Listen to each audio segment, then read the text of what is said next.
The health sector today is growing at a rapid pace with many breakthrough innovations and is improving in its wake the quality as well as span of human life. It is one of the fastest growing sectors today, creating millions of new jobs every year. Yet, tens of thousands of poor and rural people who are in need of quality healthcare are suffering in silence and their number is growing.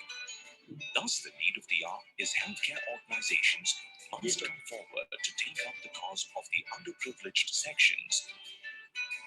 JSS Hospital, Mysuru, has always demonstrated its commitment to provide quality healthcare at an affordable cost to the poor and needy in an exemplary manner. JSS Hospital was initially established as a primary health center in 1974 by JSS Multidisciplinary with the blessings of his holiness Jagat Guru Dr. Sri Shivaratri Rajendra Mahaswamiji under the aegis of JSS Medical Services Trust. The primary health center was upgraded into a 60-bed hospital in the 1980s and made a part of the JSS Medical College for academic purposes and subsequently expanded in phases. Today, it is one of the biggest high-tech hospitals in India with 1,800 beds under one roof and ultra-modern facilities. JSS Medical College, for which the hospital functions as a teaching hospital, has the distinction of being one of the highly ranked medical colleges in the country. The hospital, which is spread over an area of 12.5 acres of land with a built-up space of 12,50,000 square feet, has the largest healthcare infrastructure in Mysuru with the latest diagnostic and treatment facilities. It is strategically located on NG Road and is easily accessible to the people of Mysuru and surrounding regions. The hospital has 360 ornamental pillars all around the building, 23 elevators, and 18 staircases. It comprises 3 blocks, A, B, and C, leading to accident and emergency, front office, and OPD, respectively.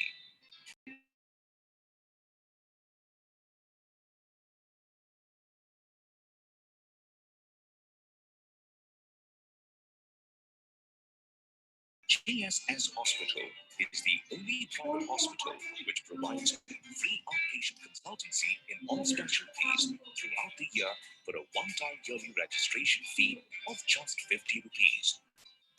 OPD is open between 9 a.m. and 8 p.m. Also, it is the only hospital which doesn't bill for consultation charges or visits of doctors at general wards.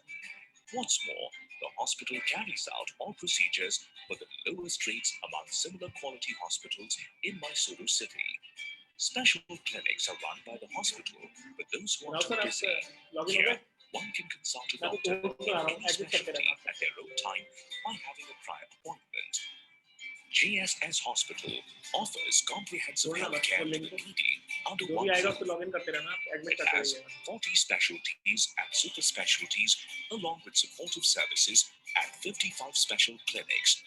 The specialties include general medicine, general surgery, obstetrics and gynecology, pediatrics, orthopedics, ophthalmology, ENT, psychiatry and clinical psychology, TB and chest medicine, skin, STD and cosmetology, radiodiagnosis and imaging, dental surgery, anesthesiology, biochemistry, microbiology, and pathology.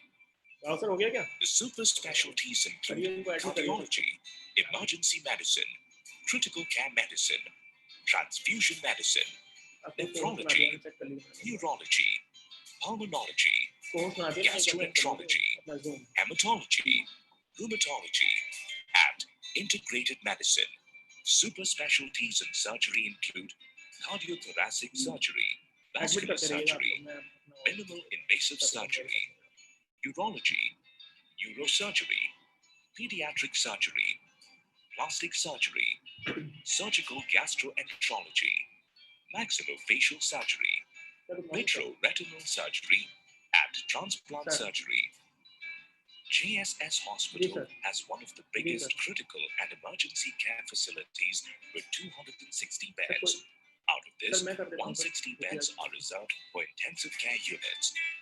The intensive care units include multidisciplinary ICU, surgical ICU, isolation ICU, pediatric ICU, neonatal ICU, respiratory ICU, renal ICU, transplant ICU, and cardiothoracic ICU, coronary care unit, intensive cardiac care unit, cardiac ICU, neurosurgery intensive care unit, step-down ICU, burns intensive care unit, etc.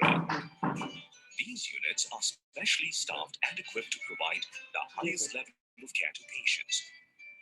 The hospital has 24 state-of-the-art operation theatres in the OT complex located on the third floor of the hospital. These theatres have ultra-modern operative, resuscitative, and anesthetic equipment.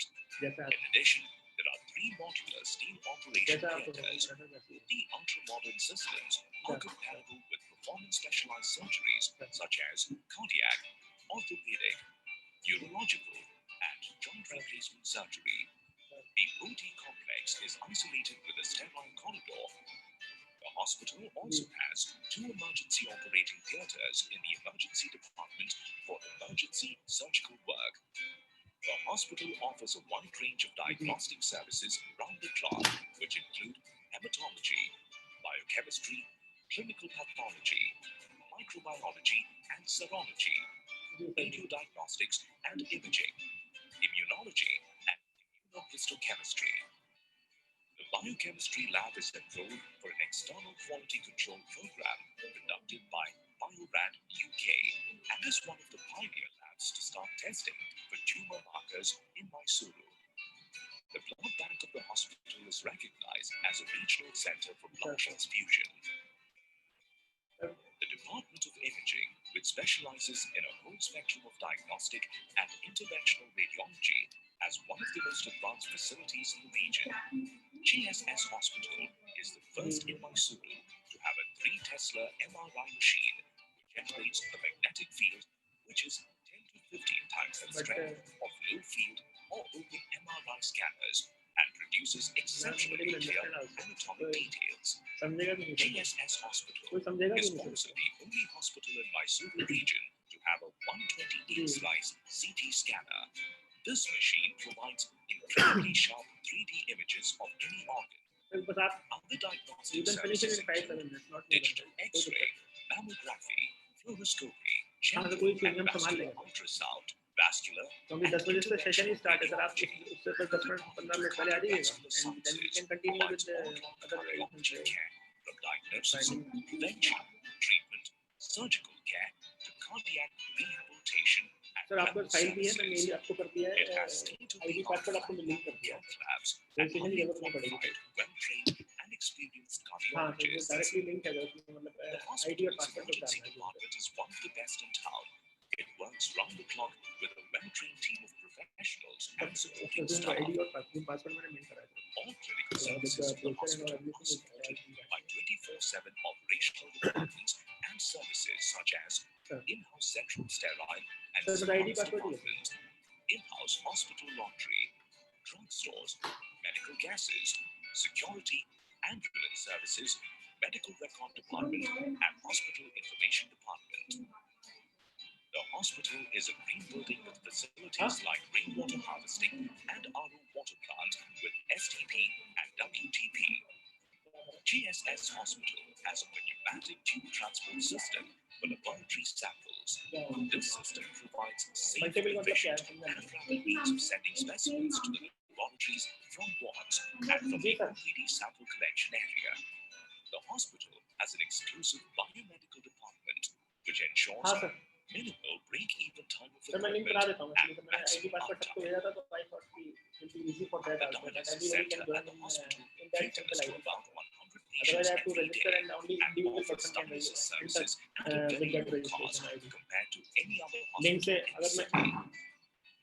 The hospital has introduced a comprehensive आपका मैं बनाऊंगा तो सिर्फ आप उस link से आप ही login कर सकते हैं और आईडी पासवर्ड से एनी एचओडी कैन और any dignitary can login with that ID password all supporting services like dental services, physiotherapy, occupational therapy, artificial limb center, and speech and hearing center are located just a few yards of distance from each other within the hospital. GSS Hospital provides preventive health packages at affordable rates for all sections of society, as the hospital believes that prevention is better than cure. GSS Hospital has empaneled with various government and general insurance schemes. It has also tied up with several other private insurance companies and third-party administrators. 1,800 beds of the hospital are segregated to cater to the needs of every section of society. The beds include single-bedder rooms, two-bedder rooms, four-bedder rooms, special wards, private wards, and elegantly furnished deluxe rooms. The hospital also has patient suites, which come with the personal attention of a private nurse 24 hours a day, and a living room for family and friends. The GSS Hospital is a not-for-profit organization established to provide compassionate and high-quality healthcare to the needy through philanthropic support from patients, their families, and others in the community. It has also initiated a program called DEHI to seek contribution from society to provide quality and free healthcare services to the poor and needy. Thus, GSS Hospital is pursuing its mission of providing quality health services at affordable cost to all sections of society with a resolute commitment, and has been making a significant contribution to society in accordance with its belief that healthcare is a human right. The hospital will strive with all its strength to continue to give hope and support to lakhs of needy patients every year.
Admit करते रहो ना, admit चला गया वो admit नहीं कर रहे हैं।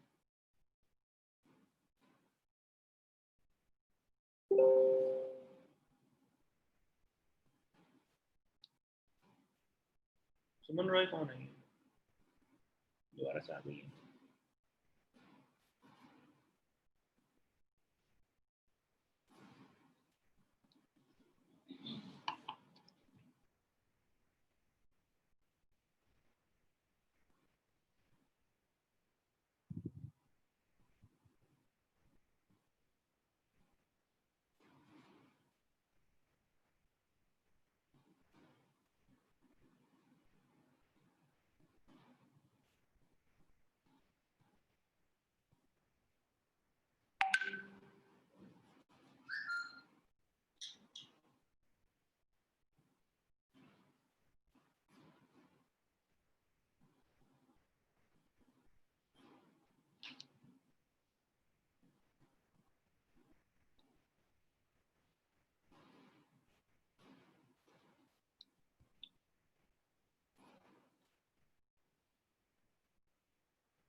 मैंने ओपन कर पाऊंगा।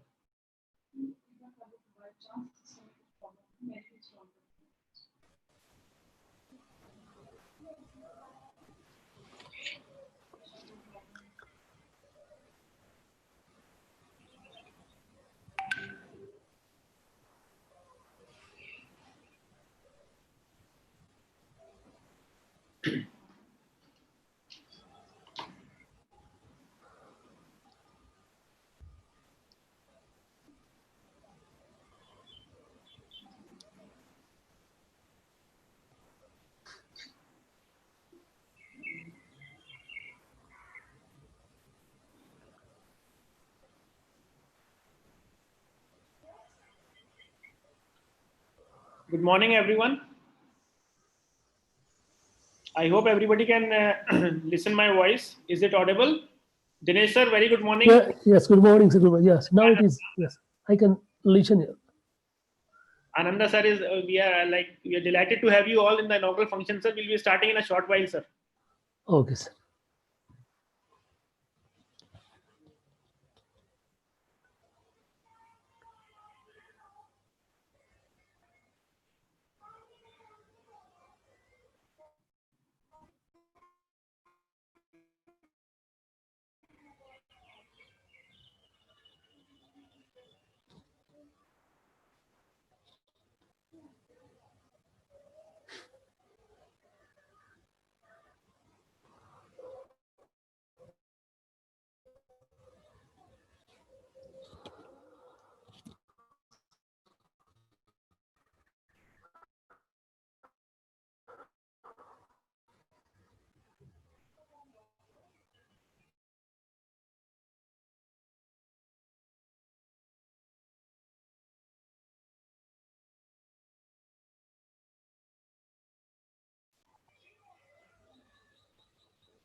कहीँ जान मन लाग्दैन मलाई नि अस्ति सुरुमा त्यहाँ चाहिँ जान यस्तो मन लागेर म फटफट फटफट फटफट त्यति गर्न आएको चाहिँ ठिक छ अब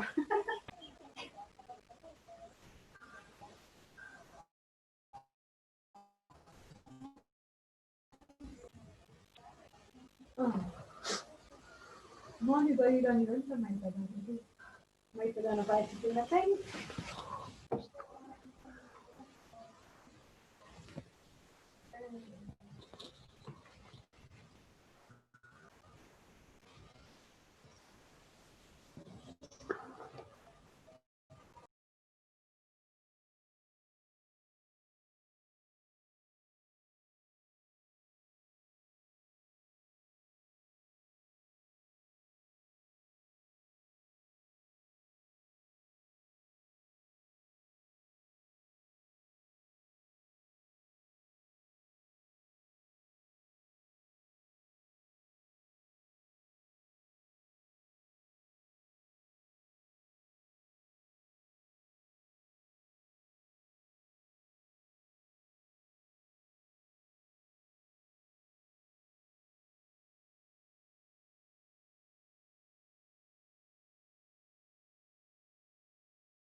A very good morning once again to everyone.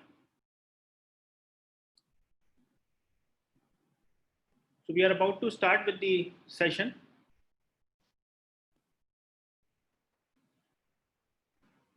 I hope the voice is audible, and we have guests have joined with us. The speakers are already in. I request our coordinator, Dr. Shivani Dubey, to please start with the program. Over to you, ma'am.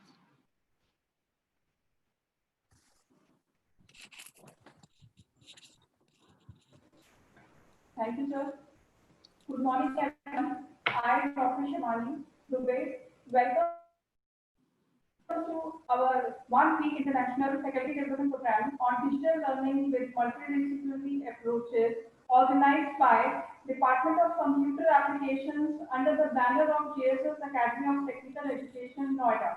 A very warm welcome to all the dignitaries, uh, guests, invitees, and my dear colleagues and our participants. I heartily welcome our chief patrons, His Holiness.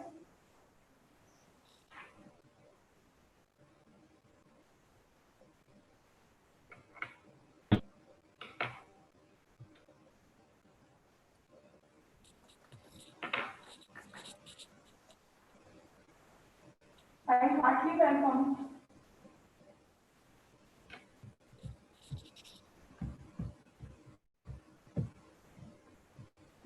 It is audible, ma'am. You can continue.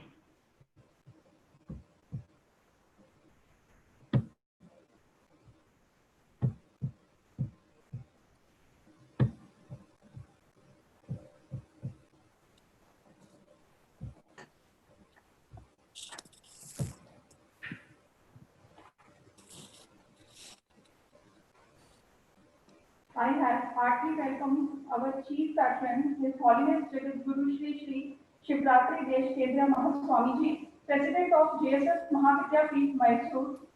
Our patrons, Professor Vinay Kumar Pathak, DC, Dr. APJ Abdul Kalam Technical University, Lucknow, Dr. CG Betsurmat, Executive Secretary, JSS Mahavidya Peetha, Mysore, Professor MH Dhananjay, Advisor, JSS TED, JSS Mahavidya Peetha, Mysore, Dr. C. Rangathaya, Director of ANA and PNG, JSS TED, JSS Mahavidya Peetha, Mysore, our Chief Convener, Dr. G.M. Patil, Principal of JSS Academy of Technical Education, Noida.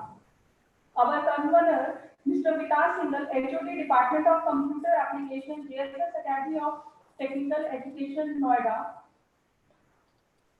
Coordinators, Commodore B.K. Gupta, CA, JSS Academy of Technical Education, Noida. Mr. N.S. Manoj Kumar, AO, JSS Academy of Technical Education, Noida.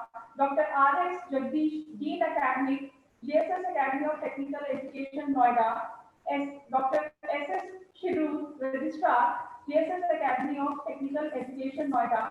Mr. Ranjita P, License Officer, JSS Academy of Technical Education, Noida, and our faculty coordinator, Mr. Hanumanta Rao KR, Assistant Professor, Department of Computer Application, JSS Noida, and organizing committee members, Ms. Gunjan Srivastava, Assistant Professor, Department of Computer Application, JSS Academy of Technical Education, Noida, Ms. Tara Rawat, Assistant Professor, Department of Computer Application, JSS Academy of Technical Education, Noida, Ms. Shobha Ji, Assistant Professor, Department of Computer Application, JSS Academy of Technical Education, Noida.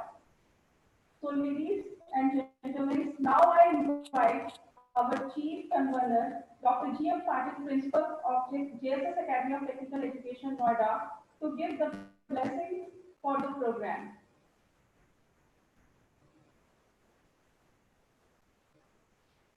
I think, ma'am, we can continue because sir is a little busy today.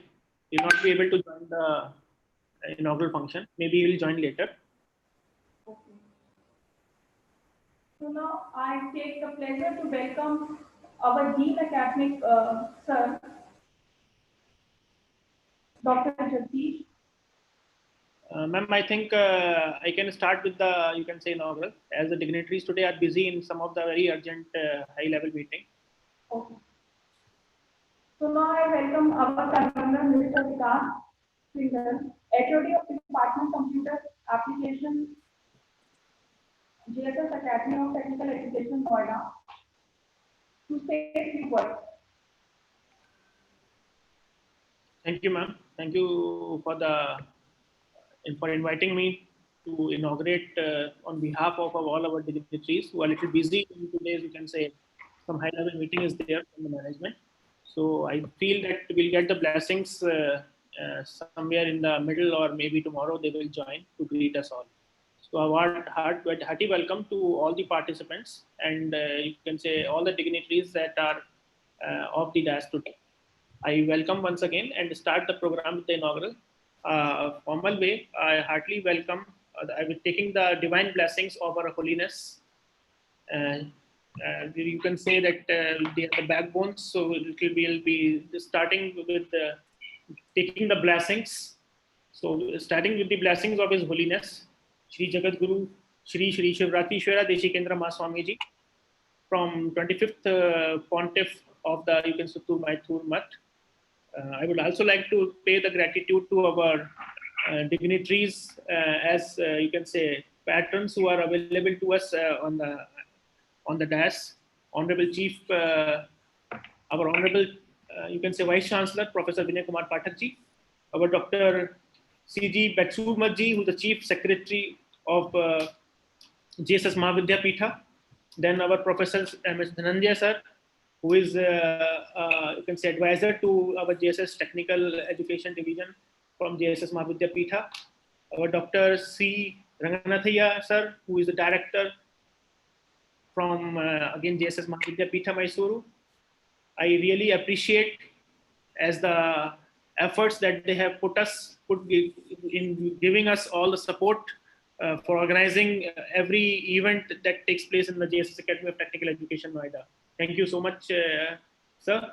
I also extend our, you can say, warm welcome, you can say, from the convener, our chief convener, who is our principal, Dr. Gurulingappa M. Patil ji, without whom you can say that this international level of a faculty development program, which we are inaugurating today, would not have taken the shape that it has come today. It is really appreciable the way he has welcomed us in giving all the support to the dignitaries, to the speakers all around. I'm also thankful to the coordinators from JSS Academy of Technical Education, Noida, who is also again a backbone in giving every kind of guidance and support. Our Chief Administrative Officer, Commodore B.K. Gupta sir, who is since inception he has been handling this you can say institute from and giving us all the guidelines to give the shape of you can say to give a best shape possible to this organization. Then our account officer, Shri Manoj Kumar sir, our Dean Academics, Dr. Jagdish sir is there. Our Registrar sir, Dr. S.S. Shroor, who is a backbone again for taking care of all the activities related to academics and interacting between the university and our institute and giving us the right input. Our Rajanna sir, he is a liaison officer who is again helping us in every sense. I am thankful in the end to our esteemed experts who have joined us without any hesitation or giving us the approval within a single mail and within a single call to them from all over the you can say places where they are busy in their schedule from abroad you can say and at the national level also there are so many around 18 experts we have gathered in this entire 5 days international faculty development program who will be enlightening us and our participants in the best possible way. I thank to them for giving us the support and their valuable time in this, you can say, great problems that we are facing today because of the lockdowns and sitting back at home and maybe busy with their schedules and I'm really thankful for that. I mean, I don't have any words to thank to them. Thank you so much, everyone. I also thank my team members who have been working very hard from past, you can say more than 20 days to make this event a grand success. So you can say they are all been working in the different areas to give the, you can say a gesture to everyone and so that everyone can get in right time all the queries and all the different level of, you can say, what areas that they have been assigned, they have taken themselves. I really thank our team members, Dr. Shivani Dubey, Mr. Hanumant Rao, and Ms. Gunjan Srivastav is there, Ms. Tara Rawat is there, and Ms. Shobha Ji is there, who has been supporting us in all the ways. I really thank to them. I also thank in my absentia, my friends and the colleagues who have really motivated me and the entire team and guided us to get us the best possible participants and in every respect. And most importantly, I thank all my participants who have joined today in YouTube as well as in Zoom. We are live in YouTube. Also, we have shared the links in all the groups that we have created in WhatsApp and Telegram, and even we have shared all the details in their respective mails that we have received as a participant side. I'm really thankful in accepting us as the, you can say, host for this valuable international faculty development program. And I hope that we'll make this, you can say, most valuable and most historic event of the organization today. In the end, once again, I'm really thankful to our dignitaries as the principal sir, who is really helpful in making us feel that you yourself can host this program in the best possible way and make the entire management proud of it. I'm really thankful and really respect in every sense to all the dignitaries. Thank you so much.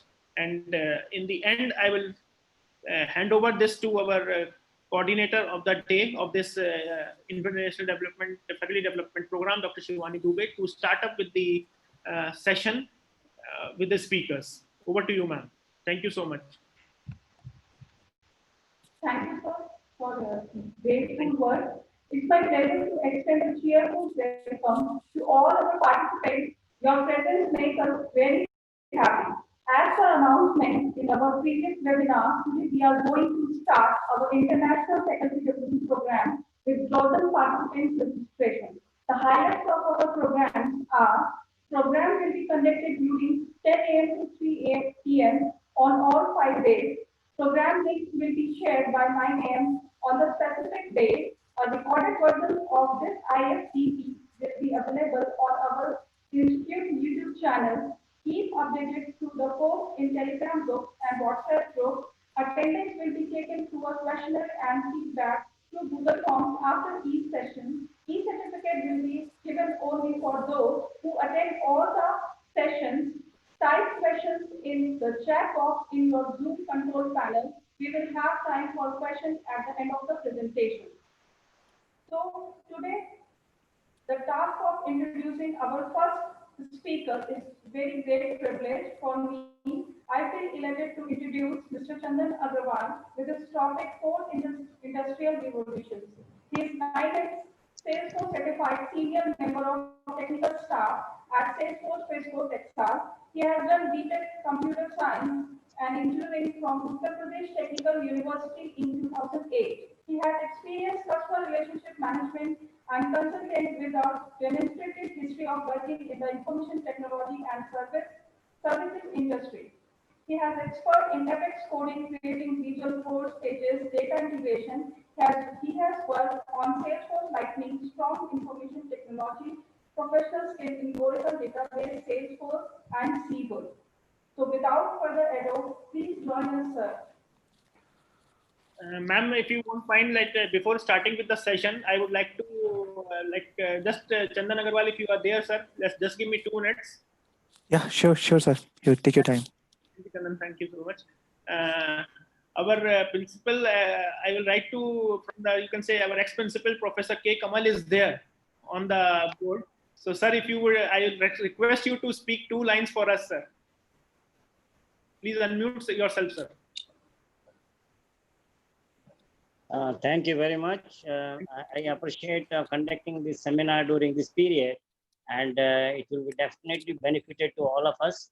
I only wonder why not your principal and other deans should also be there in the beginning to bless all these participants and the activity. I have gone through the program and I feel this program will be very useful. I once again say that the organizers have put very good effort, and I wish them all the best and success to this seminar. Thank you very much. Thank you so much, sir. Thank you so much, sir. Our speaker with a request has joined today for the inaugural function, Dr. Dinesh Panti, sir, from Nepal. If you can hear me, sir, I think you can unmute yourself. I'd like to hear lines from yourself side also, sir. Thank you, sir. Listen, feeling very happy to be a participant of this grant program, 1 Week International Faculty Development Program on digital learning with multidisciplinary approach.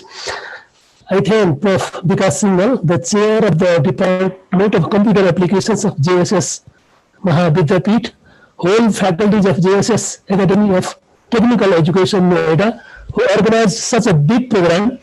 As I came to know, in this program, more than 1,000 faculties of different universities, educational institutes are taking part to enhance or improve the capability of teaching learning activities through video conference, which has become a very fruitful medium to gather in a platform from all over the world. This program will certainly explore different new digital teaching, learning, innovations, and research methodology in multidisciplinary areas.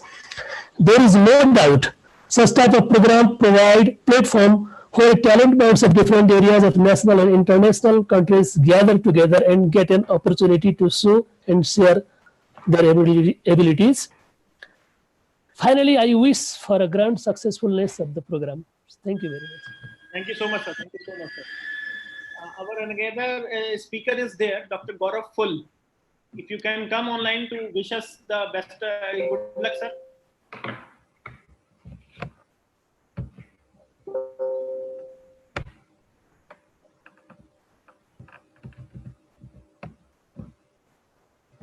Dr. Gaurav, are you there, sir?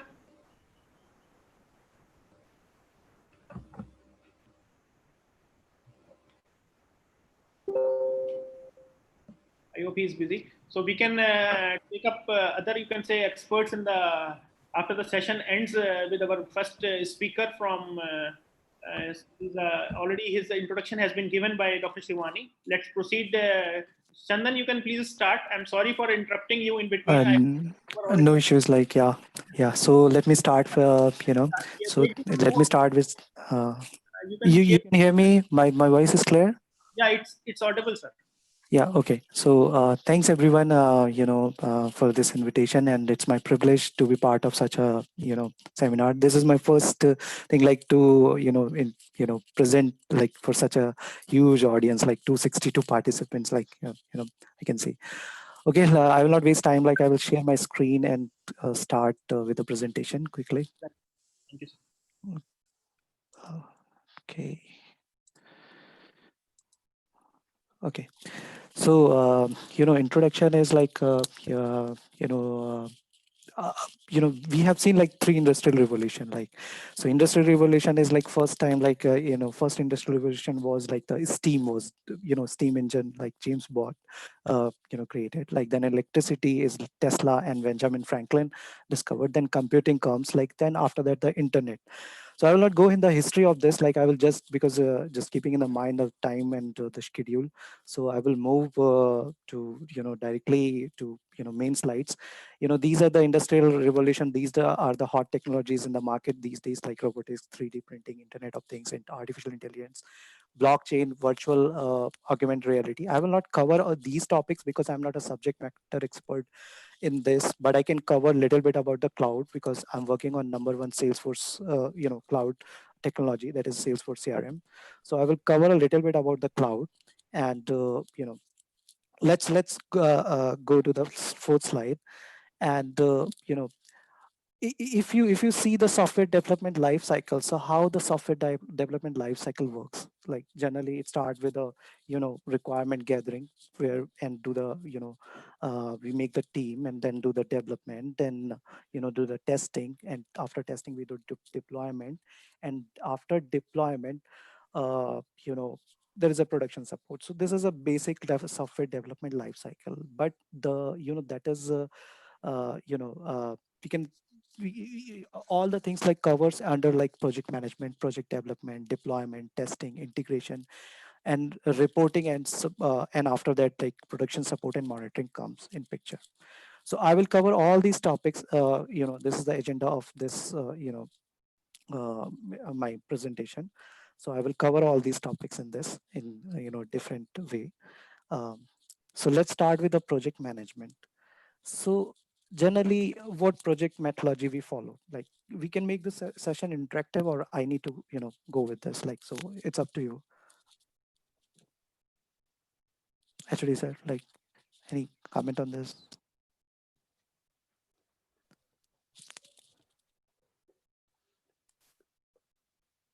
Okay.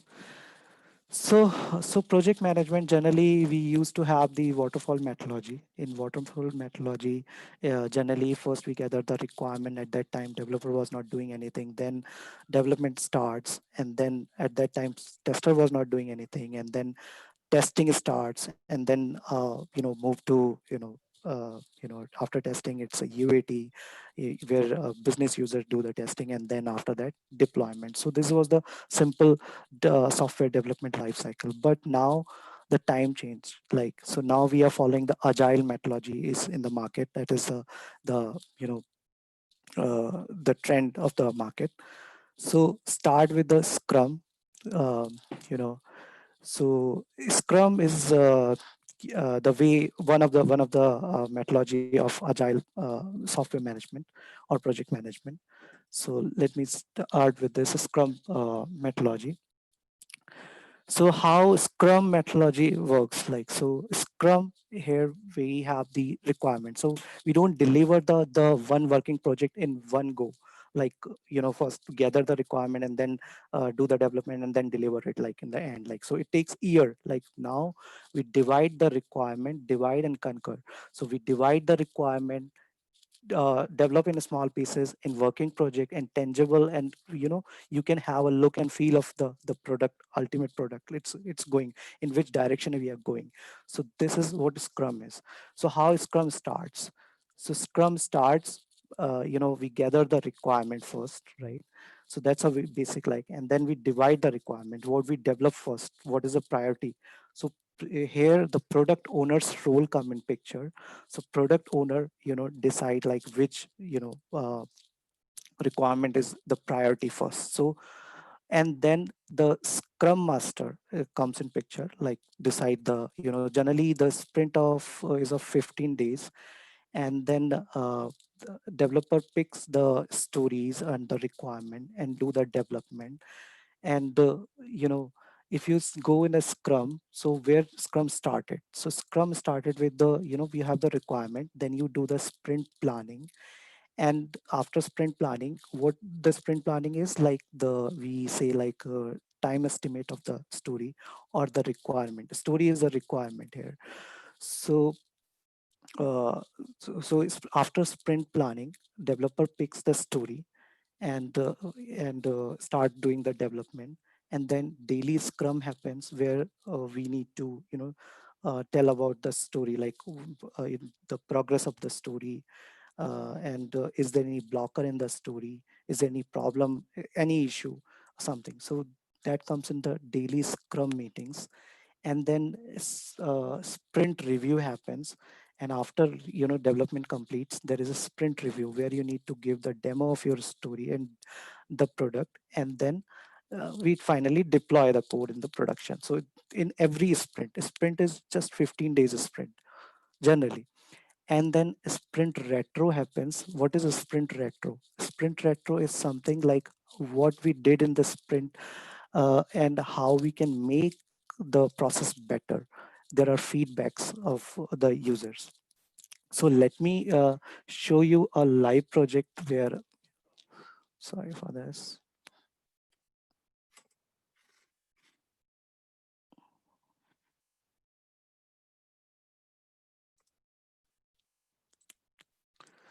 Okay, so as I told you, like these are the requirements. Suppose you have the requirement, you divide the requirement, in these are the requirement, and these are our developers, right? So now in this sprint, like we decide like, okay, we'll deliver these requirements. So we do the point, we give the point is like what, estimate, like it's based on the complexity of the requirement. So we do the pointing of this, it's a 8 pointer or maybe 13 pointer, it's too complex. So it works in a Fibonacci series. So generally it's uh, 1 2 3 5, and then 8 13 21. So these are the pointer we generally give in a Fibonacci series, based on the complexity. Higher the point, higher the complexity. And then what developer do, like developer, once this story assigned to a developer, then developer creates the, the task for the story and give the hours of on that, like how many hours it will take. And then they move the, once the task is complete, they move the task to not started to in progress to completed.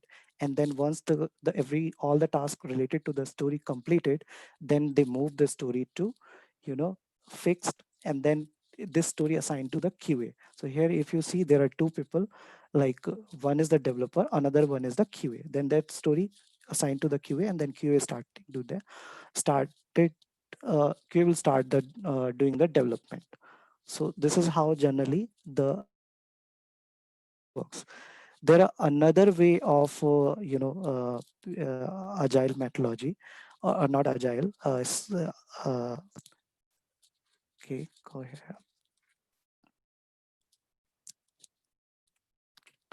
So that is Kanban. So Kanban is like the, who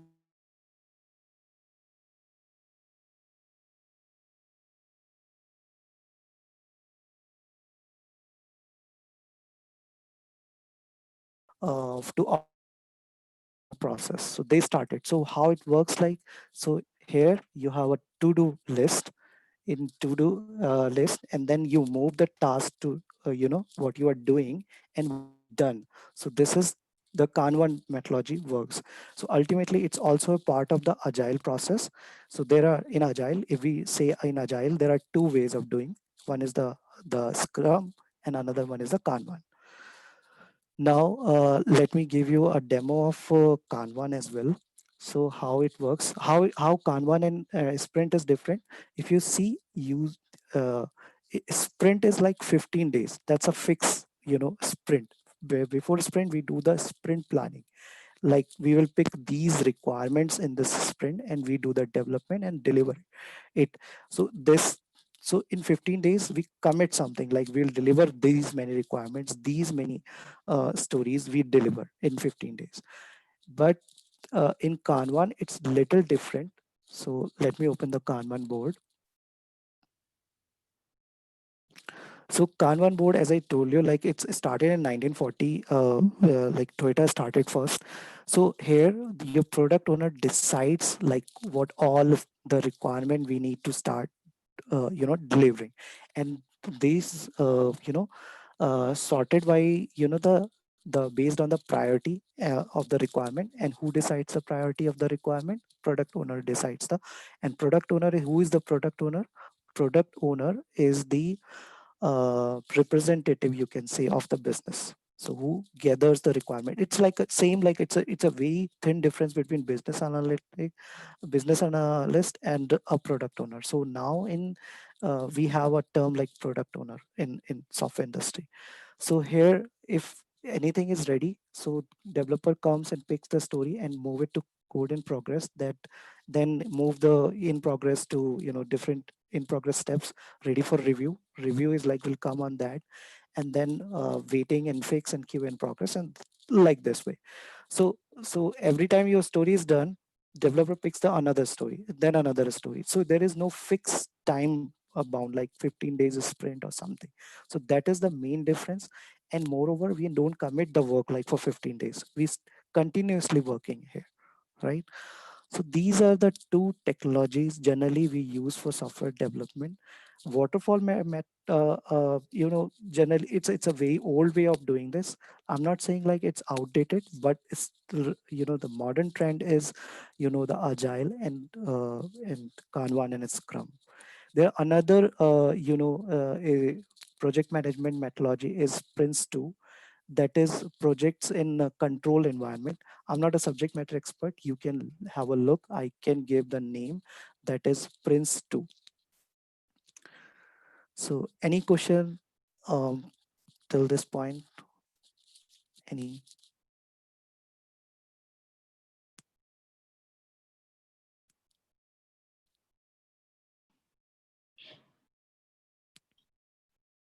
I think then we can just have the questions at the end of your session.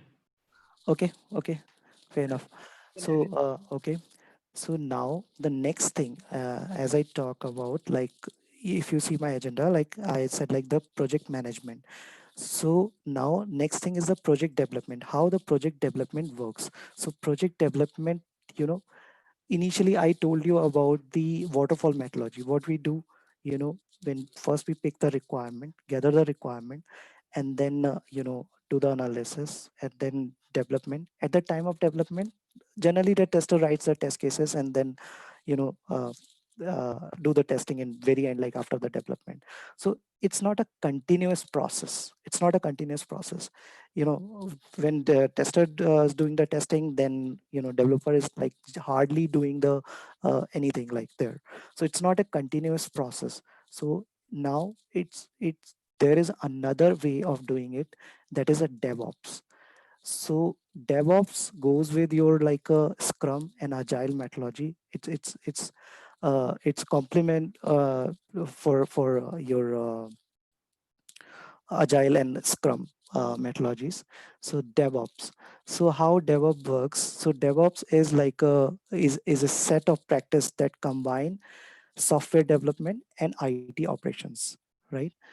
So now, what is development? So the coding, planning, testing, and building, that comes under development. And this operations, and it means like the IT operations, the release, deployment, operation, and monitoring comes under operation. you know so if you see, this is an infinite sign. It's a continuously integration is going on, continuous development is going on, continuous testing is going on. I showed you in the previous slide, if you see here, this is a sprint. In a sprint, you pick the requirement and do the development, and the tester is doing the testing as well, and then deployment is also going on, and then final product is going on in the production. In uh, I told you the divide and conquer. In a small chunk, you are deploying your code or the requirement, and the business is getting a feasible project or feasible product, you can say. Now, next thing, how we make this DevOps possible. So now we need to talk about the deployment tool. So deployment tool is Jenkins. One of the deployment tool is Jenkins. So it's a free open source to automate your deployment. So what it does, like it takes your code and connect with your servers and do the deployment. So it's very simple. Like so there are many flavors available for Jenkins as well. So this is the topic we can explore further. And now there is another thing is like version control. Like if you see, you have seen a problem where many developers working on one program and they overwrite the code of each other. So how we can control version controlling, how we can do that. So there are the tools available in the market like Bitbucket, GitHub, and GitLab.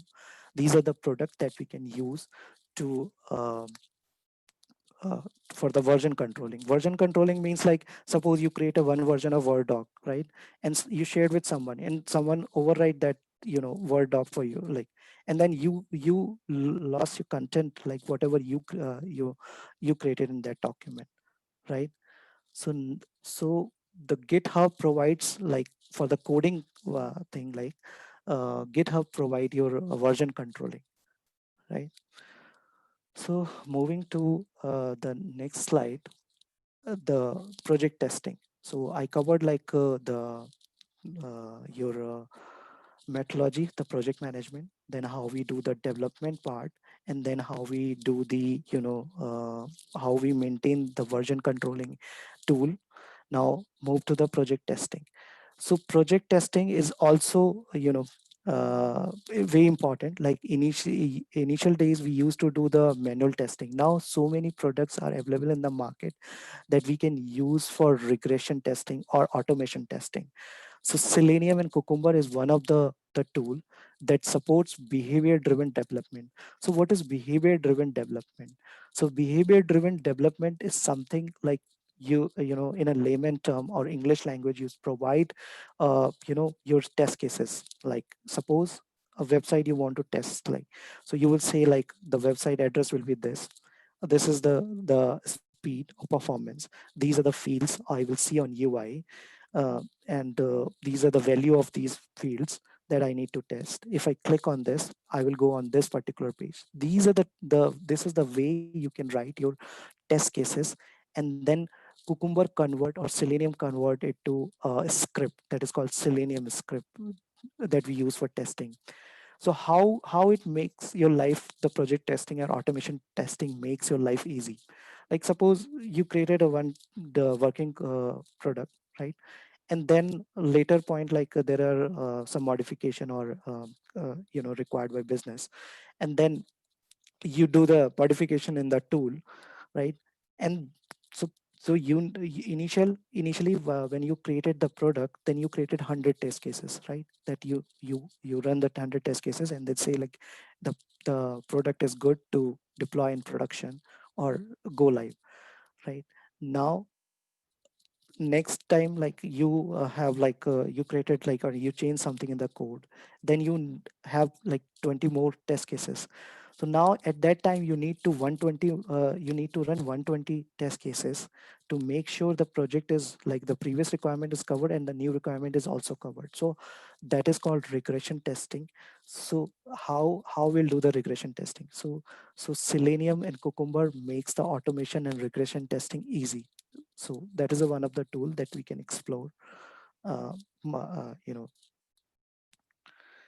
now another part, like apart from the project management, like there are, if you see, there are so many new technologies are coming in the market. Like initially, I used to work in the civil CRM, and then Salesforce CRM came, and uh, then industry decided like, okay, let's move to the Salesforce CRM. Now we have the the legacy system, and from legacy system we need to migrate the data to the new system. How we'll do the that. So for data integration, there are many tools available, like Informatica, Delbumi, MuleSoft, and Snowflake. So these are the way the product like available in the market. It's way trending in the market, and we can have a look on this Informatica, Delbumi, MuleSoft, and Snowflake for data integration. Okay. Now the most important part, that is a system integration format. So what is system integration? Right?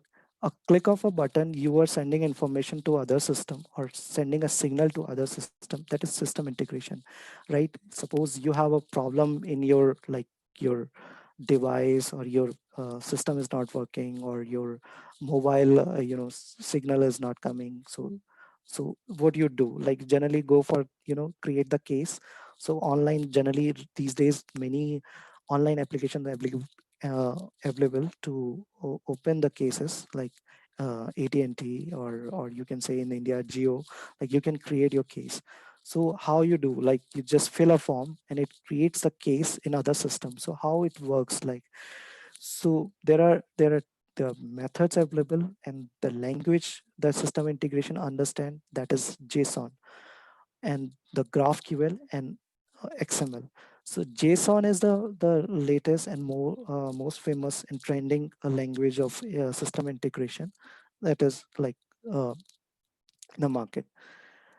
And so in system integration, REST, there is a REST API that we use for the integrating the systems. So how it works, like, there are many methods available for REST API, that is HTTP delete, HTTP put, HTTP get, HTTP post, and other HTTP methods. So what is HTTP delete? If you want to delete certain records in other system or integrating, so you use the HTTP delete method. If you want to insert something, so you use the post method. If you want to read something from the system, you want to read the data from some system, like how you will do it, like it's work on HTTP get framework. And then HTTP put comes, like where it works like a upsert method, like insert plus update, right? So how it's interacting, so this is the user app, where like you have Android app or iPhone app or browser. So you are sending the JSON and XML format your request, and plus the method, the delete or put or get or post, any method, and you're hitting the server, and then you are getting a response, and the response back to your app, whatever app you're using, either browser or Android or iPhone app. So this is how the REST API works. So REST API supports the JSON format as well as the XML format. Generally, if you see, it supports the JSON format. So now moving to the next thing, like what is the difference between there are the SOAP API, the old one, the old technology already available, and how it's different with the REST API. So here your client, and there is a data and the SOAP standard. So it supports the SOAP API. So SOAP API is like it works on the XML. It only supports the XML and hits the server, right, and get the data back to the client. But here, the rest we use only the JSON format, and it supports the XML format.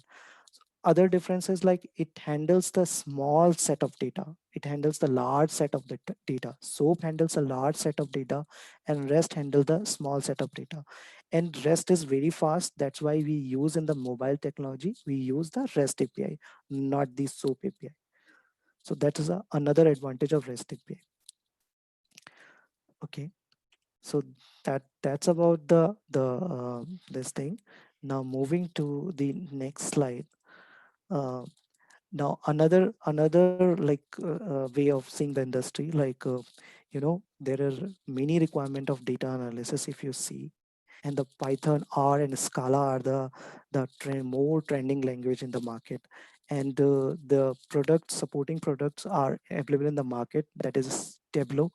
Tableau is the Salesforce product. Salesforce recently acquired Tableau, and it's a it's a tool to, you know, analyze the data. It generates the graph and visual representation of the you know, your data. And Click is another tool, and Splunk is another way. You feed your data and it generates the, you know, different graph, dashboards, and different, you know, visual form of data. Either you can see in the tabular format, or you can see in a dashboard, or different kind of graphs like available in the market. Okay. Okay. Now I covered about, I was talking about, the monitoring thing. And we need, when we do the production support, we need the monitoring as well. Like, we need to check the system health, how the system is working, the server health, server RAM is working fine, or memory and the hard disk, and all these things we need to test. So generally we use the Apika monitoring tool for you know, monitoring the servers and performance of the server. Next thing is like, the most important thing is like, we can divide the industry like, SaaS, PaaS, and IaaS. So what is SaaS, PaaS, and IaaS? So SaaS is software as a service, PaaS is platform as a service, and IaaS is infrastructure as a service. So suppose if you have a car, you own your car, like that's a on-premise something, on-premise server. So here I'm coming on cloud, right? How cloud is different from the on-premise server. So in old days, we used to have our servers, and we maintain our server, everything we own, like we develop the, you, create our servers, and install and do everything, whatever we. So that is on-premise solution, and this is like, you own your car, like, and you do whatever you want to do with that. And then there is another concept comes in the market, that is a leased car. Leased car concept is infrastructure as a service. So you are getting a infrastructure. So you know, many industries providing your infrastructure, say like, use their infrastructure and do whatever you want to do on that their infrastructure. You can develop your applications, you can right, like for example, Amazon Web Services. Amazon Web Services is providing infrastructure as a service. They're providing the cloud where you can write your web services, you can host your applications, you can write your microservices, different thing you can do. So that is an example of the infrastructure as a services. An on-premise solution, Civil was the on-premise solution where everything was like, on-premise, like every server, everything was maintained on-premise. Now they are moving also on the cloud as well. Now, moving to the next thing is platform as a service. So how platform as a service. So Salesforce is example of platform as a service. So what it does, like, you have the taxi, right? And you can ask the taxi guy, I want to go in this direction, I want to go here. So you that means like, you can do the customization on a product. So you are having a product, on top of that you can do your customization to make, generally software comes in a vanilla, or you can say vanilla flavor, and on top of that you can do your customization, and to make uh, your requirement possible, right? There is another a way of seeing the industry. It's a software as a service. So software as a service is what, like, generally you get a product, you know generally you get a product, uh, and you start your, whatever your applications, like, and you don't need to do any customization or anything. So you need to pay for that product, that's it. So if the license cost is involved, like Salesforce is providing SaaS product, like, so you don't want any change on that, so you can use that software as a service. So Salesforce is an example of SaaS as well as PaaS, and AWS is one of the example of the IaaS, that is infrastructure as a service. So good part about infrastructure as a service. So as I was talking about the revolution, like, so you how much you use, you pay for that thing. So uh, like electricity. So you're using the electricity you use, like you pay for for how much you use the electricity, you pay for that. The same way you're using the infrastructure, right? So you're using the infrastructure, you use the services, so you would need to pay for that much only. So suppose you're not using at night, or you're using in a day like for 12 hours only, so you need to pay for 12 hours. So such a facility available in infrastructure as a service, right? So this is SaaS, PaaS, and IaaS. So this is how we do. Now, as I told you, like I will cover a little bit about Salesforce Cloud as well. So what Salesforce provides. So Salesforce provide you the sales, service, marketing, commerce, and different apps. These are the clouds available in the market, right? So there is a sales cloud, the service cloud, and there is a marketing cloud and commerce cloud. So we'll cover in the next slide what all clouds does. So there is a, as I told you, like a Salesforce provides Salesforce as a service. So sales, so sales is like you want to accelerate your sales process, so then you need to go for a sales cloud. And there is a customer service platform available where you handle the call center applications, like you have any issues or customer has any issues, so customer service like applications, that is a service cloud.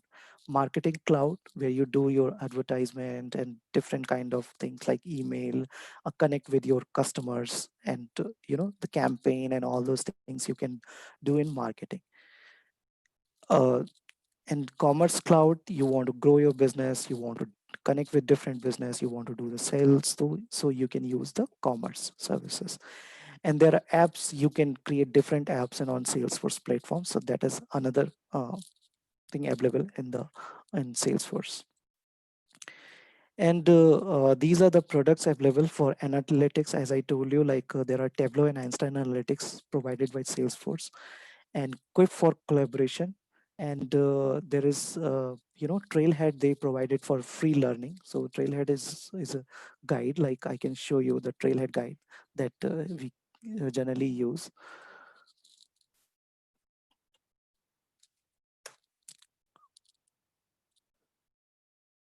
So these are the this is the guide, Trailhead guide available that we can use for different learning, right? Okay. So you can learn different things. If you want to learn Tableau, so you can learn Tableau basics, or different uh, even REST API and all those things available as a module here, and they give a demo here for everything. So that's it from my side in this. Like, any question?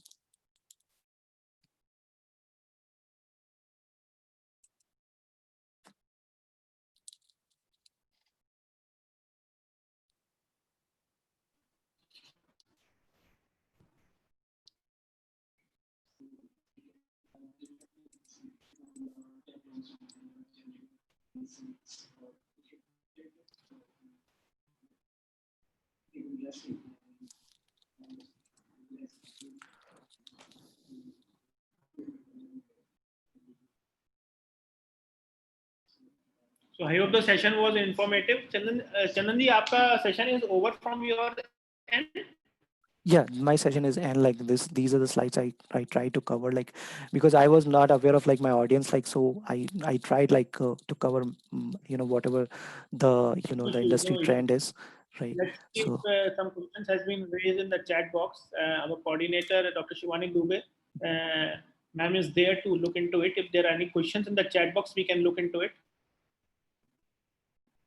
okay.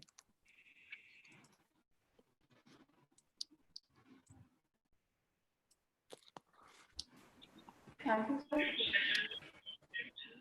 We have a lot of questions, but we can take some questions.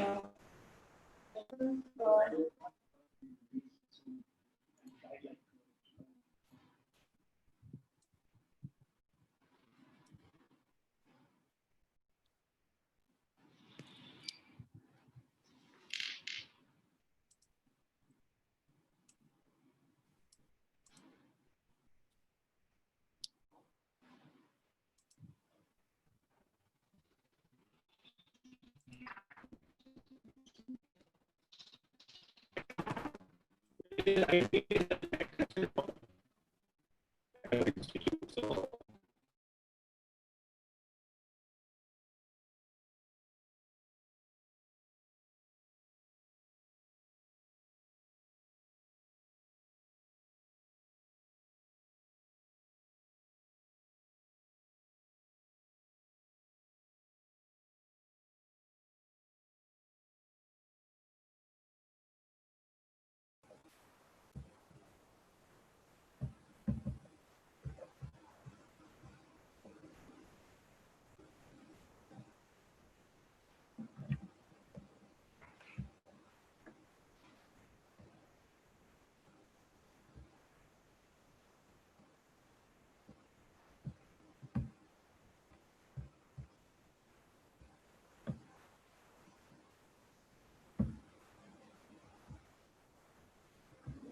कुछ chat box में question है, पहले वो ले लेते Yes, हैं। Chandan sir, question.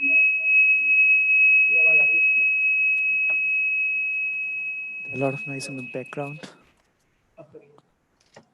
Yeah, much better. Chat box में कुछ क्वेश्चन हैं।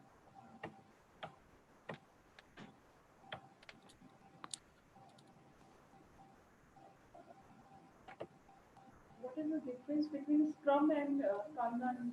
Or you have already spoken about. So, okay, like as I already explained about the Scrum and Kanban, like let me cover it again. Let me present this thing. Share. So everyone can see my screen, I hope, right?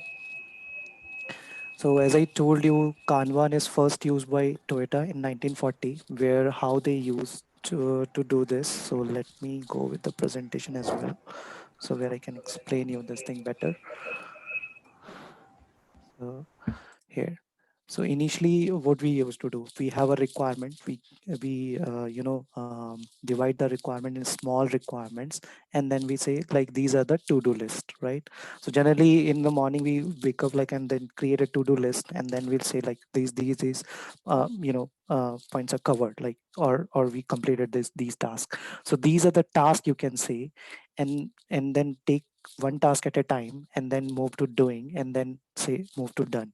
So there are, if suppose there are many developers, they pick different tasks and it comes under the doing bucket and then move to the done, right? So this is here, there is no fixed period of time. Like as I told you, in a scrum, there is a 15 days sprint, right? But here there is no fixed time. You pick whatever is on priority, first pick that item, move to doing, and then move to the done. So now I show you in the software how it looks in the software. So this is the sample board. That's a Kanban board. We say Kanban board. So in the Kanban board, so all the requirements are prioritized in the ready state. You know, the first is the most highest priority requirement is on top, then the next one and the next one. So the developer comes and then picks the first requirement, whatever is on the top, and move to the code in progress, and then to the UI. If UI development is there, so you can move this card anywhere, like right. So UI in progress, then UI complete. Once UI complete is ready for review. Review is another thing, like it's a code review. How the code review works, like one developer reviews the other's developer code. This is a good practice. If you uh, you know miss something, or if you're not doing, you're not following the right practice or good practices proposed by software solution, so then in that case, so there is a review board as well. So you move your code. So after the progress, it's moved to the, if there is any issue, we move that particular requirement to the waiting state. If it works fine and everything is good, we move it to the fixed state. Once it's fixed, QA team pick that requirement and start the quality analysis, or we can say quality assurance for that. And once quality assurance is done, all the test cases are run on that requirement, then we move that uh, to the close state, right? This is how Kanban works. So Kanban is very simple. All the requirement, there are, one after the another, it will come. So continuously you're getting the requirement. There is no fixed period, no fixed timing. But in sprint, so how generally sprint? So as I told you, sprint started with a sprint planning session. So sprint planning, every 15 days we do the sprint planning. So okay, these are the requirement, we talk to the product owner or business. Okay, these are the requirement that we, the highest priority or requirement that we'll pick in this sprint. So that sprint is freeze for that 15 days. 15 days it's locked, like we'll not pick any other requirement. So then a developer picks the requirement, and as I told you, like there is a point based system as well in this what is that called, like a sprint, or forgot the name, scrum, sorry. So scrum, so here, like different pointer comes in a Fibonacci series, as I told you, 1 2 3 and then 5 8, and 13 and 21. 21 is the highest pointer, we generally say. So the pointer is comes on the complexity, not the time. Like it's, we say like 2 days or 3 days based on that. No, it's like complexity of the requirement. On the basis of that, we decides the point. And then developer picks the requirement. So I pick this requirement and then I create the task for those requirement. I can create different tasks, like task A, I need to do B, and then C on this, and then how much time it will take. Suppose it will take 5 hours, it will take 10 hours, right? And this will take 6 hours. So you can say like, yeah, I will write the code. So I will write the code, then I will do the unit testing for this. Unit testing, it's a responsibility of a developer. We do the unit testing, right? And then code deployment, I will do the code deployment as well in the QA environment, right? So these are the tasks. Then I move this task. This task is complete. I move this code task here. Then unit testing is complete. Then code deployment complete. So everything is in progress. Then move to the complete status. So everything is moving to the complete. And then when every card is moved to the complete, we change the status to fix. And then QA team will pick this story and move it to QA in progress, right? So this is how, and the work is freeze for this sprint. Like, so I pick these 4 requirements. So these 4 requirements, the next developer pick this one requirement, so he will work on this one requirement. The another developer work on this requirement, so it's picked by that developer. So this is how the development works. So in a sprint, like your requirement is freeze for 15 days. Like these are the requirement I will work on in this sprint, and move to different states. So this is the difference between Kanban and sprint. I hope I'm able to answer the question.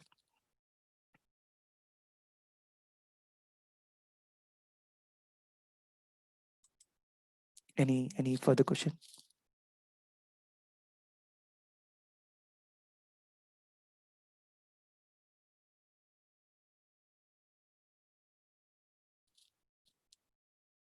I think you're on mute. Completed tasks will automatically move or not? No, we need to move the task. As I said, like because I'm working, this is not automatic. This is, we need to move the task, like to maintain it. And I showed you in my this thing. Let me go to this. Right. So as I said, like sprint planning. Sprint planning is like we pick the task, like we'll develop. Then a daily scrum, we update about the, what we are doing on that story, what is the progress of that story. So it's more, why we have the daily scrum, it's more collaboration, like with that in the team. Like, so every day we are doing the meeting, we are finding out, is there any blocker for the story, is there any issue in the story, or so this is how we do the scrum, like run the scrum meetings. There is another ceremony in the scrum, that is a sprint retro. That's the most important thing, is a sprint retro, where we ask for the feedback. And with all transparency, you need to give your feedback, how we can make the system or sprint better, how we can, if you have a problem with the acceptance criteria is not good, and you're not liking anything in the story, or anything, like it's the story I assigned you is not like a story I picked or I got, like it's not matching my skills. Anything, any issues you can raise in the sprint retro. And it's not like a culture of boss and employee kind of thing. Everyone is equal in the sprint, and everybody has a say in the sprint. Any further question?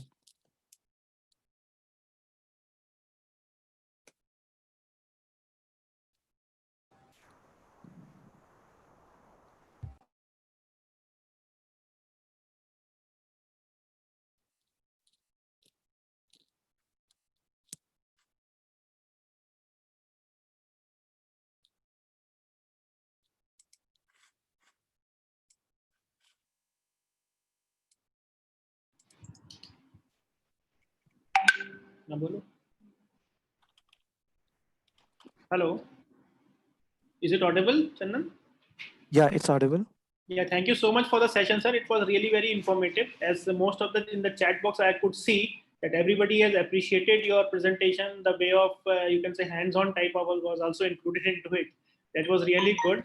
And so many of the queries that were there, I think you have already cleared that, because what they are writing is, I believe, the session.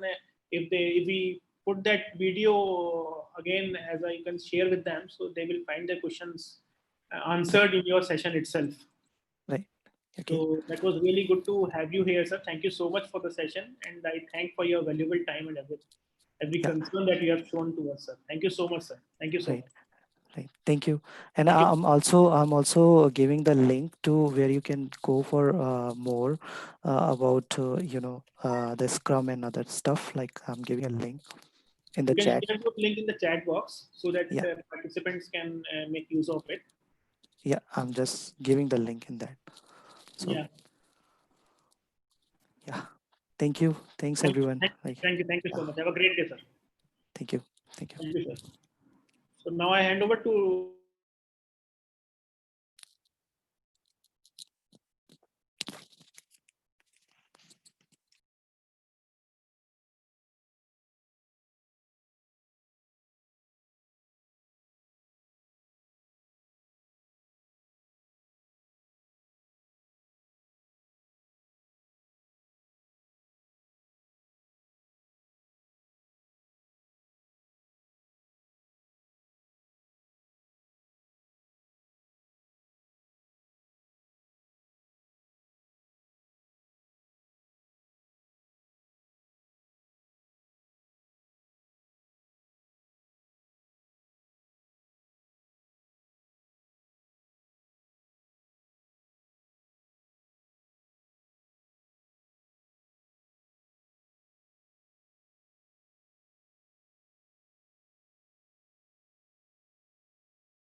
Good morning, everyone. My name is Mohit Vora, and I will be your next speaker.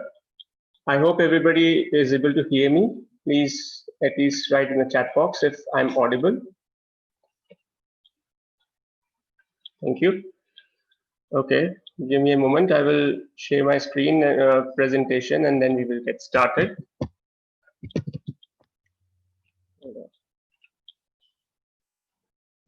Could you please enable? I'm unable to share my screen.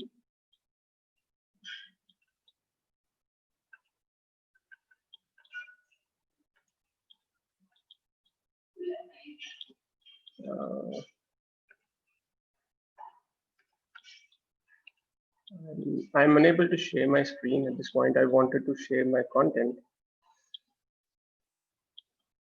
Or sir, if you, I think I've shared my content with you as well. So if you can load it, I think that will be good.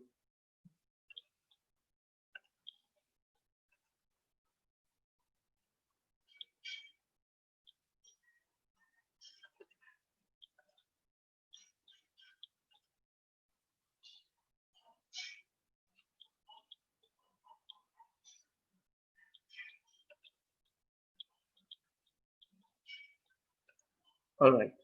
So the sharing is working now. So I hope everybody is able to see my deck.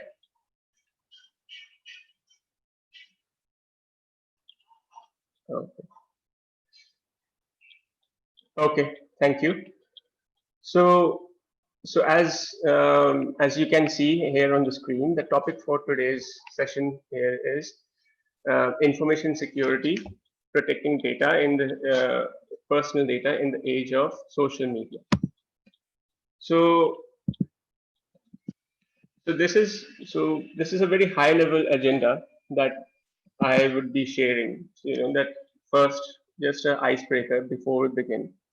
And then I'll be linking it with some standards that we have with regards to the personal data protection. What are the new threats in the age of social media?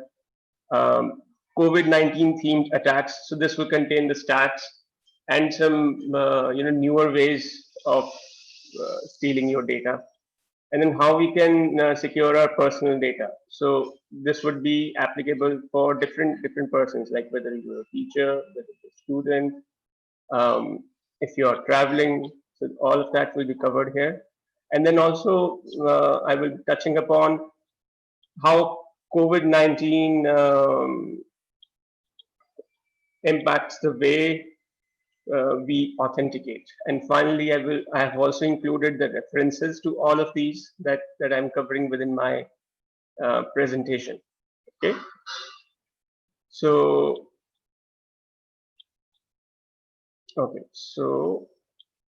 let's begin. So as you can see, this is an image. And you can see that, like, it talks about security, that to exit security from here and go straight if you want identity theft or if merge right for forgery. But what exactly do we really, what are the first words that come to mind when we say information security? Please type your responses in the chat box. Just get the first message. What do you think when you think of information security? What's the first word? Yeah, I'm waiting for responses. Okay, but taking, password, anything else?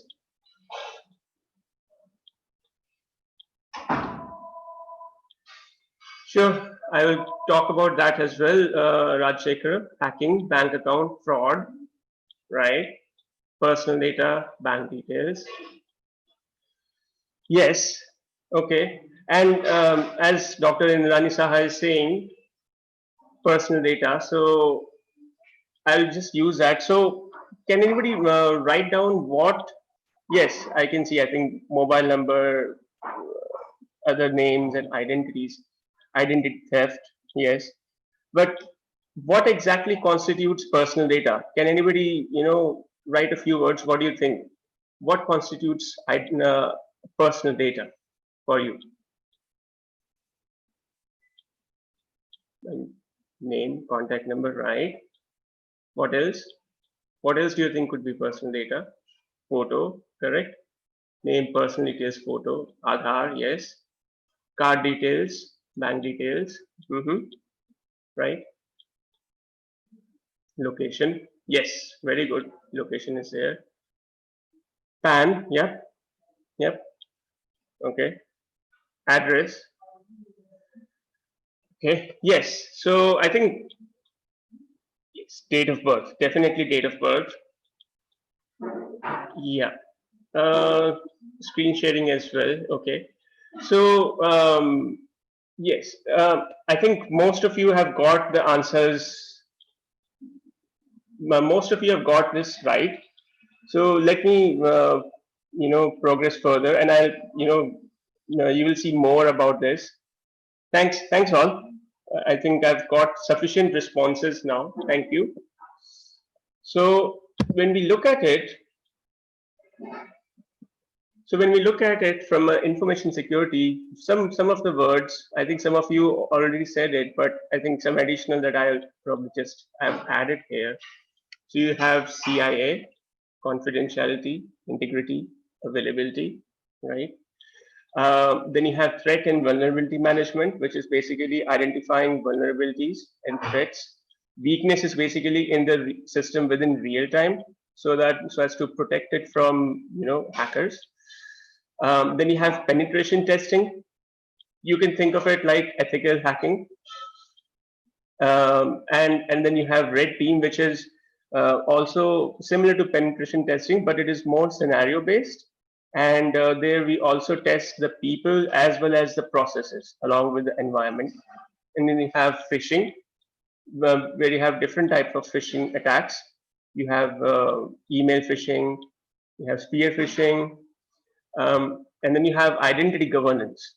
So identity governance is basically about ensuring that when a person leaves or if a person is moving, then all the underlying accesses get revoked, everything, so that there are no leftover accesses. And as you can see here, what we talk about here in the personal data, so you have IP address, your social media posts, your digital images, your geometric, biometric, and the behavioral data, and as well as your CCTV or video footage. So everything, even this, constitutes as personal data, right? And now that we talk about the standards that are linked with the protection of personal data. So the first one that I've mentioned here is GDPR, which is basically general data protection regulations. This is a European Union, and basically it covers a economic European area. And the key principle here is to giving the people, end users, control over their personal data, right?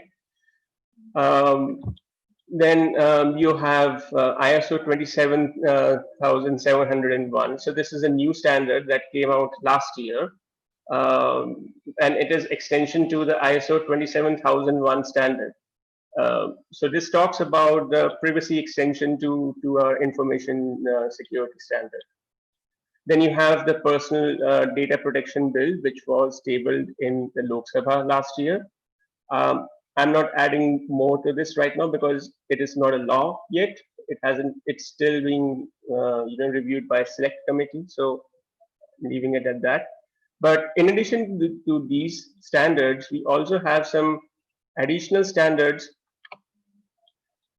I understand that people are asking some questions, but I have kept some time towards the end of the presentation. So we will have about 10 to 15 minutes towards the end, where I'll be happy to take up the questions, okay? Because otherwise it will disrupt the flow. Okay, there is quite a lot of content that I would like to cover. And also about the feedback form link, I think the hosts, they'll be the better persons to answer that. Okay. All right. So when we talk about the additional standards linked with security, presenting your personal data. So you have PCI DSS. So that is Payment Card Industry Data Specification Standard. I'm sure you must have seen quite a many websites where you have the green tick saying PCI DSS compliant. So any organization, any system where cardholder information is being captured, it needs to have some controls so as to make sure that the cardholder data is properly secured, so as to reduce the credit card fraud. And then you have a similar resolution that came out in 1996 for HIPAA, which is Health Insurance Portability and Accountability Act. This basically talks about how personally identifiable information for the healthcare and insurance agencies can be protected from fraud and theft. That means medical records, treatment history.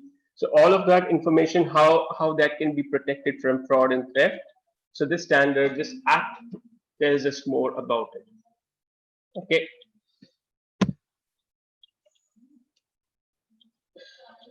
So some of the newer threats. One second. So there are some newer threats that are emerging within the social media. So one is that in 2019, so not sure if many of you are aware, but Google was fined $200 million for illegally collecting personal information about children. And this was through the video sharing platform YouTube. And like right now we are talking through Zoom, but I'm sure many of you would be aware of the fact that Zoom is currently facing lawsuits for disclosing personal information and for the privacy and security concerns. Then you also have Equifax. So Equifax is one of the largest credit bureaus within the United States, and basically this uh, led to a breach of over 145 million, so exactly 147.9 million users spread across the United States, Canada, as well as the UK, of the credit card information and also other data like social security numbers, birth dates, addresses, credit card information, and also driver's license numbers in many cases. So the resulting action for this was that the head of this information security, chief information security officer, they had to resign. And the new CEO, when he took office, so on 28 September 2017, he made a statement that I now finally realize that that every organization, that information security is not just for the financial organizations, not just for one that is just like doing in the banking. So and how it got hacked, if you look at it, so it was a very simple security patch. It used Apache struts as its framework, which needed to be patched in March, but somehow that system server was never patched and it was never detected. And the hackers had a field day between March, from May till July. So this is one of the threats, a classic example of how personal data can be, stolen from within in the social media age. And then I think many of you would already be aware that there were a number of breaches for Facebook in the last year, and within LinkedIn as well. I'm sure many of you would be on LinkedIn. So LinkedIn itself has had at least 2 breaches. So like there was one in 2012, and there was one in 2016, and now I think periodically LinkedIn also sends an advisory to for end users to keep changing their password, or maybe applying a 2-factor authentication so as to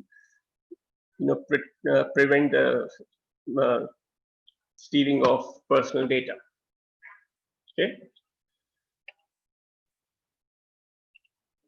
So okay, so in this go away. So here I just to show some infographic here, like that we talked about the COVID themed attacks on personal data. So if you see that from between the end of February, like we had 667% increase in the spear phishing attacks, and as you can see, FBI had announced that the number of cybercrime reports has actually quadrupled since the beginning of the COVID-19 pandemic, and 2% malspam are basically COVID-themed attacks. So malspam is basically spam that is delivered through email, malware delivered in an email, and you have thousands of COVID-19 scam and malware sites are being created daily, right? And as you can see here within this infographic here, that we have 30,000% increase of themed attacks in March compared to at the start of the year. So that is a big jump. So you can see this from here as well, that from February to where the number of attacks were probably less than maybe 100, it has jumped sharply over by towards the end of March, close to trending towards 7,000. And this is just the beginning. I mean, if you look at it, I think there are ample number of fake sites, duplicate sites that are getting created daily. So it is very important for us to stay secure. So these are some of the examples. So like when we talk about some malicious sites. Okay, so here you can see, so on the left-hand side is the map which was created by John Hopkins. Now in this case, hackers have very cleverly used the same map But within this, they had hidden a spyware. So if you were to visit this site, though you will see the correct thing, but the spyware would get installed on your machine. So it will recover your passwords, bank credit card numbers, or other confidential information. And similarly, the one on the right-hand side that you see is one where basically end users would have received an email saying that, like, check here to see how many number of cases are there in your current location, right? And there you would, out of curiosity, would go there, you would enter your location, other things. And from there, it will even present you a nice infographic saying that, okay, there are 83 cases, one in this house, one in this house. But please beware, this is all malicious data, and it will lock your machine, and then it will ask for a ransomware. Okay, so this is very dangerous. I would advise to stay cautious. Then you have one website that was linked to the vaccines. I know these days there's a lot of trending discussion on when the COVID-19 vaccine will be delivered, when it will be, how the trials are going, etc.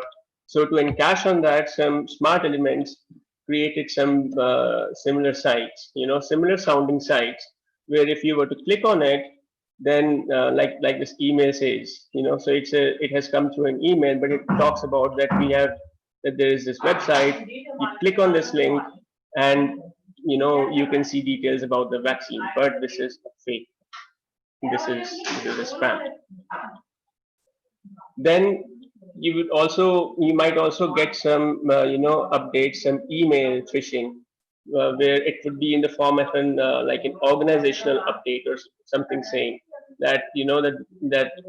So here you can see quite a lot of things here are same, but it has added some contacts or some attachments.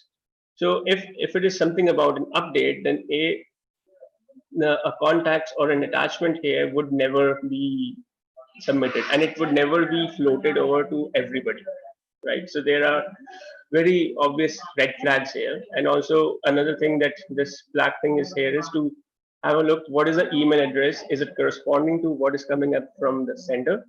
Yes, no. So this will tell us. I'm still getting some questions. I think I mentioned at the start that I will be answering questions at the end. Kindly please, hold your questions till the end of the presentation. Okay. Thank you. So this is, as I mentioned, an example of an email phishing, right? And then you also have news of some actual,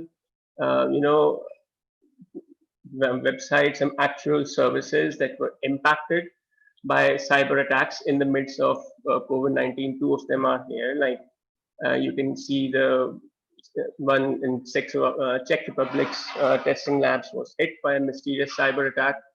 And then similarly, even on the right-hand side, you will see that the World Health Organization has also seen that this number of cyber attacks have actually doubled. So these are some of the examples of how attacks are coming to steal your personal data. But then the next question comes, how we can prevent our personal data from getting stolen. And so there are some I would say some advisory, some guidelines that I've added. Many of these are already available, like if you go to research, you will get them online as well. So there are some general and some specific guidelines. So what are the general ones? So one thing that we see is first question comes is what information that we should share and what we should not share on social media. So it is okay to share your name. So that means maybe only your initials and your age. So platforms where it just shows your age, like Mohit Vora, age 36 or 37, for example, right? But what one should avoid sharing is birthdays or anniversaries, while you might think that, like, it is okay to set this up, even let's say you might say that let me do it because that way I can see, my friends will know about it. But there are quite a number of sites, especially in India, where the passwords are, based on a combination of either a birthday or an anniversary. So they are very easily, they can be hacked. And also, if without that, I mean, just by looking up this information, number of, persons can, try and steal your data. I mean, like, I could search that. Similarly, a mobile number, it's something that you should avoid sharing. And as you mentioned, location data, right? Which is something, because like many of us have an ability, tendency that we are traveling. Let's say we are traveling from one place to another. So we have the location data on at all times. We are taking photos, we are taking videos, everything, your location is getting tagged. That Mohit was here yesterday, he was here yesterday. Now that photo is also visible to everyone. So everybody knows that, okay, Mohit is now here, now he's here, now he's here. So that is in the hands of, the cyber hackers. This is gold mine for them, actually. So this is something we should avoid. And there are sufficient controls, like within, let's say, on Google Photos, even in the Google settings for maps, where you can set that the location and all is paused, so that if it comes and only I can see it. It's just that you need to spend a little time to go through those settings and choose the one that's the most appropriate for you. Then you also, like, today I'm sure many of you would have seen Alexa, right? We use Alexa or Google Homes. So, and you've seen many advertisements for the same as well. Alexa based lights, Alexa based appliances. So what happens in those kind of devices is that they store some of your voice as well, which can be used to replay and to unlock some and to unlock maybe some mechanisms, some sites or some services. So it is very important to make sure that you should avoid sharing this. Then there should be some we can follow some security practices in general.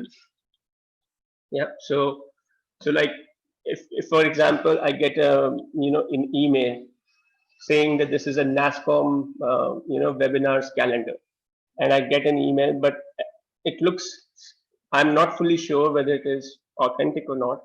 So I can also follow up on that email by calling that person, the signatures or what I mentioned there, and then check that did you send this specifically to me? Yes, no, because if that person is not a genuine one, then that phone number would also not work. It will be a dummy phone number. And then another thing which many of folks use and do is to have similar passwords for multiple sites. Like maybe have the same for YouTube, same for Facebook, same for Google Plus. So that is something we should avoid, right? And then some additional things. 1 second. Then we should also check in, like, whatever apps we are, installing within our mobiles, and this is especially true for Android, to check and verify what permissions they are needing. Especially I would be wary of any app that says that I need full control. Why would, I mean, except for maybe the system applications, there should not be any other application which should be requiring full control. So you should check that, and maybe, like, you can deny some permissions as well by going into the permissions manager. And then especially within Android, have a proper antivirus. There are a number of free antiviruses which don't add bloatware, like AVG, Trend Micro. Couple of them are there which are lightweight and they run pretty smoothly. So you can install them on your mobiles, and then make sure that it scans your mobile frequently. And then another thing is that one of the things, as I mentioned, as the Equifax example showed is that the systems were not patched, they were not updated. So it is pertinent to make sure that our mobile phones and especially our applications are updated, because many times there are a number of vulnerabilities that are, exploited or disclosed, for which the OS or the app vendors provide their fixes. So it is best to keep them as updated as possible. And then whenever you are, doing a VPN, so try to have a VPN as well. Sorry, I just need to minimize this poll. VPN wherever possible. And then you should try and use browsers that promote strong privacy. So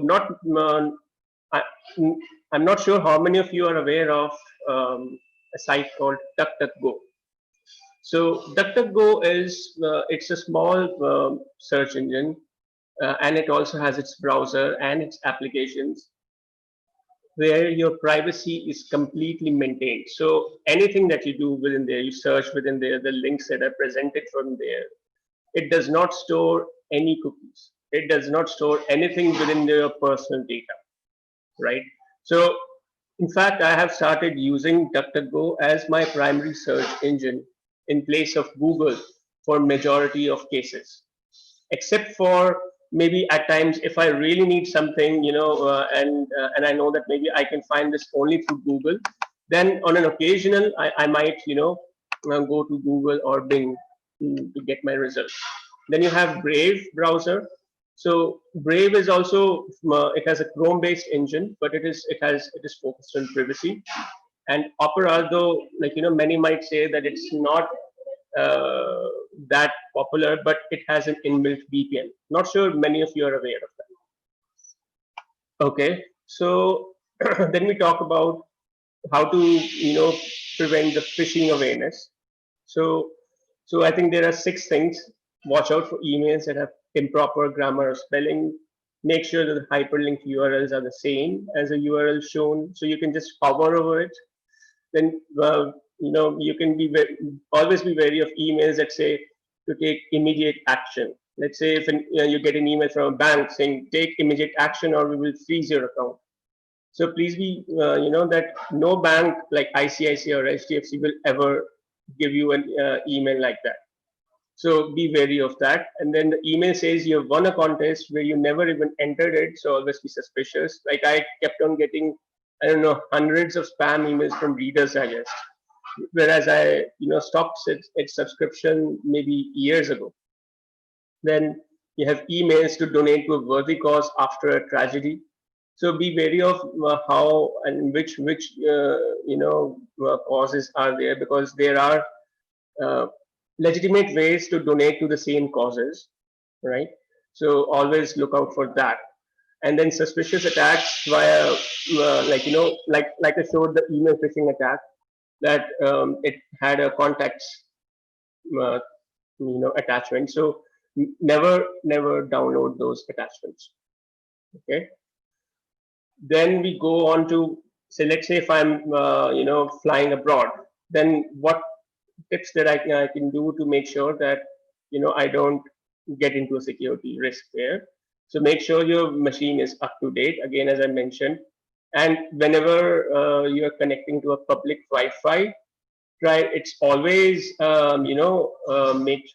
it's at your own risk, because whatever, maybe your every keystroke could also be easily hacked from a public Wi-Fi. And even if it's, let's say, a paid Wi-Fi, doesn't mean that it is safe. You need to see that it is being properly encrypted, like maybe a TKIP or an AES encryption. And then networks that look like same with the real name. So always be wary of that. And then use VPN to encrypt your communications on all the devices. So this goes earlier as well that I mentioned in the general.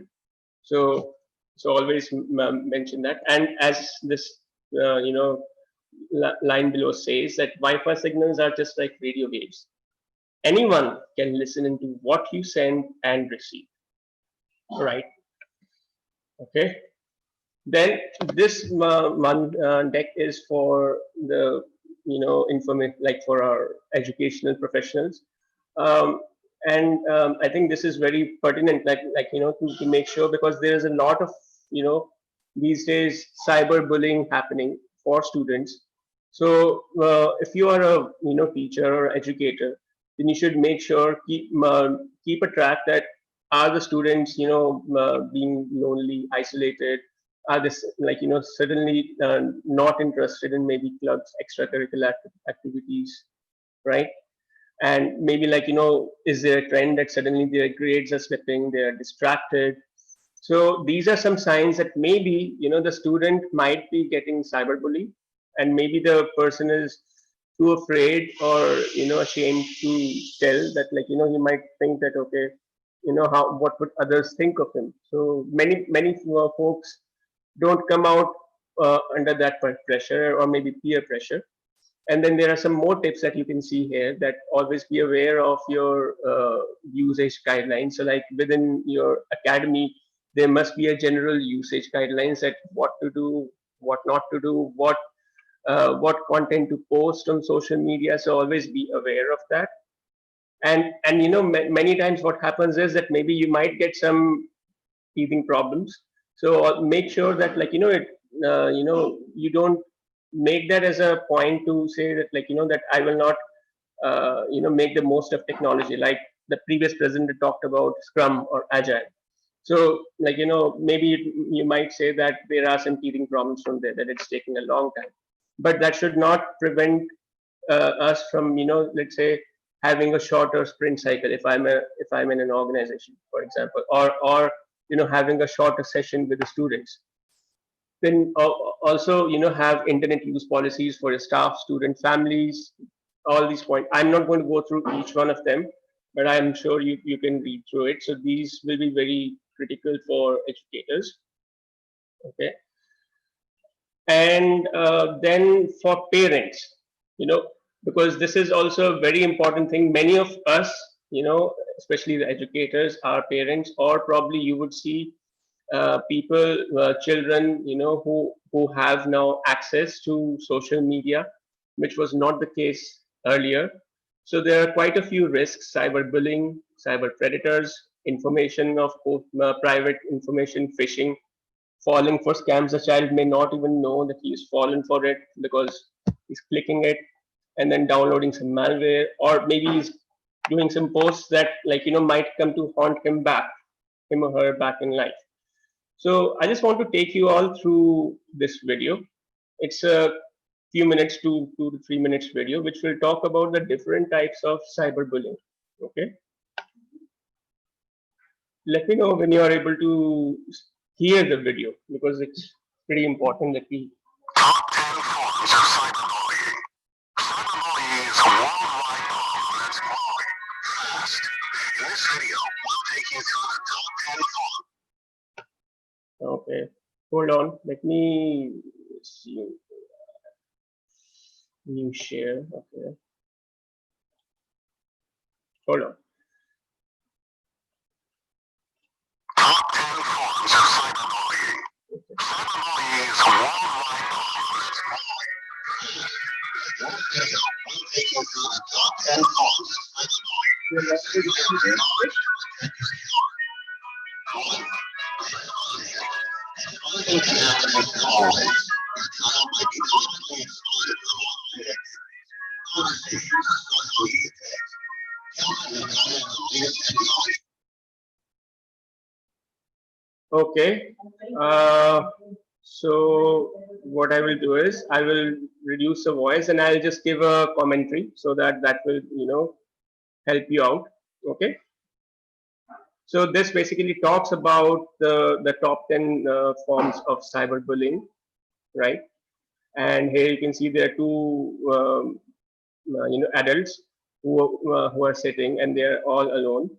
So the first form is exclusion, right? And this is basically where the person is feeling left out, Then Then the second form is basically harassment. Okay, so again, there are a number of forms of harassment that you can where cyber attackers are harassing that person by just posting threatening messages and outing. I think probably it might so I understand you are not able to hear it properly. So what I'll do is we can go back to the deck, right? And this link is in the presentation, and I have shared the presentation with the host as well. So once they share it with you, you should be able to view it. Okay, but few ways to remediate. Mohit sir, Yes, Mohit sir. sir, can you hear me? Can you hear me, sir? Hello. Yes. Can you hear me? Mohit sir, I think we can take the sessions, whatever the questions they are sharing, we can take at the end of your session. Otherwise, it will be your link will break up every time. Any questions at this point, sir? I'm just going through the deck, but I noticed that some folks were not able to hear, so I was just going through that video, going further. Yeah, because the participants are writing it in the chat box. I believe we can ignore for some time, then we can take up. Don't worry, sir. That's fine. So talking about that, to how to prevent these cyberbullying and how to remediate some of the ways. So one way is you have nanny cam. So nanny cam is basically that you can have camera within stuffed toys, and you can maybe set it, let's say, in the kids' room. And while the kids are playing, you can watch them over your phone through apps to check that what your kids are doing without even the kids knowing. Then you have all your security devices that you have, your routers, wireless cams. So make sure that they should not be the default ones. Like what generally are the default ones? Admin password, admin. And then also you can have some parental controls. Like if you are and I think here probably I can tell you, like if you are using AVG, internet security or antivirus, so it has though it's a paid thing, but once you pay its subscription, which is I think 400 rupees or something, then it also gives you the ability to lock certain sections within your phone. So that let's say if your kid tomorrow wants to view YouTube or wants to, let's say, play a game or anything, then you can have it that they will need to either do a biometric authentication or do it through a PIN or a pattern. Okay, so there are some parental controls, some apps which already provide parental controls. Then we talk about how COVID-19 is impacting the way we authenticate. So especially with COVID-19, we know that anything to do with touch is something that we kind of need to avoid. So and also your standard, as you know, your standard password mechanisms are so fragile that they can be impacted. So there are newer authentication methods that are there, but they carry a degree of risk. So one of them is voice authentication, right? And then you have your face scan or iris scan. But then each one of these have some degree of risk, like with voice authentication, especially like with the Alexa or the Google services. So there are risks of having replay attacks that using your voice content, and then you could also have a professional actor mimicking your voice, or maybe having a text-to-speech conversion, which would convert and have it in a voice that sounds similar to yours to unlock apps and sites. Similarly, with face or iris scan, you have because it's just your face is your identity, so it is very prone for identity theft, right? And you also could have forced facial activation, that let's say some attackers have captured you and they want to open your phone. So earlier, let's say for a password or something, that password is like only you know it. They cannot get out of you. But for this, they just need to keep the phone in front of you with your eyes open, and then they can get into it, right? And then another thing which you need to be aware of is that the third parties, like, whatever biometric information that you store, everything gets stored within the cloud. So third parties have, also have access to this biometric information. So that is also a big risk. Okay. So these are some additional resources. So I did not play this video because I mean, this talks about how you can, you can do your authentication and your transactions through voice. Okay, because we had some issues with viewing the audio earlier, so I'm avoiding doing that, but it is embedded within this link. And then we talk about the additional references. So you can see these are the references that I have used. And there is one more additional video about your voice is your password. So this is a 42 minutes video, but this is very useful. Do go through it. This was presented in an information security webinar, I think just a week back, by a colonel. And it talks about the real benefits and the challenges of using a voice-based biometric authentication. And then you have, like, some examples of how you can have Android apps that promote COVID-19 themed attacks. So everything about that you can see on this link. And then you have some additional infographics about Orange Cyber Defense, the forms of cyberbullying. Again, that link is here. Then you have the different articles that have everything else that I have covered within the presentation within the webinar is here. Okay. So with that, I come to an end to my presentation, and I'm open to take questions. So thank you. Yeah. Okay. Yeah. You can share your questions now.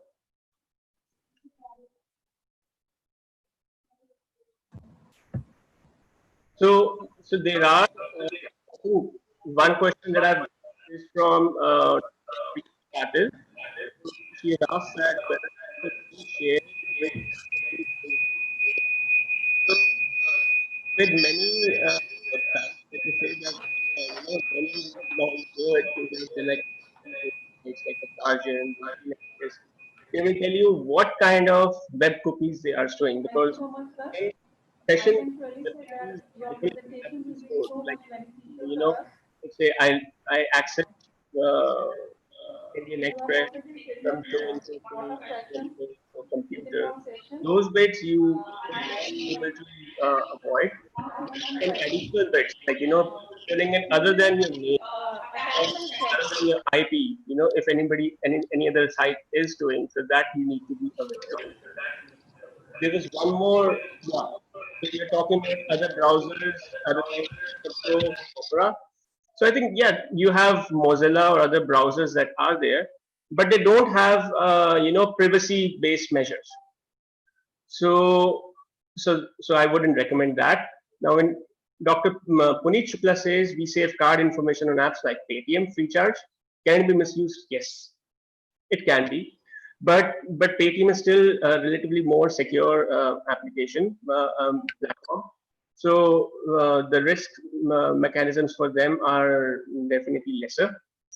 Then I think there was one question about how secure is Zoom. So I think I already mentioned earlier that Zoom is already having some security and privacy concerns. So one of the things is your meeting information and your passwords are something that can be easily guessed, and you could have random people joining in onto the Zoom sessions and bombing you, basically bombarding you with obscene texts or something, saying that we have captured you viewing obscene things. But I think it is actively working on it. I think how safe are audio biometrics?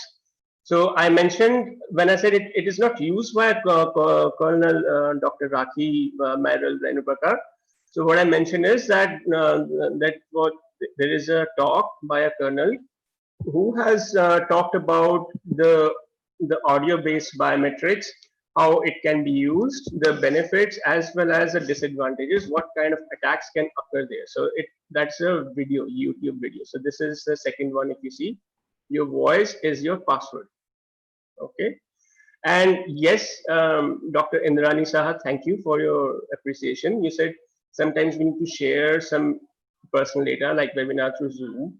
So like now here, if you see, I logged into Zoom. All I did is I just had my name and email address, which is fine because here this is a secure session that it is through a meeting ID and a code, which only a few people have. So only they can log in. So this is definitely secure. Okay. A lot of appreciations. Thank you so much.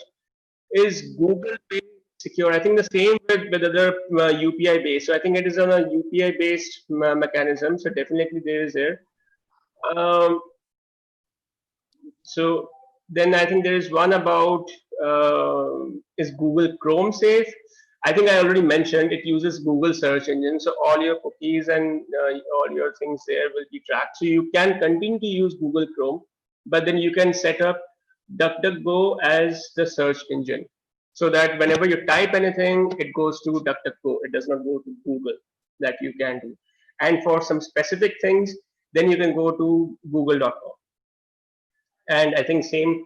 So for phone pay, I think the same application right now. All of these, it is like hard to tell from their just by their statements that they are safe, because all of these are currently saying that we have the mechanisms in place. But this is all about the ethical hacking and the measures they have. So Biplab Biswas says that if nothing secures, how will secure our data? I think I already mentioned, Biplab, that there are ways to secure your data, right?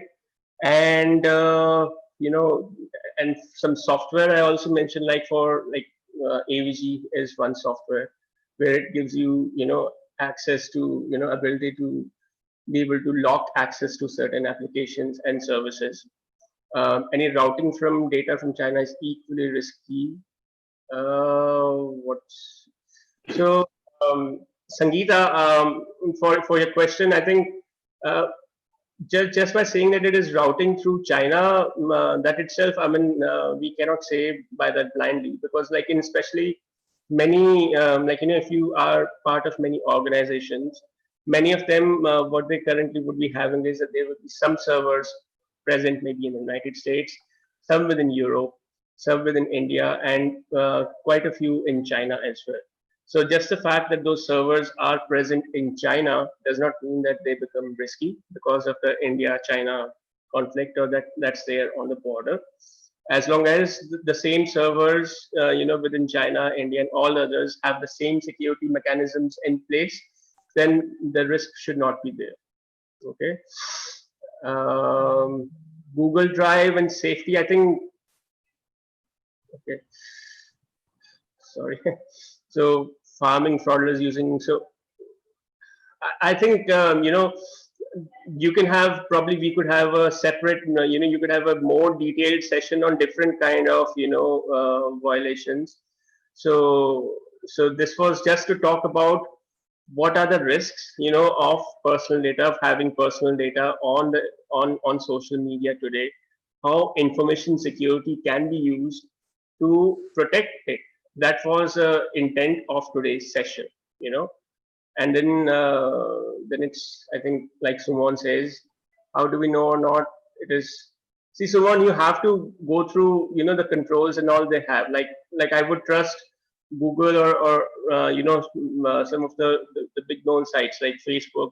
Just the fact that it is Facebook or LinkedIn does not mean that it could be secure. You probably do your own investigation, but also trust the reports that are being shared by those applications, like that there are no threats coming out from them, there are no breaches, right?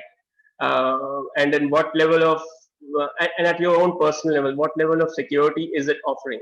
Like, is it offering a multi-factor authentication, like that in addition to your password? Is it also prompting you to have an OTP, or is it let's say forcing you to set up your profile in using your date of birth fully? many sites just say that, okay, you just enter your, month and day and month. Year you don't send. So those are some mechanisms through which you can avoid that. Like if you see in Facebook today, there's an option to say that I will show only my age, or I can just show my day and month. Year is not none of anybody's business for that matter, because like if anybody wants to know my birthday, just the day and month is sufficient. So if those controls are there, if those privacy controls, if you are able to see and you can see that it's protecting that, then you can take a call. I think I think I've got on quite a lot. I think Google Drive, I think it's mostly quite secure. I haven't seen any issues yet with its security or privacy as of now. So I think I think we have. I believe I've covered all the questions. If there's anything that I've left, permission to app for accessing gallery media. For some apps, yes, like Google Photos, and for some proprietary apps, yes, you will. Like if you are using an Android phone, you will definitely give some apps permission, but not everything. Like, I mean, it depends on the application to application. If it is a printing application, then depending on like whether I want to print photos, then I could give it permission to view gallery, or otherwise I will just give it permission to view just the documents. Okay. I believe so. Yes, I think the security bit they have addressed to quite an extent enough, but it is. I think the risk there is that when you are setting up a Zoom session, always set up a private meeting ID, a password. Don't join any Zoom session which gives where there is no dialing code, there is no password, where it just says click on this link and join. So that way, if anybody else gets that link, anybody else can join. Like this one is a secure example, a good example. I think I've already explained about the Zoom safety. How it is, what are the risks with it. See, I think one thing we all need to be aware of is that you will, and especially in the coming years, there will never be a thing like 100% security, or 100% that's 100% fraud. It's a degrees. It's varying by degrees, right? And you will I think there are a number of movies and all also have already been made on it, that you might probably have a scenario, let's say 50 years down the line, where all our posts, all our personal data might become public, or maybe at least every organization might have at least one security breach. Even JSS Academy might have a security breach. But then the important thing there is how is that responded when that breach occurs? How do we act on it? How do we remediate it? So Equifax, as if you see the Equifax case here, so that's a very classic example that when the breach happened, so they initially they tried to send out some information and some bulletins, but it was a very confusing thing. That the link that they shared was something that some hackers were able to reverse that link and say come here, redirect him. So again, they were a risk. So their systems were not exactly in place, and their response was also not very correct. So have a look at this one. I think it will answer this bit, because this is a true risk we will have, but then the measures that I've given you, that should give you some degree of control. Yeah. Thank you. Thank you, sir. I think I believe I am done. If you have anything, you can say so, but I'm done from my side. Thank you so much, Mohitji. I think you have answered well all the participants, and not many questions and queries has been resolved. So Right. It was a very beautiful and you can say heart-touching session from your end, because you have covered very deeply every aspect of your topic, sir. Right, sir. Thank you so much. I really appreciate the way you have presented your slides by covering and touching each and every point, and even in the chat box and in the mail I could receive a lot many, you can say, messages from them suggesting that it was a wonderful session with full of information, and every aspect of questions has been answered from your side. I thank you so much for your valuable time and support that you have given for the day, sir. Thank you so much, sir. Thank you, sir, for having me, and it was a pleasure, giving the presentation to. Thank you, Mohit.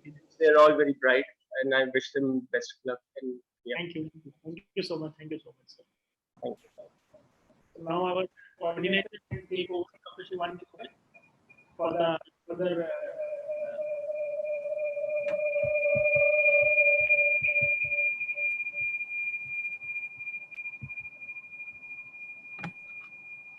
There's a lot of issue today in the network at our institute, so I believe the participants may be facing a problem of admitting again and again.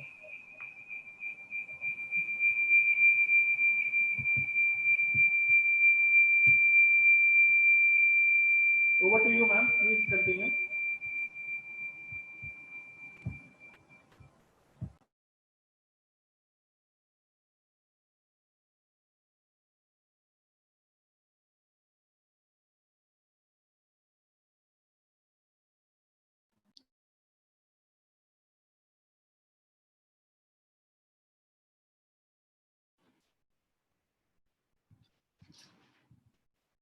Moji, can you unshare your slides, please?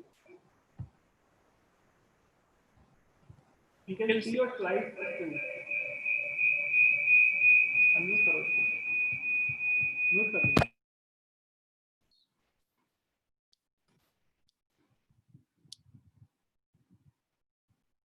Mohit ji?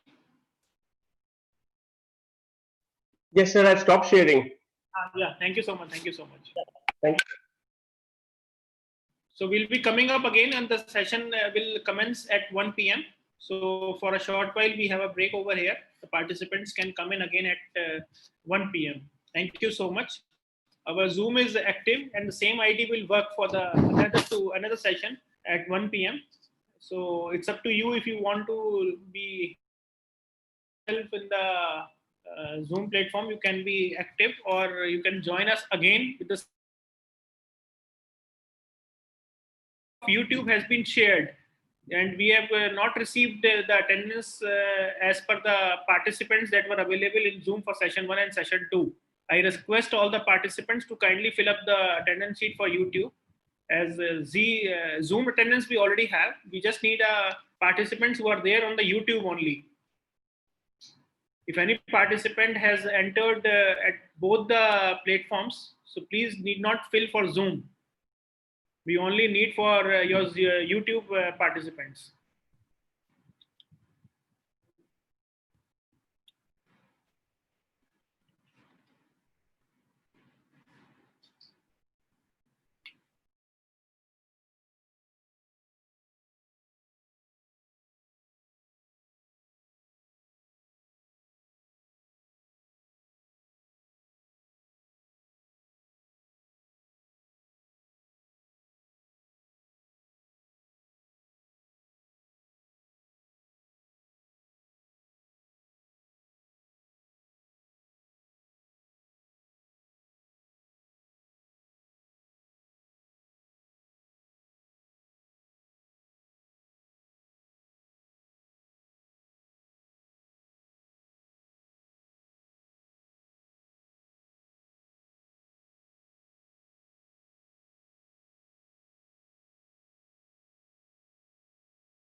We'll be back again at 1 p.m. with the same link. I request with the folded hands, I'm requesting all my participants, if their video is on, so please be in a, you can say, I would request everyone to be in a official way. You should attend the lectures. If you are comfortable in your own, you can say, background, so I'll request everyone to please keep your video off, because it's very difficult to monitor every time all this, you can say, participants for their video or audio is on. It's my personal request to everyone to please keep your video off. I could find out some of the participants. I don't want to name them on this platform, but please, I request them to please be dressed up properly if you want to keep your video on. It's a humble request.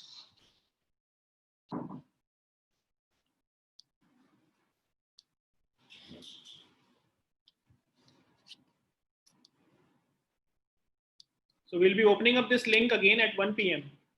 You can join us with the same link. Thank you so much.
Again, welcome you all in our 1 week International Faculty Recruitment Program on Digital Learning with Multidisciplinary Approaches organized by Department of Computer Application, JSS Academy of Technical Education, Noida. Our next expert is Mr. Praveen Mishra. I would like to introduce Sir Mr. Praveen Mishra, Additional Director and Scientist E at ERNIT India, Ministry of Electronics and IT. Government of India is a graduate in Electronics and Communication Engineering and a postgraduate in Management as well as Computer Applications. He has around 25 years of experience in new technology, integrations and strategic analysis, infrastructure management, technology integration, e-infrastructure requirement analysis, telecom, IT, education and research network. He is ISO 27001 qualified lead auditor and disaster recovery and security specialist. He was responsible for setting up of National Internet Exchange in India as well as the technical infrastructure of the Government Advisory Committee of ICANN in India. So welcome you, sir. Now I would like to call Mr. Praveen Mishra to join us.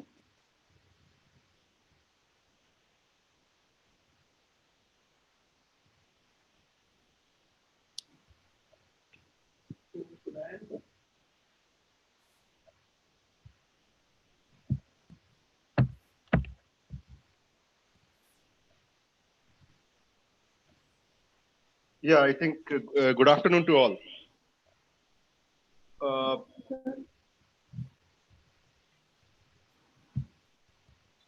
So should we begin with our presentation? Good afternoon, sir. This is Vikas Singhal. Good afternoon, Mr. Vikas. How are you, sir? Good, good. And thank you for inviting me to this conference. Yeah, thank you, sir. Same here. We are delighted to have you here in this platform, sir. We are all delighted to listen and we are very enthusiastic to listen to your presentation today. Thank you. Thank you. We have made you as a co-host. I think you can start sharing your screen, sir, if you want to share your screen or whatsoever you want to have your presentation. Yes, just.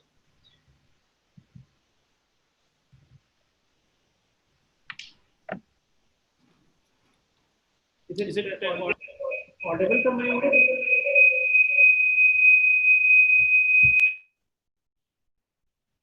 My voice is audible, sir? Yes, yes, it's audible to me. The audience should tell you whether it is audible to them or not. It will be audible to everyone. We have made you as a co-host, sir. You can start with your presentation, sir, if you. So all participants have joined? Yeah, sir. Maximum people they keep joining and because of the network issues, people coming and leaving you can say, and we are live on YouTube also, sir. Okay. Well, I think then let me start with my presentation. Right. This COVID crisis that we all know has basically brought the network and the internet to the forefront. Today also we are communicating with each other thanks to the internet that has been in existence for so many years, or in fact almost like 2 decades.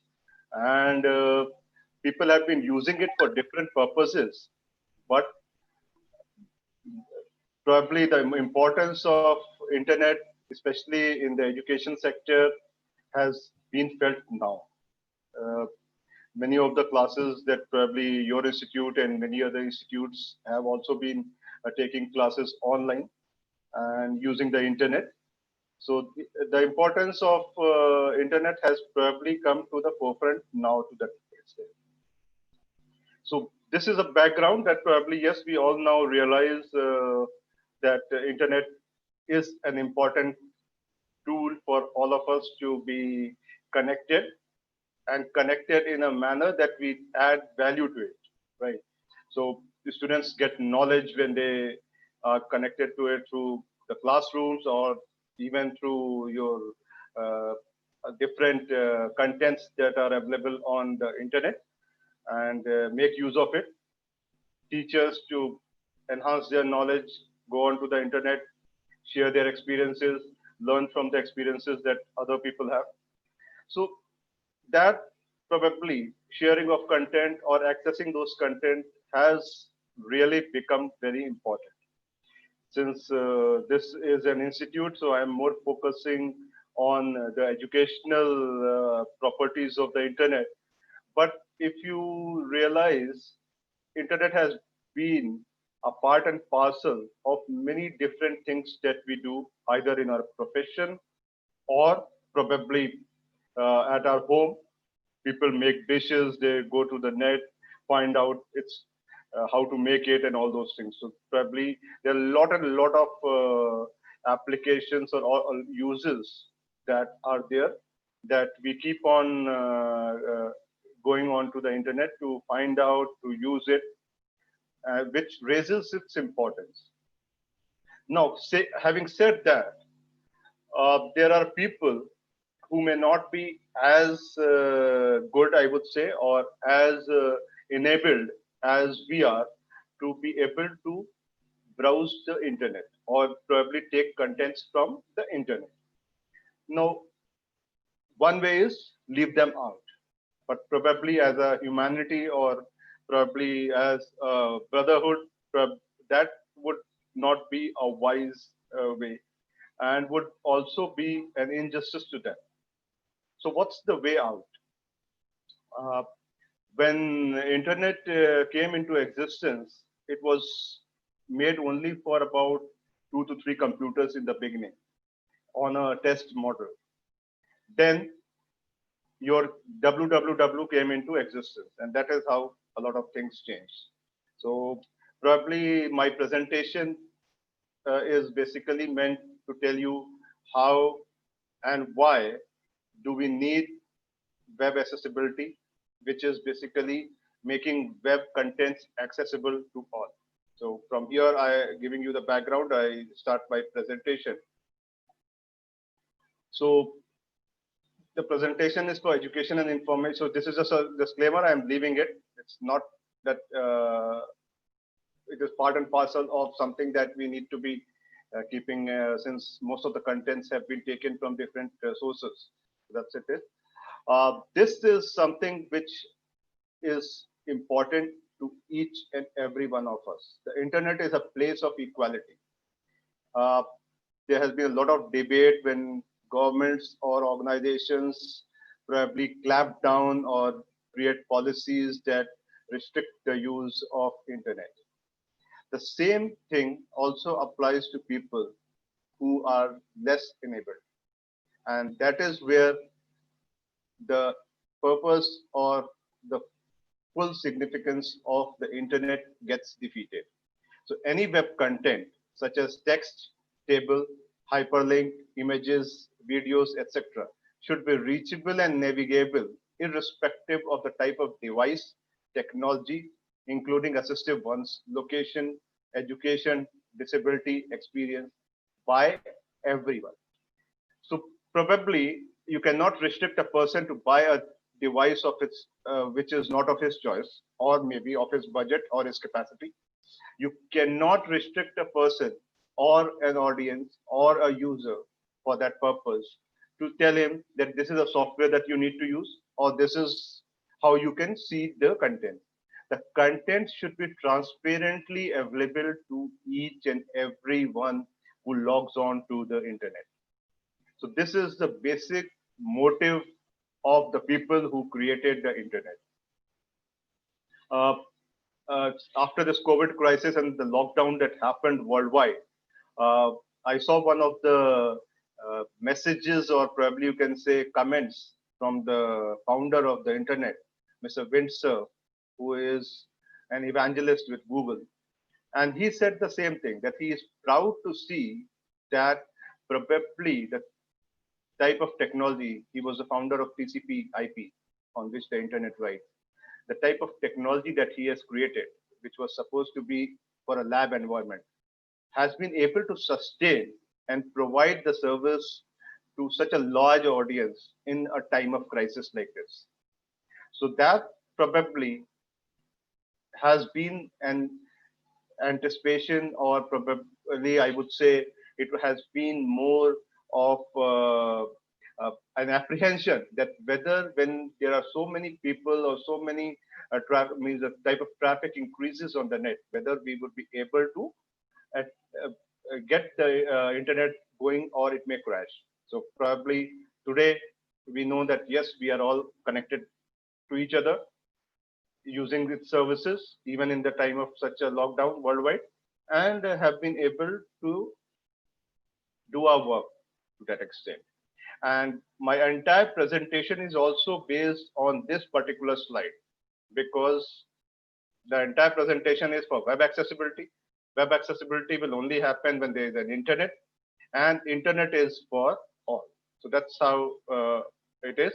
And so the entire this slide basically sums up the entire theme of this presentation that I am going to be giving you.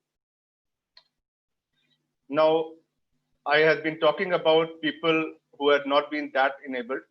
So these are some of the categories that we intend to serve with accessibility, web accessibility to that extent.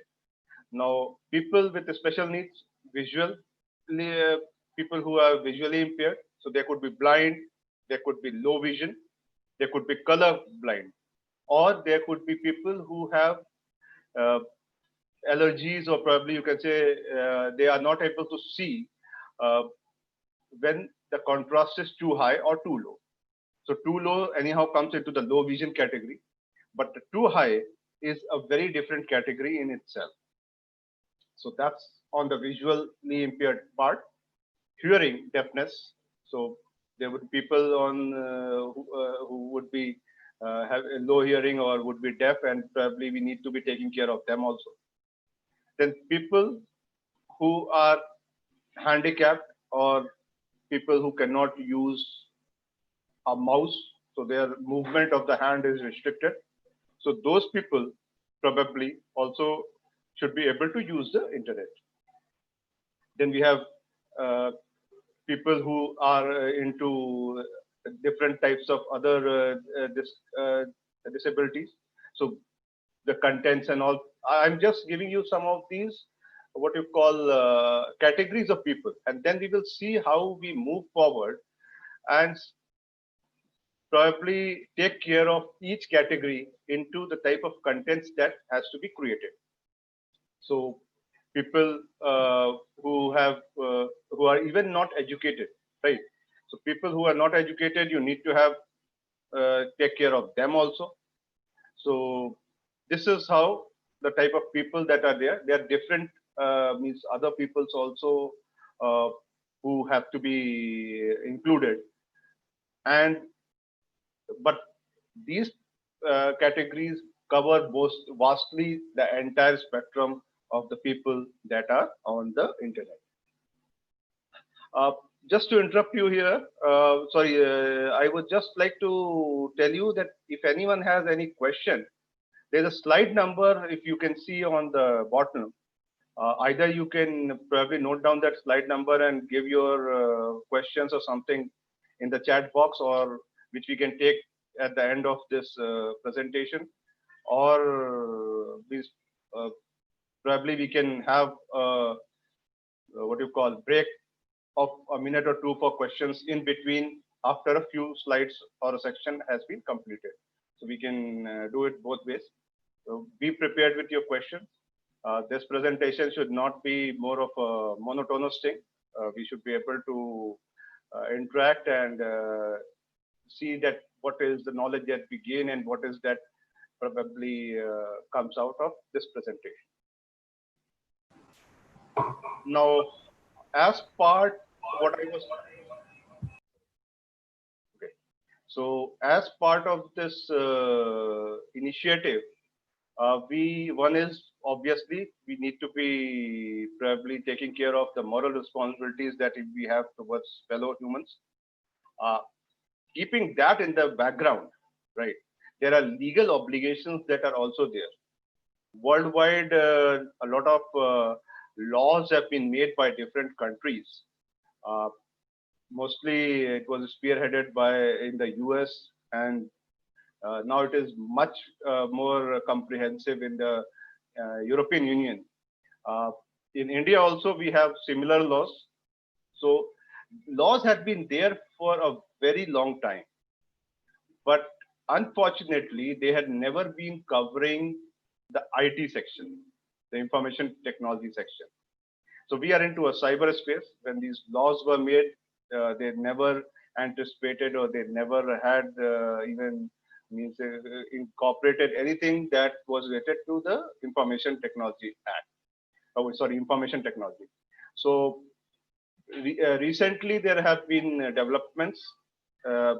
Worldwide there has been development. In India also we had this PWD Act, which is the Persons with Disability Act 2016 that was put in place.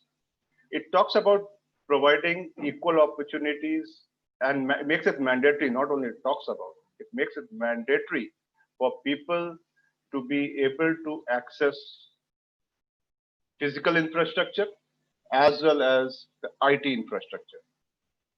So the PWD Act 2016 mandates it for everyone. Initially, it is more of focused on providing it in the government sector, but the Act does not discriminate between the government sector and the private sector. Only the implementation has been in the government sector at this moment, and in public places. So probably if you see the physical infrastructure in many places like your malls and all, they have those ramps and everything which could be used by disabled. So those places have been, means it's a compulsion for those places to be having it. Same is the case with the information technology infrastructure. People need to be knowing that yes, the infrastructure that we have should be accessible to all. There have been court judgments, right, from the high courts to the Supreme Court, which talks about providing web accessibility to all citizens, and has been directed initially towards the government, and for the rest, it has been kept in abeyance that probably once the government infrastructure is fully enabled, it will be rolled out for the private places also. In a government, there is also a guideline, which is basically guideline for Indian government websites, GIGW, that I have written here. Now, that is something which is a comprehensive guideline for all government of India and state governments to follow, to make sure that the web services, the services that are provided through the web are all enabled and usable by people with all kinds of disabilities, uneducated, and all those things. So those categories that we have spoken in the previous slide, they are all covered there. Now, this is some of the laws. The law is the US Section 508. It was made in the US, and that was one of the most comprehensive law that came in the US. So in fact, worldwide, it is supposed to be one of the most comprehensive law. But see, having these laws does not mean that you will make a IT infrastructure accessible. You need to know what is to be done to make it accessible. So those standards have been written and are called WCAG, Web Content Accessibility Guidelines. These are worldwide standards. We'll go into details in the subsequent slide. I'm just giving you a rough idea that WCAG is basically Web Content Accessibility Guidelines. So these cover a comprehensive guideline that one needs to follow to be sure that the contents are accessible to all.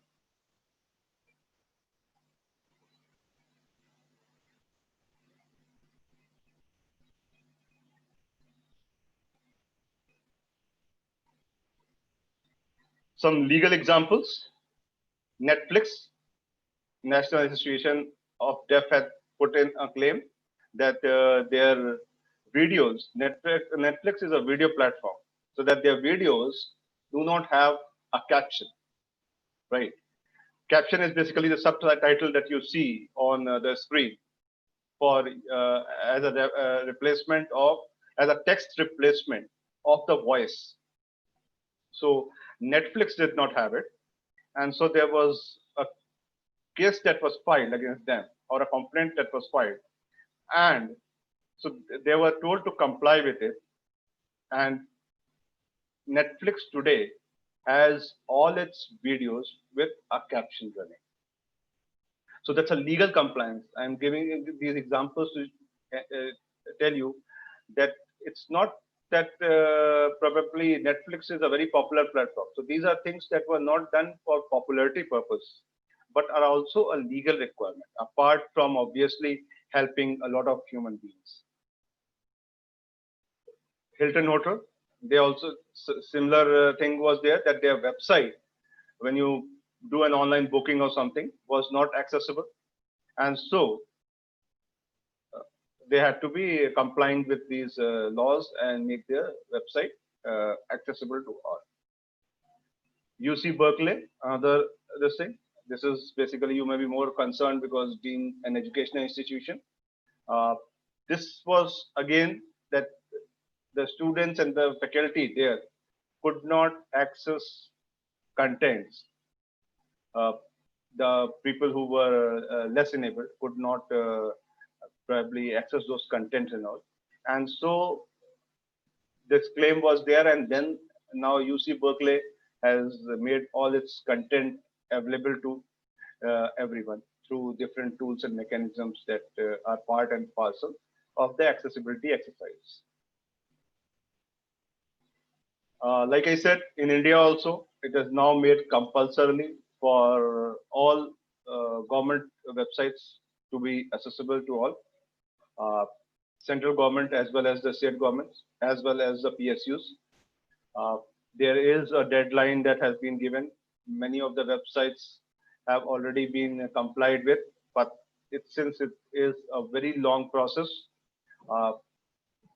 the dates keep on increasing, and I think March 2021 has been given as the date for all websites across the country belonging to different governments to become accessible.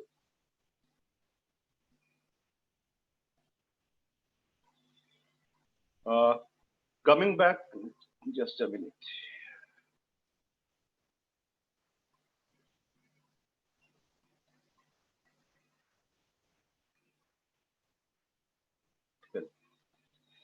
Okay, so like I said previously, that there is a World Wide Web Consortium. I spoke about WCAG. Now that WCAG, the Web Content Accessibility Guidelines, have been made by this World Wide Web Consortium. And there, as the time has passed, there has been a lot of changes to it. So the W3 goal was universal access. So everyone should be able to access it. This is what is also the goal of accessibility. And it should be a semantic web. Semantic means it should be a systematic way the web should work. So one should not learn for each and every website or each and every type of content how one needs to be going about it. You should be able to seamlessly go through the content, whether it belongs to A, B, or C, or whoever. And obviously, there should be a web of trust. So the web of trust basically is, if you go on the websites, there is a small, what you call, symbol on the left side if the site is secured and is authenticated, which is called an SSL certificate, Secured Session Layer Certificate. So basically, you should, the motive behind this is that you should know whether you are going to a genuine site or not. Now, Amazon.in, people go to buy products. If I make another site, which is AMAZ, instead of AZON, if I make it AMIZON, people may not be able to know because it will sound very similar. and people will go on that and probably get cheated. So this is basically where the web of trust needs to be created. So the site needs to be identifying itself that this is where I am, and I am a genuine site. Now, W3C design principles, interoperability, like I said, you should be seamlessly able to move from one content to the other, irrespective of your browsers, irrespective of your device or anything for that matter. Evaluability. Now, that is again related to the flow of contents that happens, and decentralization. So decentralization means it should not be that I am at a particular place and that is where I would be able to see a content. The content should be such and available on the net that wherever I am, I should be able to get the same quality, the same speed for a particular content. W3C has three components to that extent, which is any website for that matter, or probably any content for that matter, is included in these three things, which is authorizing tool. So like you have a development tool or something with you make a website. So this is how it is called an authorizing tool. The second one is the web content, which is the basic content that you have put on the website. And the third one is obviously how do you access that content, which is through your browser or something of that sort. So these are three different things that combine to provide content delivery to us, any one of us who goes on to the internet. So if any one of these three is not enabled for accessibility, you will not be able to get an accessible content. So I may have made a very good website, very informative website, but if my browser does not support accessibility features, I will not be able to access those content if I am a differently enabled person. Same is the case with the authorizing tools. You may have made a website, the browser is compatible, but today also in many of the cases we see there's a Java error or there's some error that comes from here or there. So if the codes have not been written to be accessible and streamlined and smooth, the site will not work properly. The site may be slow or may have errors. And even a normal person, when he goes onto a website, and if it has so many errors or is very slow or something, he moves on to another site if he has an option. One is that you have a compulsion that you need to be looking at a particular site for a particular thing which is not available anywhere else. There is also a case when that particular content may be available on different platforms. And that is where you see, okay, this site is not opening properly. Let us move on to some other site. And even if you go on to some of the search engines, you find that the same words that you have given in the search, there are a lot of links that are available with it. So you go on, leave one website or URL and move on to the other one. So that is where your authorizing tools must be comprehensive, must be making a content which is smoothly visible without a flaw.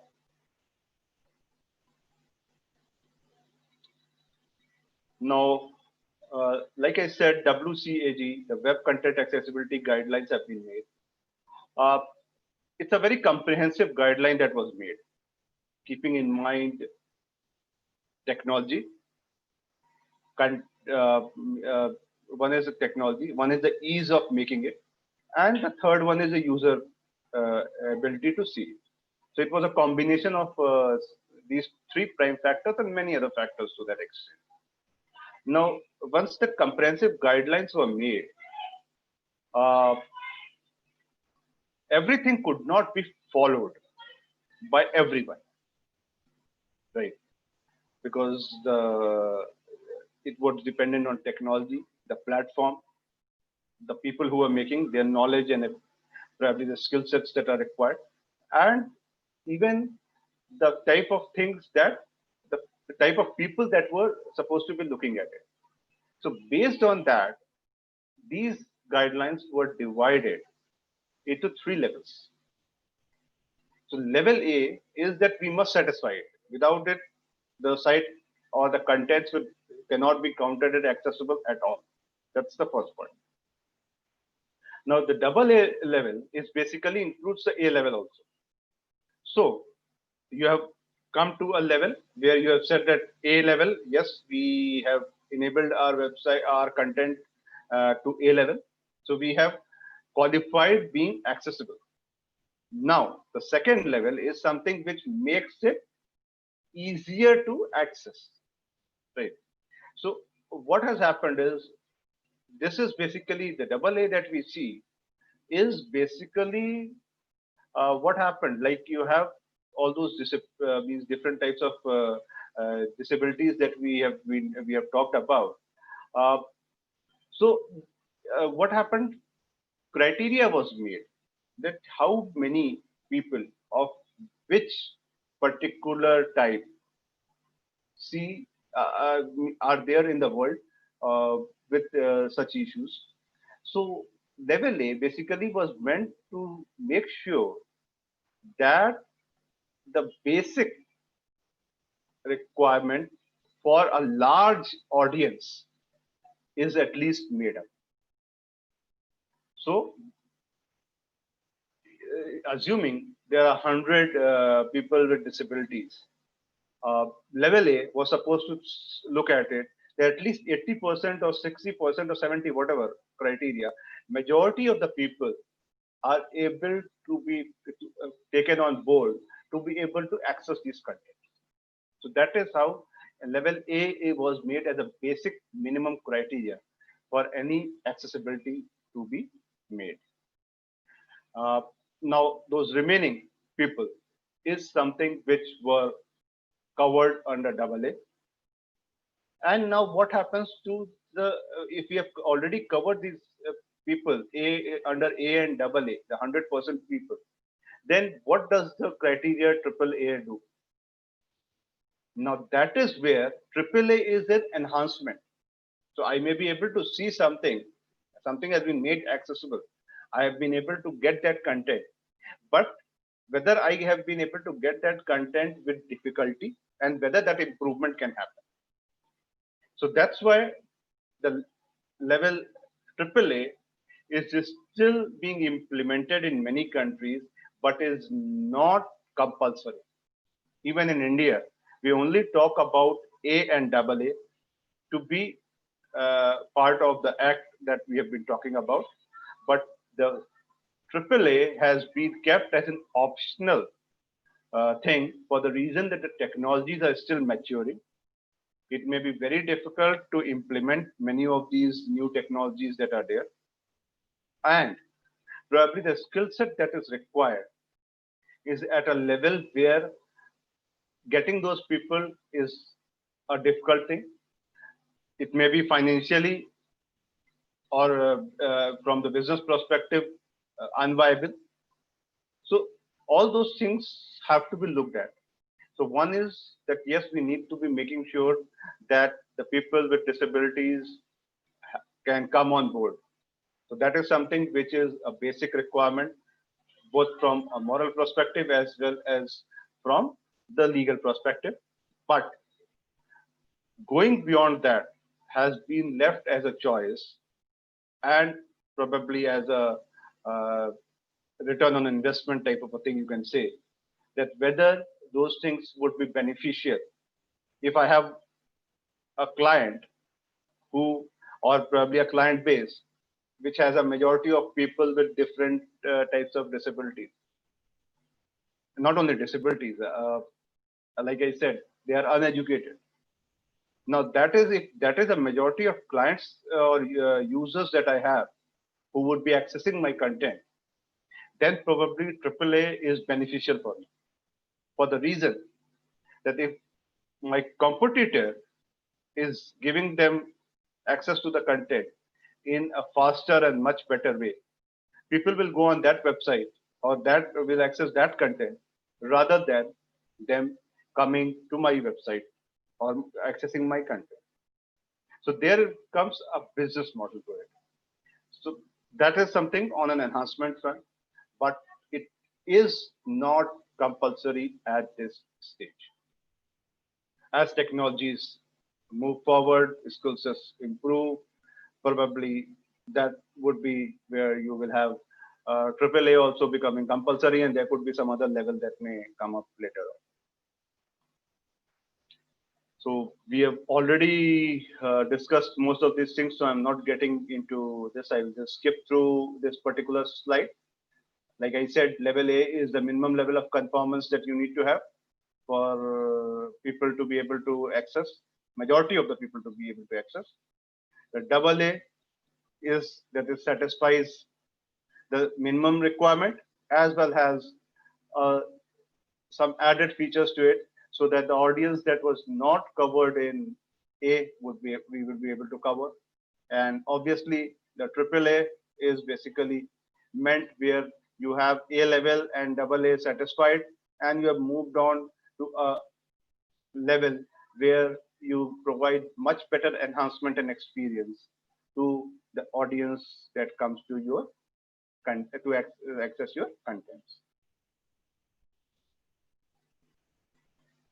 Now, this is again as a WCAG, what we call that. Yes, it should be accessible, it should be viable, and that is what I had been talking about when I had been explaining these levels of compliances. That there's a basic requirement that it should be accessible to all. There should be a business viability. You cannot make something which is not cost effective. Otherwise, people will be reluctant to make it, right? And then it needs to be technically feasible. So if there is no technology to make something, you cannot tell a person or an organization to do something which practically is not possible. So these were the cornerstones of the WCAG. Now, like I said, there has been an enhancement of the principles that have been there in existence way back almost 30 years, right? So WCAG 1.0, that was the first version of WCAG that came on 5th May 1999. Now we all know that 1989 was when the World Wide Web was publicly made available. And that is where we started using the contents on the web. Now, so 10 years when the World Wide Web has been into existence, people realize that there has been a lot of people who have been left out of it and needs to be included. And that is where this WCAG 1.0 came into existence on 5th May 1999. Now, at that time, the technology, web technology, or the www technology was more around your HTML. If people, some of you may have used internet in those days, somewhere back in the 90s, although it was more of a dial-up connections that we used to have over the modems, and probably something like a 14 bits per second or something speed. If you could get that, the modems used to support that, and if you could get that, you were very, very happy. Today we talk about megs of bandwidth, but at that time, that is what it was. So, but primarily at that time, there was no pictures. It was only text mostly, and it was all based on HTML. So HTML was basically a plain text language, and that is why this particular standards, when they were made, were more focused on the HTML. So it was more focused on the content type, basically, you can say that. So in that sense, yes, it was a wonderful first step for making digital contents accessible to all. And but as technologies passed on, right? So what happens that sorry, just to get back onto your WCAG 1.0, some of the features that it has.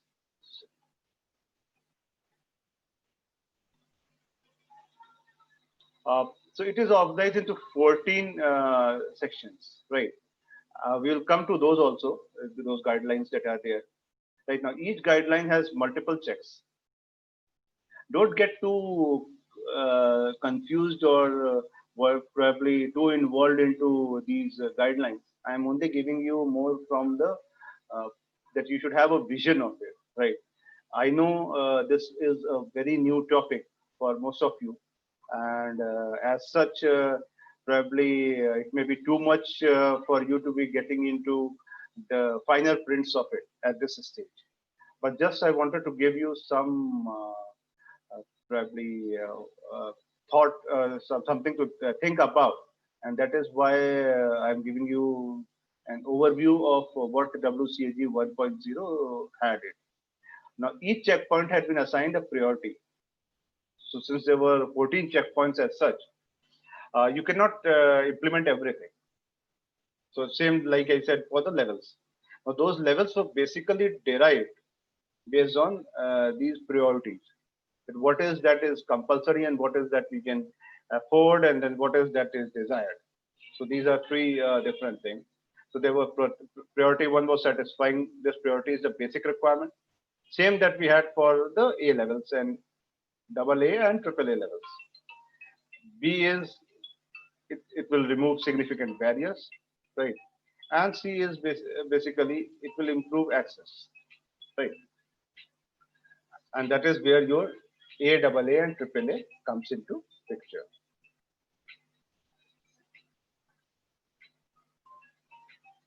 I hope I am not very fast or something which is of no significance to any of you.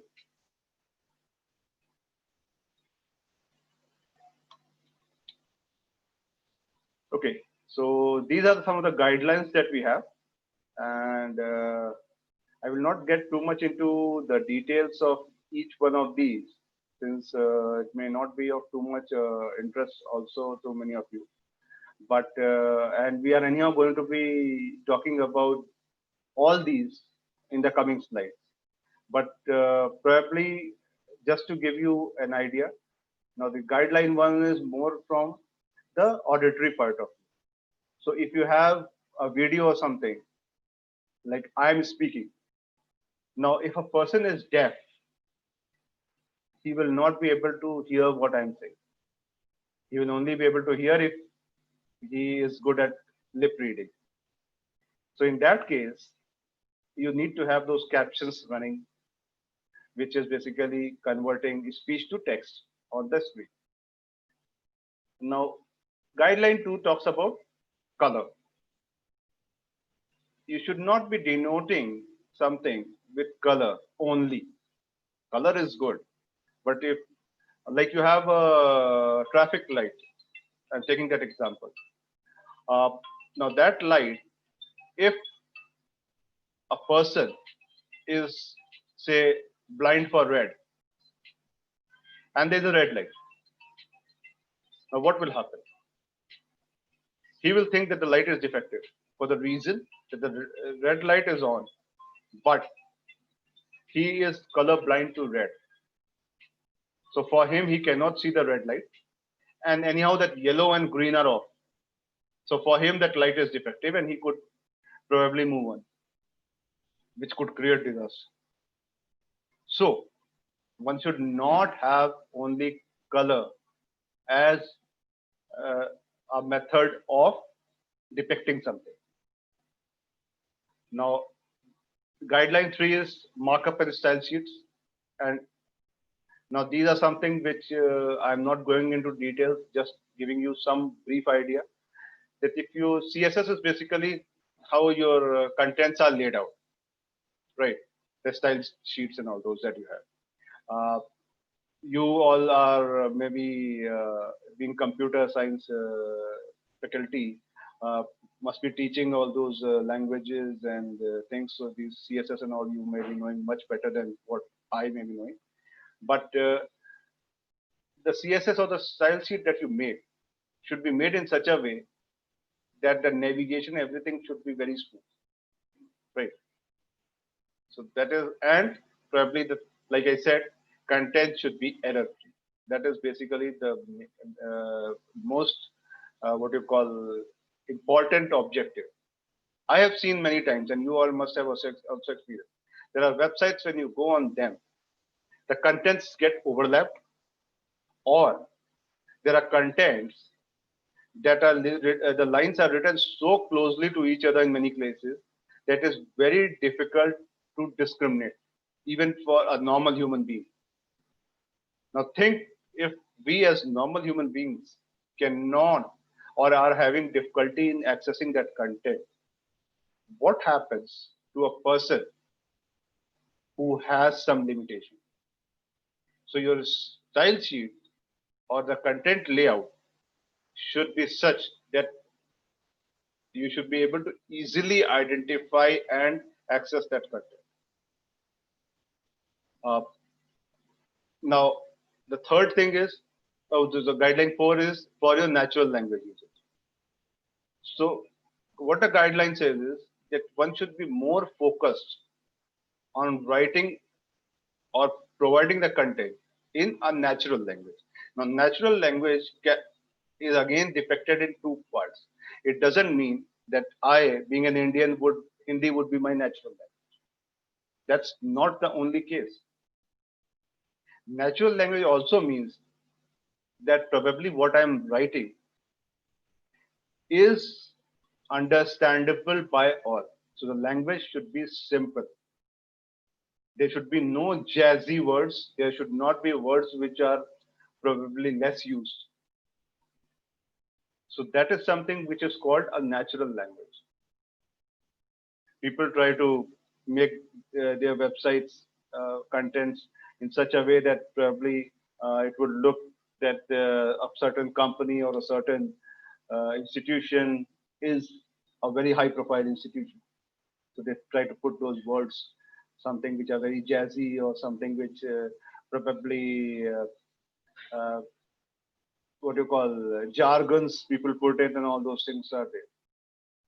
That is not recommended for the simple reason that you are limiting your audience. One is that you intentionally want to limit your audience. Perfectly fine. Do whatever you want. But contents on the web are made for all.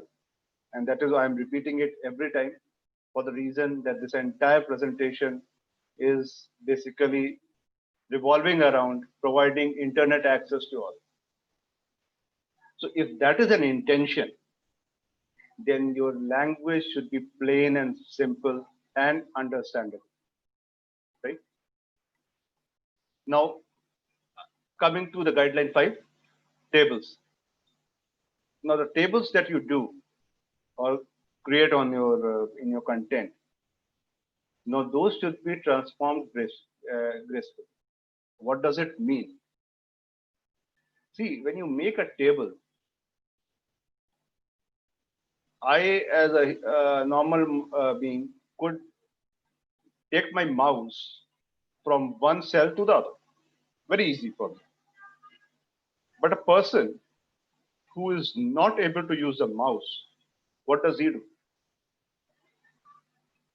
Now that is where your table should be in such a way that he should be able to navigate from one cell to the other seamlessly without having any difficulty. Right? Guideline 6, ensure that page featuring new technologies transform gracefully. So like I said, don't use something which is limited to a particular language. I make contents. I'm not saying, I'm just giving an example in PHP. Just say now, if I make contents in PHP, I should ensure that all across platforms, irrespective of the hosting environment or irrespective of the browsing environment, everyone should be able to see and get those contents seamlessly, without difficulty, without error. Guideline 7, that user controls of time sensitive content. Okay. Now, what is a time sensitive content? Okay. You have a video or you have a scroll, right? Now that is scrolling, going about, contents is scrolling over a certain portion of your screen. Reading those contents could be easier for a human being, a normal human being, if it is going with a certain speed. It may be difficult for a less enabled person to read the same content. For him, it may be, the speed may be faster. So the recommendation is that you should have some control where a person should be able to stop that scrolling and see the content. So that's why today most of the websites that you see, if you take a mouse to a scrolling content, it stops. So this is where accessibility comes. If the site is complying with the objectives of the WCAG, then it is not only the mouse that stops it. Even a manual, I mean, if you go manually onto that particular topic or particular thing, it should stop. And probably with a space bar or something, it should move and stop. That is how it is. So that's another thing. Then direct accessibility of embedded user interface. Right. Now, this is, you should not have links into links into links into links as far as possible. Right. Because now, if you do it that way, a person may get lost even going into it, and especially if he cannot use a mouse. So that is where your content should be easily accessible, maybe in 1 or 2 steps or 3 steps to that level, if it is a very, very big library or a site, right? Not only that, it is not only the level that is something that is of worrying importance. It is also the segregation of the content. So probably your content should be segregated in such a way that even if it is, say, 6 links down the line or 6 steps down the line, it should be in a modular and step fashion. That okay, I go into say certain class, then I go into a certain subject, then I go into from the subject I go into textbooks, and then I go into a particular chapter. That is one part. And at the same time, before the textbook, there could be 2 of those. One is the textbook, the other could be a reference book, or maybe third, the reference material. So a person decides where he wants to go. But it should be more in a very transparent, very structured manner, which becomes easier for people to access. Design for device independence. Again, now also I am connected through a laptop. Many of you must be connected through mobile phones. Many of you may be connected through a desktop. So there are different devices, but we are all connected to each other and being part of this presentation. So anything that you make should not be dependent on a particular device. Now, even if we are talking about the physical devices, now talk about the operating system. Somebody may be using Android, somebody will be using Linux, somebody will be using Windows, and then also different versions of Windows and different flavors of Linux. So, content across any platform, any device, any uh, uh, operating system should be accessible and look similar. That's another thing. Okay. Now this 10th guideline that you see, interim solutions. Now what is that? Now today, maybe somebody is giving some content which a certain technology does not support, or if it supports, it's something which is too complicated or maybe too costly. So the focus has been more on providing content rather than how you provide it. So you are not bound by a certain solution or a certain technology. Intention is that the content should be available to all. So any interim solution is acceptable. It is not something that you need to have a perfect solution for each and everything that you want to provide on the net. So these guidelines have been made very, very flexible. And imagine, since they were made during the days of HTML, when people had anticipated that something else will definitely be coming up. So they had made it very open and very flexible to that level. Now, again, coming to use W3C technologies and guidelines. So there are different HTML, guidelines that are available if you go onto a W3 website, that you should use it this way or that way. So the content should be, alignment should be there and all those things. I'm not getting into those details here. So, but yes, those should comply with it so that you get a structured and well laid out content. Provide context and orientation information. Now, what is this? Okay.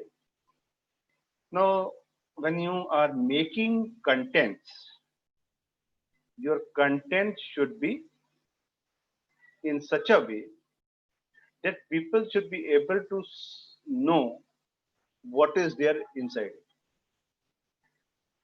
I will come back to this in my subsequent slide with an example of why I'm saying this, right?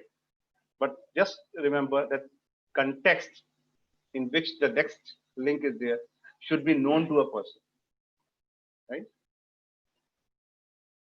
Clear navigation mechanism that we should be able to, I've already explained in my previous, as part of the previous guideline, that you should be able to navigate clearly.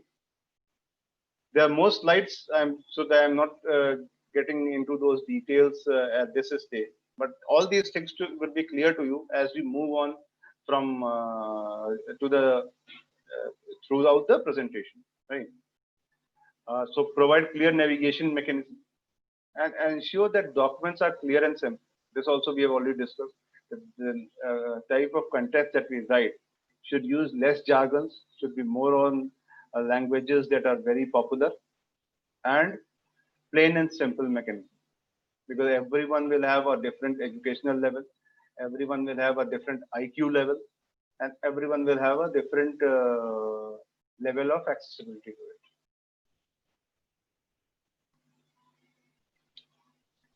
Now, those guidelines 1.0 came in 1999, right? 2000 onwards, there was a big .com burst also, and there was a lot of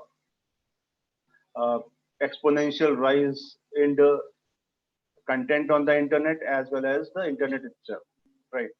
Both in terms of technology, both in terms of accessibility. I'm not saying not accessibility, accessibility. So you can access a content on a high-speed networks. Then the type of technologies that we had moved on from HTML to Java and this .NET and other things, right? So the technologies also improved a lot, right?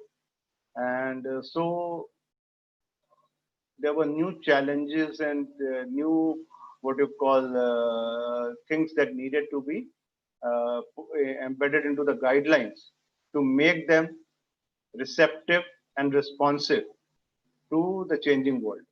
And that is where on December 11, 2008, the WCAG 2.0 standards came into existence. And since the contents on the internet, as well as the guidelines that were made 10 years back, had also been tested and probably experienced with its shortcomings, its bottlenecks, and all those things. So a comprehensive guideline was in the offering, and so this WCAG 2 that we talk about has been an excellent guideline, which you will appreciate that there has been 2008 onwards, there has been an exponential growth of technology and of the internet, types of contents, types of challenges, everything. And it has stood the test of time. So what changed from the version 1.0 to version 2.0?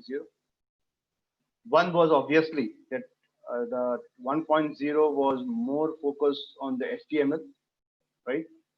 And since only HTML was present at that time, so the 2.0 had to move forward from there to incorporate other types of content. Contents on the internet had become very rich, both in terms of the quality as well as the type of technology that is what we use. Documents could be attached, videos could be attached, voice. So there were all types of different contents that are probably made accessible on the net today.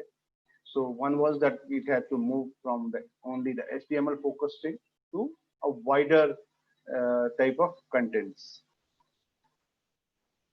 Another was obviously technology. So it had to be technology agnostics, and that is why we all are connected through different devices and different operating systems today. Guidelines are meant for web developers, web accessibility evaluators, web tool developers, and anyone who needs it for a standard for web accessibility, right? So now these guidelines were basically a broader set of guidelines. Now broader set means they were not focused on a particular development model or a particular mechanism of development. They were more of a framework type of a thing. That this you need to be doing. How you do it, any technology that you want to use, do it. The end objective should be met. So this is what it was supposed to be taking care of. And so what it did was, keeping that framework in mind, it created 4 principles that your entire development, if you are developing something, there would be testers that will be testing, there will be designers who would be designing. So the entire ecosystem that you have, that ecosystem should be revolving around the 4 principles. Now, those 4 principles are perceivable, operable, understandable, and robust, right? So this is how it is supposed to be there. Now, what does it mean? Perceivable. Now, perceivable is that the web content must be presented to the web users in a way they can perceive it, right? So I want to see something. I should be able to see it in the way I want, not the way you present it, right? Then only I will be able to understand it. Otherwise, it has no value and it may not be providing me the information that I need. So, irrespective of my capabilities, the content should be delivered to me in a form that I can see it, or I can get it. This is one point. Now the second one is operable. So the website should be, you should be able to navigate through the website in a way that mouse should not be the prime, what you call, mechanism of accessing different contents on different tabs or on different links or something, right? What you should be able to do is you should have a keyboard accessibility, provide enough time to access the content. Like I said, that the scrolling that you have should be, you should be able to get through that, right? Then there is also scissors. Scissors, what does scissors mean? Scissors again mean that a video is running. I should be able to pause it or do something about it, right? Or go back and this. So the navigation of the video content and all should be possible, and I should be able to get that, right? So maybe I am slow at probably understanding something, so I should be able to go back and move forward, reviewing it or probably re-seeing it to that extent. Provide ways to navigate content. Now navigation, there has been this thing coming in different places. You would be quite concerned that we are talking about navigation, we are talking about keyboard accessibility, we are talking about mouse should not be the only way of doing it. What is the other way of doing it, right? Just wait for the next slide to be coming up for that, right? Understandable. Already, like I said, the content should be readable in the most simplest form. Imaginable, that is predictable, right? So you should be able to imagine what the thought of the content is. So this is what it is supposed to be, right?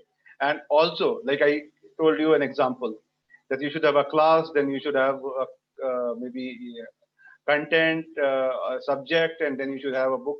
So that is something which I should be able to predict. That okay, now I'm going into the class, and the next would be it will be asking me for a subject. Now next it will be asking me whether I want to go to a textbook or I want to go to a reference book. So this is something which is predictable. So I should be able to predict how that flow would happen. That's another thing. Input assistance, help users avoid and correct mistakes, right? Now this is something which is basically that I should be able to give a feedback. So this is basically more of a feedback mechanism. So the web contents or the content should have a feedback, right? One is that you on the website, you give a feedback mechanism that there's a webmaster or somebody whom you can give a feedback that your site has these problems which you need to rectify or something. So that can also be incorporated into other such digital contents, digital content delivery mechanisms, right? So this is what it is, that the feedback should be possible in those places. Robust, right? I said maximize compatibility with a variety of current and future technologies. Device independence is a prime focus. Technology independence is a prime focus, because you do not know tomorrow what type of devices would be coming. Even today, if you try counting the number of types of devices that we have, I don't think anyone would be able to count all types of devices or may have seen all types of devices. So it should be device and technology agnostic. Okay. So the third version, the first version came in 1999, focused more on the HTML part. The second version, that is 2.0, came in 2008, right? And this 2.1 has recently come in 2018, right? So now what does this mean? There has been a 10-year difference, and 10 years is a big time for IT. information technology. Entire terminology, the entire technologies, entire devices, everything changes in 10 years. If some of you may have witnessed the history of Indian IT, you will be knowing that how it started and where we have reached today, right? So even the worrying factors have changed. The priorities of the worrying factors have changed. Initially, it was whether I can connect to the net with the dial-up modem that we were using, right? And the moment it used to ask you for a username and password, the smiles used to come on the face that yes, we will be able to connect onto the internet. So that was the beginning of hooking on to the internet. Then you got the broadband thing coming up, and people forgot about connectivity. They were more worried about the speed of the content downloading, and all those things were more of a priority, right?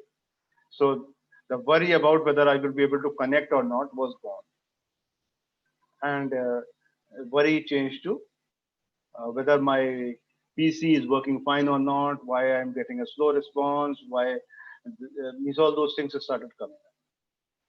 And today we talk none of these. There's no issue with the connectivity. There's no use with the speed.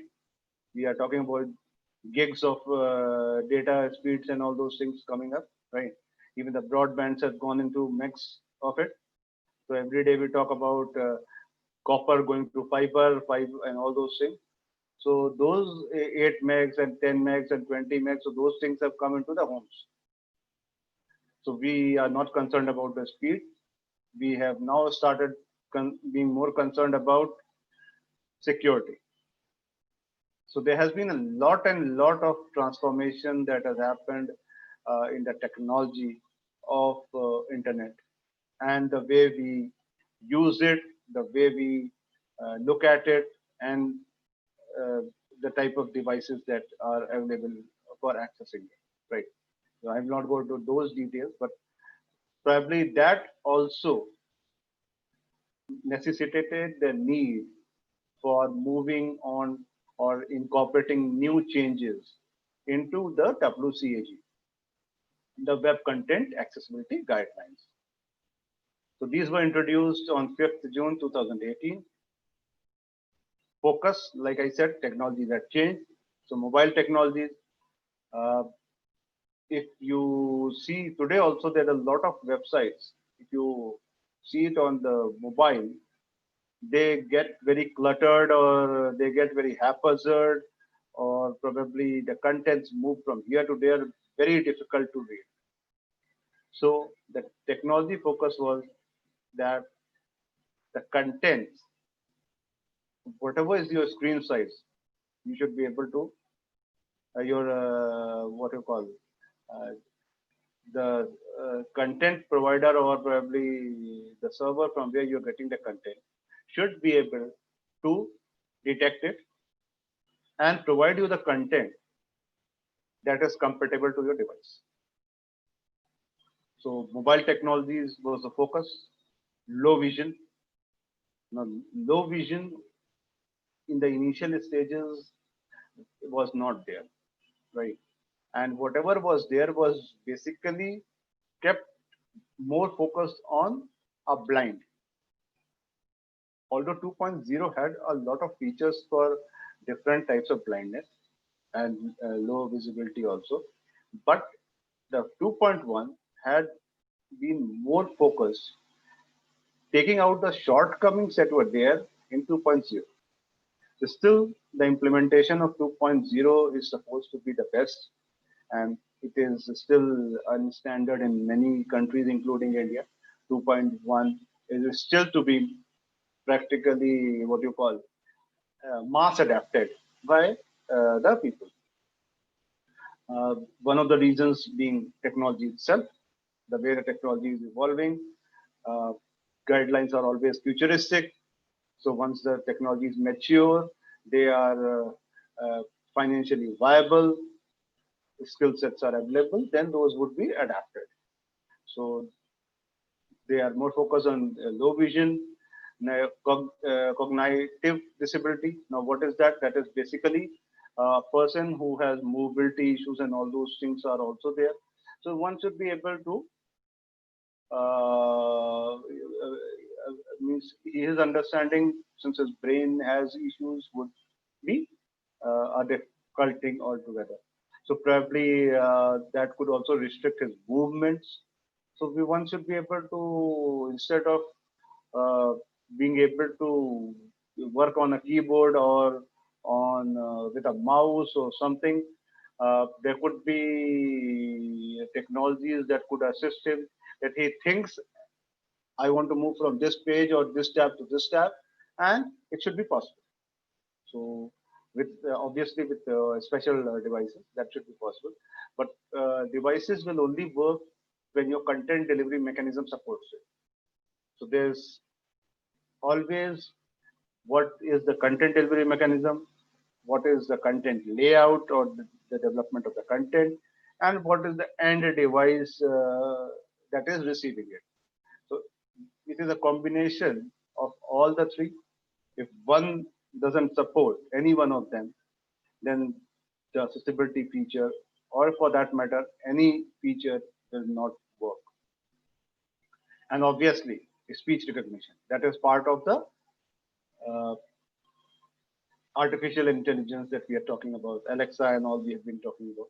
So speech recognition is something which is a major futuristic, I would say. It is not mature to that level. Future technology that would change the landscape of accessibility, how we look at. So it has 17 new success criteria to incorporate the mobile technologies, low vision, cognitive disabilities, and speech recognition, all these things. So out of those 17, 5 were in A. So A means those are compulsory. 7, obviously. Also, today we talk about that we should at least have AA. So 7 also you can say would be counted in the compulsory range. And 5, the desirable one, in the AAA category.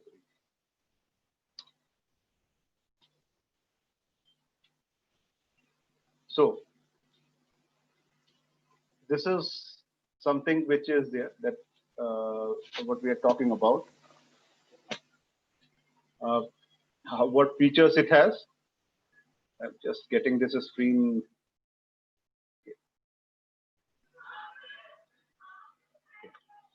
Now, first thing is on 2.1, which is adaptable. Now, adaptable means unrestricted display orientation.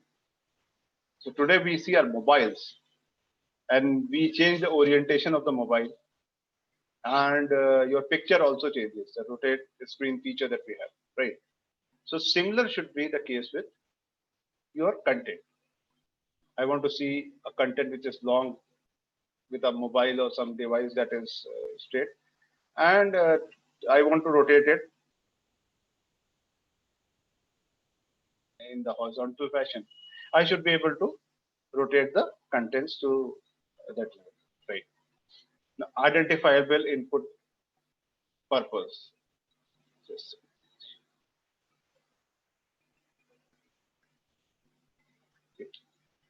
now, identifiable input purpose means how I am going to be able to reach that content. What is the input that I'm going to be giving it? Input doesn't mean I need to be only typing it out. Input should be that even if you press a tab, that's an input to content, right? So how I'm going to be able to access a particular content, and probably also give a feedback or fill up a form or anything of that sort, right?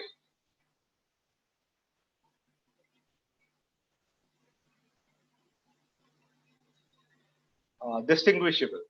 Now, distinguishable means presentable content without requiring scrolling in 2 dimensions, right? Now, that is where that scroll is supposed to be a very, very bad mechanism for anything. The scroll should be a bare minimum. Today, the type of content that we have, we cannot avoid, I would say, scroll to a level. But it should be a bare minimum. I have seen many websites, you keep on scrolling and the pages are such that probably there are about 7-8 pages length that you need to be scrolling it out to reach the end. Right. So the scrolling should be a bare minimum. Not more than 2 scrolls should be allowed. So the page could be double the size maximum. If you can fit in without a scroll, it is the best. But it is not possible for different reasons. With the contents, with the pictures, all those things coming into play, you need to have a minimum, what do you call, text size for a normal person also to read. So sometimes it becomes unavoidable. So that's why it has been kept flexible. But it says that you should have the scrolling to the bare minimum. That's one part. The other one is it should be 2-dimensional, right? So 2-dimensional means horizontal and vertical both. Now, if you have those contents in 2 directions, at least you avoid having it in one of the directions. So if you think your page needs to move vertically, probably make sure that it doesn't have a horizontal scrolling also happening. So otherwise, a person gets so confused, he will not be able to browse through the contents on, if you talk about website or anything of that sort. So that's one part. Non-text contrast ratio of at least 3:1 against adjacent color. I have a full range of slides talking about color, so I'm just leaving this at this stage, right? Appropriate text style properties. Again, the fonts that you use are very, very important. There are fonts which may look good, right? The cursive writings and all those things, those may look very good. But if a normal person, a normal person may still find it to be attractive, but a person with some limitation would definitely face problems on it, right? So avoid text in fonts which are not clearly legible. Appropriate text style properties, like I said, spacing is another thing. Font was one, spacing of the text is also very important. The lines that you create, so the difference between the 2 lines, in between the 2 lines should be appropriate so that it doesn't look like you are overlapping those lines, right? So that is something which is to be taken care of. So these were also supposed to be there in AA, but have been now made more, what you call, focused. People had been probably what you call complying with these previously also, but it was not part of the standards. It was more part of the practice. Here now it has become part of the standards. And this comes very handy when the tools are designed for testing it out. So till now, if you talk about tools which with the same tool, you select the standard as WCAG 2.0 and you scroll a website and you select the standard 2.1 and scroll the website. Many of these things that you see, because the website is the same, but you will see that it may give you an error for disability or for accessibility for line spacing or something in the 2.1, but will not give you in 2.0 because it was a practice. It was not part of the standard. Testing tools only are used for complying with the standards. Content on hover or focus is admissible. Hovering and persistent. Now that is something.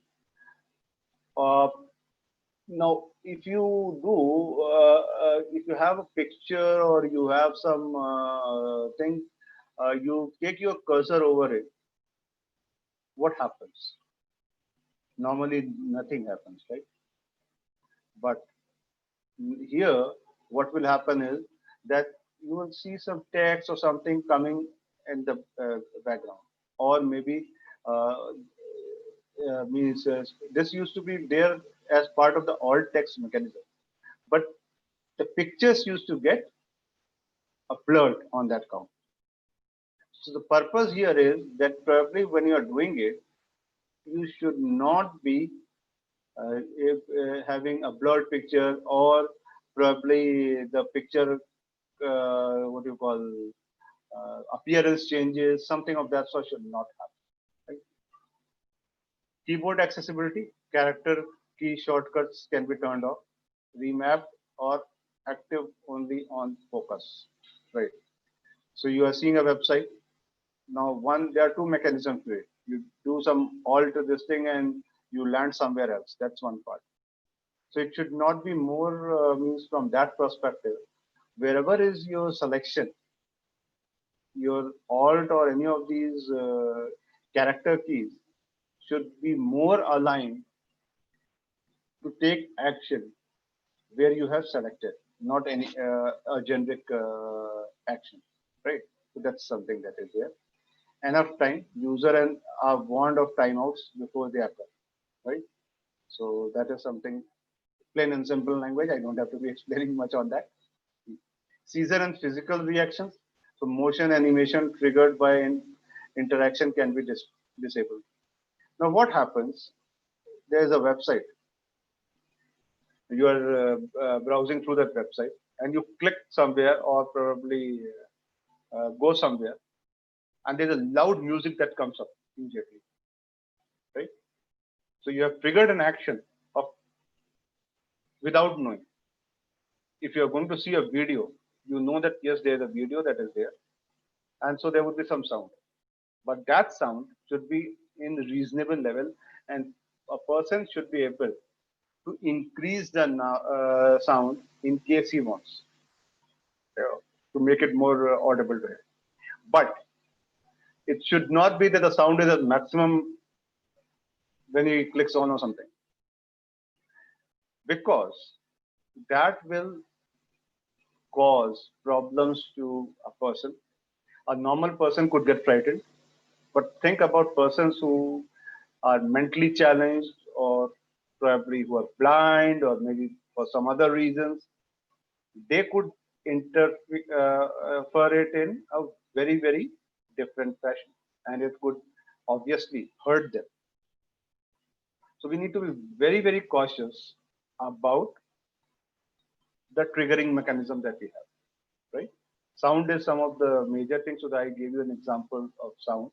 There could also be that you do a click and there's a on the screen some means what do you call, very colorful or very contrastful something comes up, right? So it should be wherever it is not avoidable, you can have it, but wherever it is avoidable, you should be able to make sure. Also, we'll go into those details of the colors.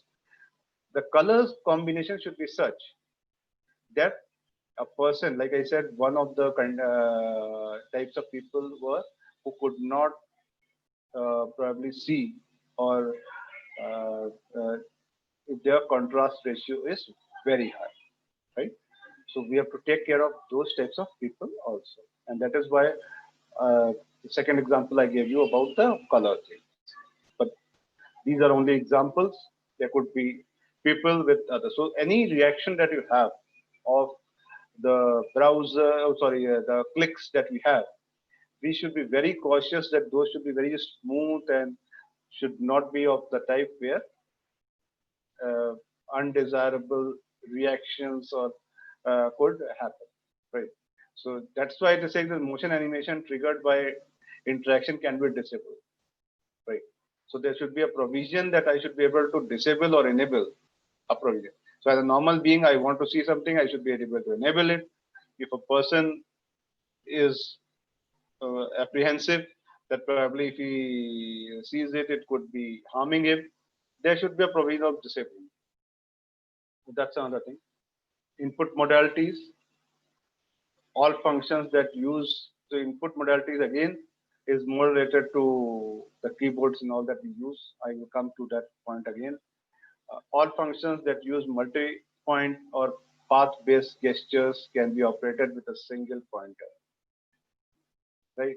So again, it is talking about that we should be able to make sure that it is more navigable by a single pointer rather than we be using clicks and clicks and clicks to get there, right?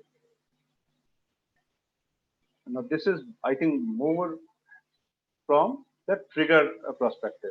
Videos and triggers and all those. These are not the normal text. You don't number of links are increasing. I already told you that is very well acceptable, provided you have made it in a structured way that it is perceivable.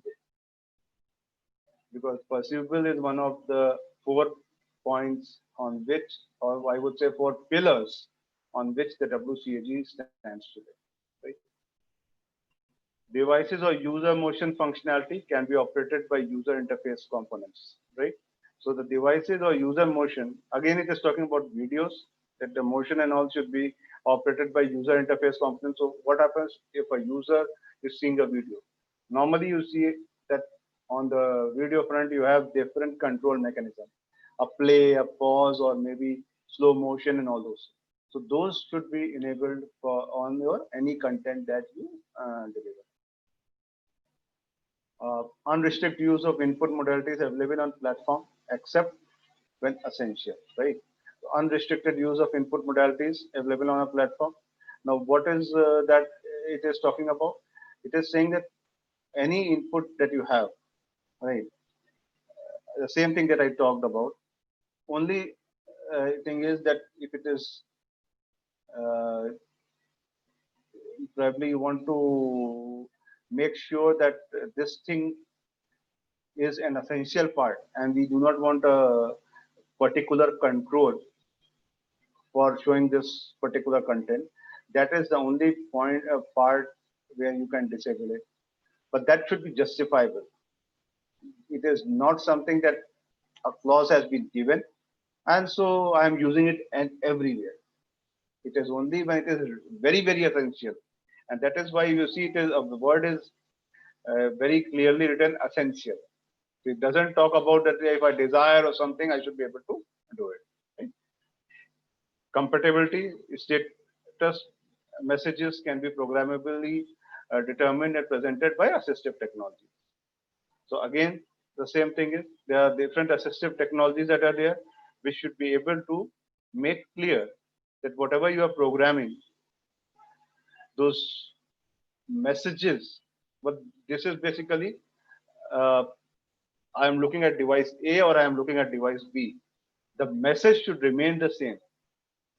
You cannot have that device A shows some other message, device B shows some other message. Because then you are playing around with the content. One is the main content, one is your messages that you have a pop-up or could be any of those things. Both should probably give you the same message.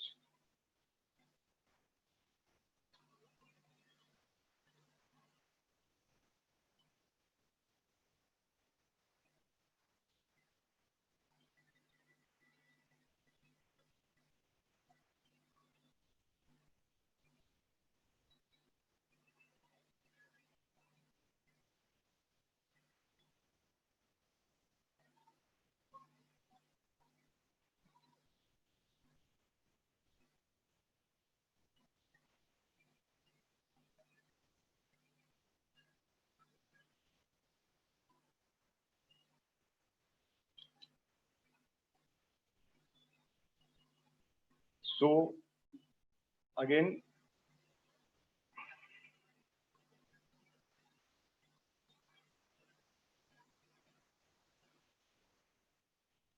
I will just we've already discussed most of these things. So web content cannot be restricted to portrait or landscape mode unless necessary. Just summarizing those things. Horizontal scrolling is avoided when content presented at a width of 320. So this is basically that they have laid some standards for the reason that If you have a width of 320 pixels, most of the devices would be able to support it. Right? Hovering content must remain visible when pointer.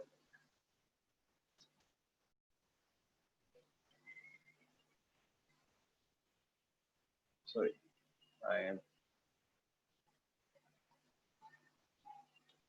Okay. Hovering content must be remain visible when pointer or keyboard is on it, right? So, like I said, that the content should not get blurred or something when we have take a keyboard or a pointer onto a content. Timeouts, we have already talked about that, should warn about if there's a timeout happening, right? And pointer gestures. So if the multi-point gestures are not essential to the functionality, then they can be avoided, right? Now, like I said, these are WCAG 2.1 is an enhancement of what we had on WCAG 2.0. So if you're complying with 2.1, you would automatically comply with 1.0 as well as with 2.0.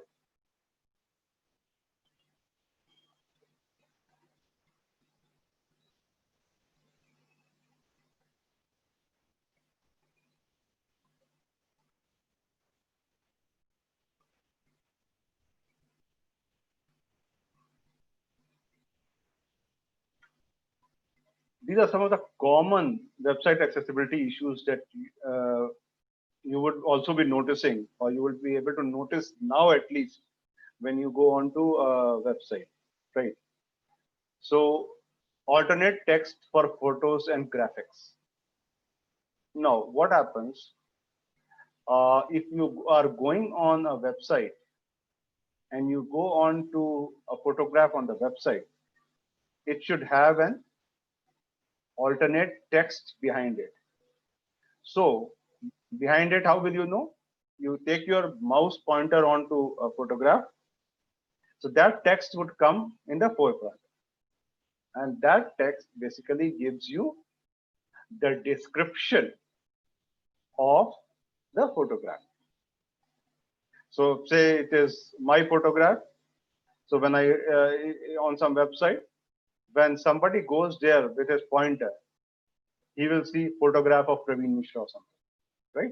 So this is how it is described in a text format, right? Now, what is the use of it? I will come to that subsequently, right? Low contrast text color, foreground and background. These are again related to your color combinations. Subsequent slides would be able to give more details of this to you. Inability to read Word PDF documents on the website with the use of screen readers. Now,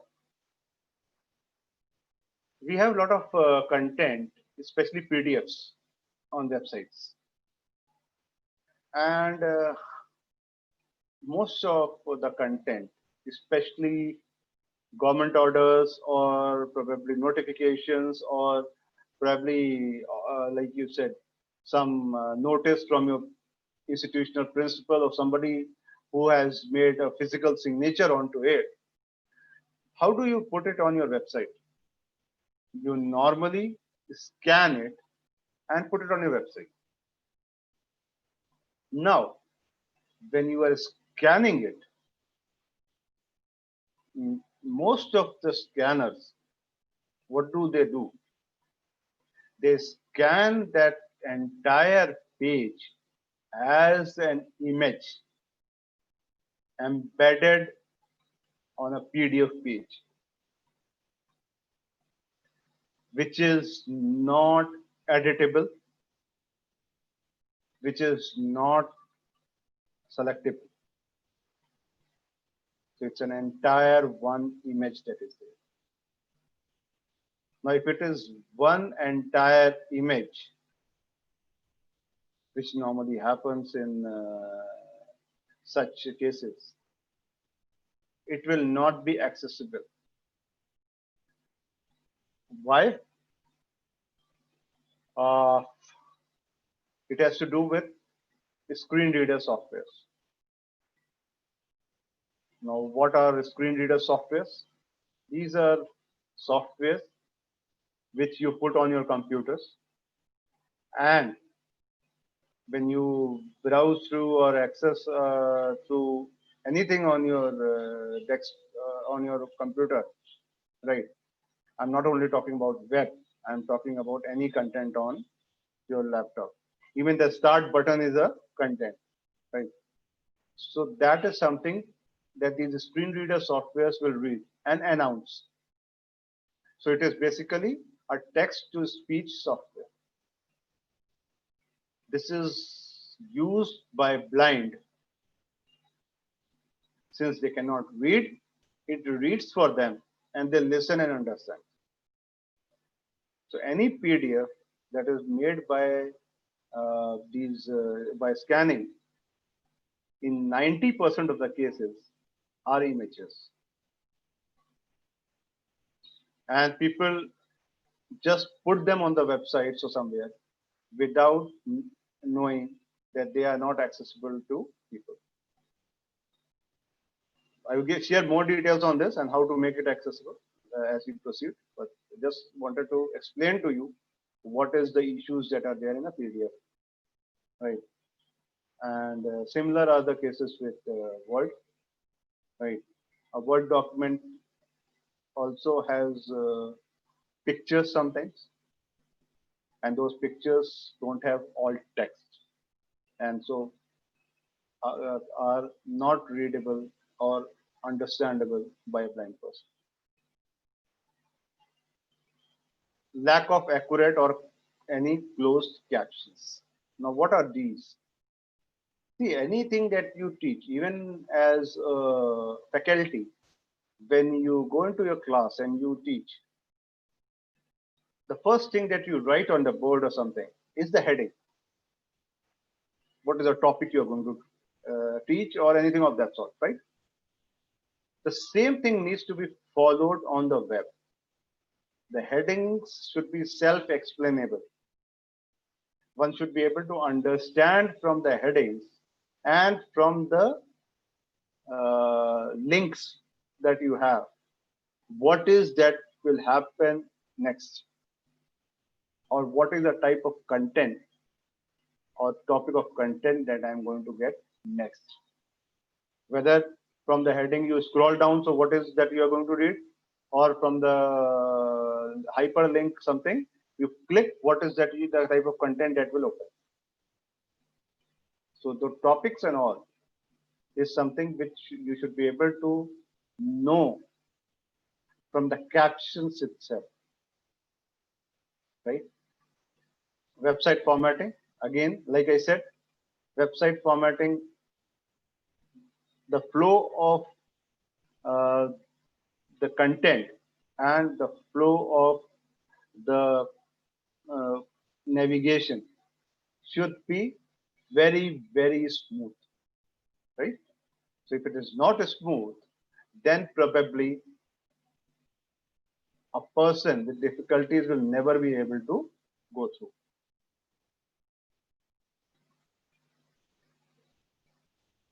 So this is what it is, and captcha is another thing that probably is there, which probably we need to be looking at. You have forms and everything which are there, which is as a security measures, you put captchas over it, but those captchas are sometimes not, or most of the times, not disable friendly.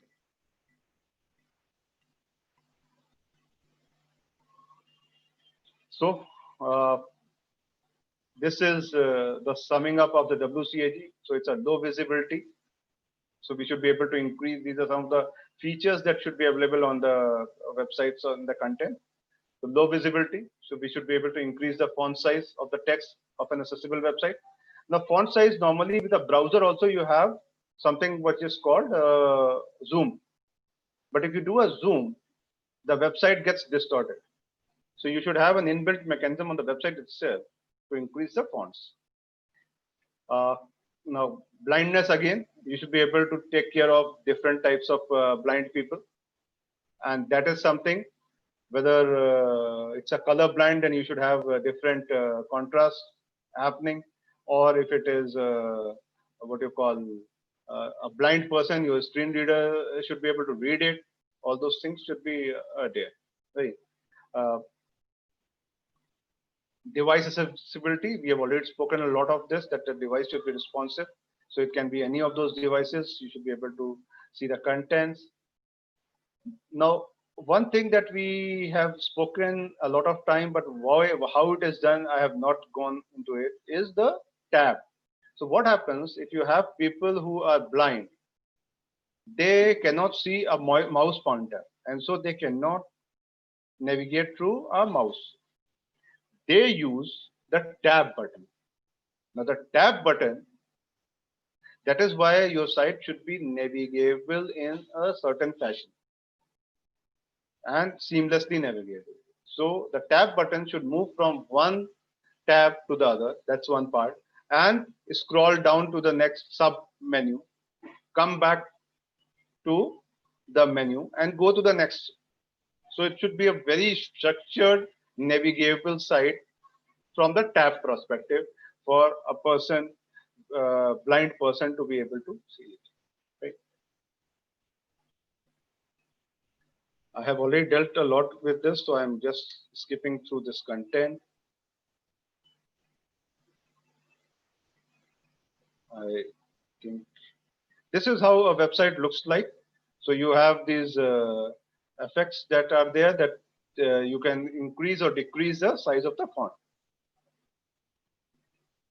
This is where you have contrast ratios. So the background and the combinations can be changed. So a person with certain type of color blindness would be able to see it in a different contrast combination.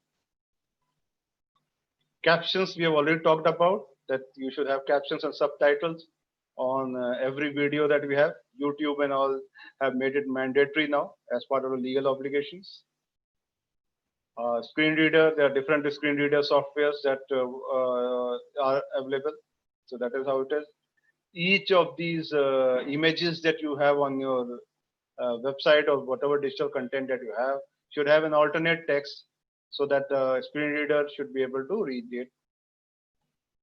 Obviously, the tab button responsive. Now, nowadays, every software that you have has a what you call accessibility feature built into it.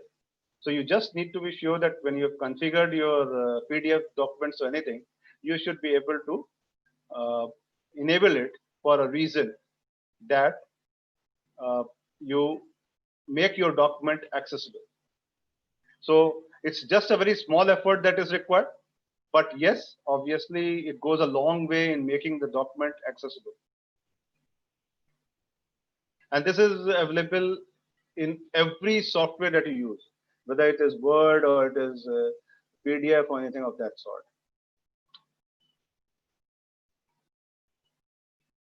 Now, coming to the background and color contrast that I had been focusing on, see, with different types of people having different types of visions and capabilities of seeing different colors, there are some standards that have been set, which very clearly tells you whether a site or probably a color combination would be visible or not, right? So what happens if you see there, the first color from bottom is a pink and something like a light pink background, right? Now that is something I don't think any one of us are able to see it, right?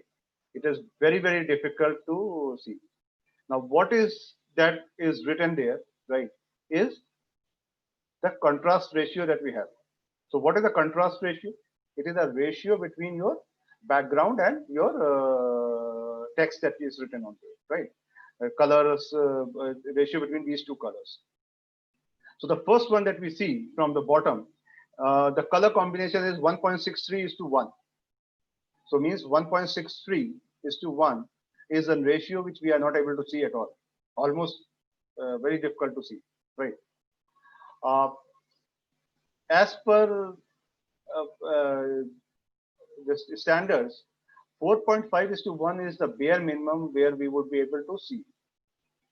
And that is where I think on the blue with the red combination you can see is still very, very difficult, right, with to see, for a reason that it is still 2.63:1. Many of you may not be able to see that. Right? I'm on a bigger screen, so I am able to, with a bit of a difficulty, able to see that. The third one that you see is a gray and white combination, which again is a very poor combination, having 3.5:1. Right. The fourth one, I think most of us would be able to see it for a reason that it's a very good contrast ratio of 8.47:1. So it is way above the 4.5:1. That is the bare minimum recommended level for a person to be able to see the content in a without any much effort, right? The above that there's a big question mark that you see. Now, what is the best contrast and alternate contrast ratio? So if you talk about, every day we talk about black and white. So I think these are two extreme colors of the spectrum, color spectrum that we have. And the ratio between black and white is almost like 1:21 or something. And that is why most of the content here also on the page that you see, it's a white background with a black text. It could be the other way around also. It's only a ratio. So if you want to write on a black background with a white text, perfectly fine. That would be readable to everyone, right? But I pointed out that there is also a chance of people having allergies, or probably they are resistant to very high contrast. So for those people, that contrast button that I showed you is meant for that purpose. So what is done is, instead of a ratio of 1:21, which is the best ratio possible, a slightly lower ratio is done. And this is how it is. So a person with colorblind, we have normal vision. There are about 92% of people who can see everything, right? So a ratio of 1:4.5 is perfectly fine with them. People, and any color is also fine with them, right? Now there are people who cannot see green. You have RYB, three basic colors, right? Red, blue, and green, right? So there are people who cannot see green, right? And they are about 5%. Then there are persons who cannot see red, which are about 3%. And then there are persons who cannot see blue, which is a very, very less amount of people that are there, which is 0.01%. These are approximate figures I'm telling you.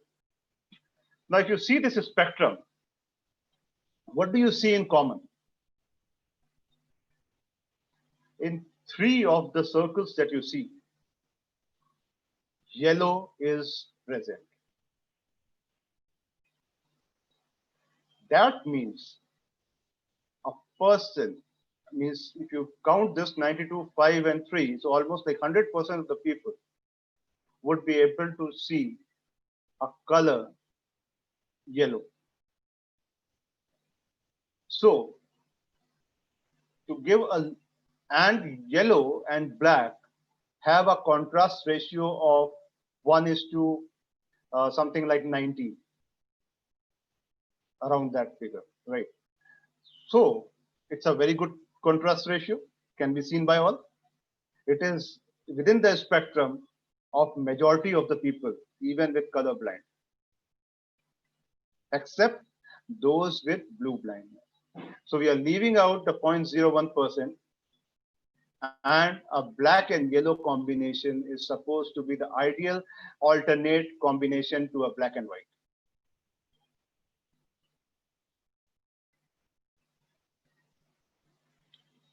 Okay. Now, I told you that we should not rely on color alone. I gave you an example of a traffic light.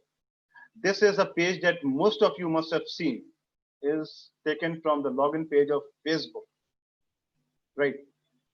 If you see the cells that we have, first name, surname, whatever, right? Those cells we have for filling up, they have a, one is that if I leave it blank, it is surrounded by a red margin. But that is not the only thing. There is a circle with an exclamation mark in between, right? So what happens? If there's a person who is color blind and he is not able to see a color, he would at least be able to see the object. And that object will show him that he has missed out something. So it's a combination of object as well as a combination of color that is there for a person to be able to see it, even if he is colorblind to an extent. Obviously, best practices, you should use the bare minimum colors, no jazzy colors, which could probably create more problems. But these are just recommendations, whether one follows or not, but best practices are there, right? Instead of plain colors, use textured colors. So they, anyhow, with that combination, people with color combination would be able to read through that.